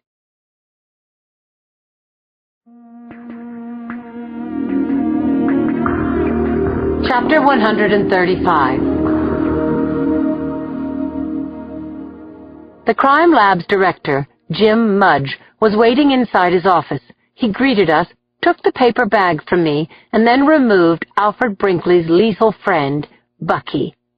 We followed Mudge down the hall, second door to the right, and into the indoor range, where he handed the gun to the firearms inspector, who fired the Smith & Wesson Model 10 handgun into a long, water-filled chamber. He retrieved the .38 slug and handed it back to me. "Here you are, Sarge. Good luck with it. Bring that bastard down." Mudge escorted Claire and me down to a room at the end of the hallway. It had a horseshoe arrangement of tables and workstations and a long wall of comparison microscopes. A young woman greeted us, saying, "I'm Petra. Let's see what we've got." I handed her the .38 slug from Alfred Brinkley's gun and the fragment Claire had removed from Mr. Fong's brain. I sucked in my breath and mentally crossed my fingers. Claire and I crowded around the technician as she set each of the rounds in a stage under the microscope. Petra was smiling when she stepped back and said, Take a look for yourselves. It was clear even to me as I peered through the double eyepieces and compared the two slugs. The striations, the lands, and grooves on the fragment were a match to the bullet just fired from Alfred Brinkley's gun. The fragment was from the 6th shot, which Alfred Brinkley had fired at Claire's son Willie and missed. That same bullet was going to put Alfred Brinkley on trial again. I turned to Claire, but didn't know whether to slap her a high five or hug her, so I did first one, then the other. "Got him," Claire said as we held each other. Chapter 136. An hour later, Rich Conklin and I stood in a gray room full of small tables and chairs at a Toscadero. Brinkley entered, looking rosy-cheeked and well-fed. I thought he might ask me to dance. He looked so glad to see me. "Do you miss me, Lindsay? Because I sure think about the last time I saw you." "Don't bother to sit down, Fred," I told him. "We're here to arrest you. We're charging you with homicide." "You're joking. Kidding me, right?" I gave him a smile I couldn't contain due to the fireworks display that was exploding inside my head. I was that happy.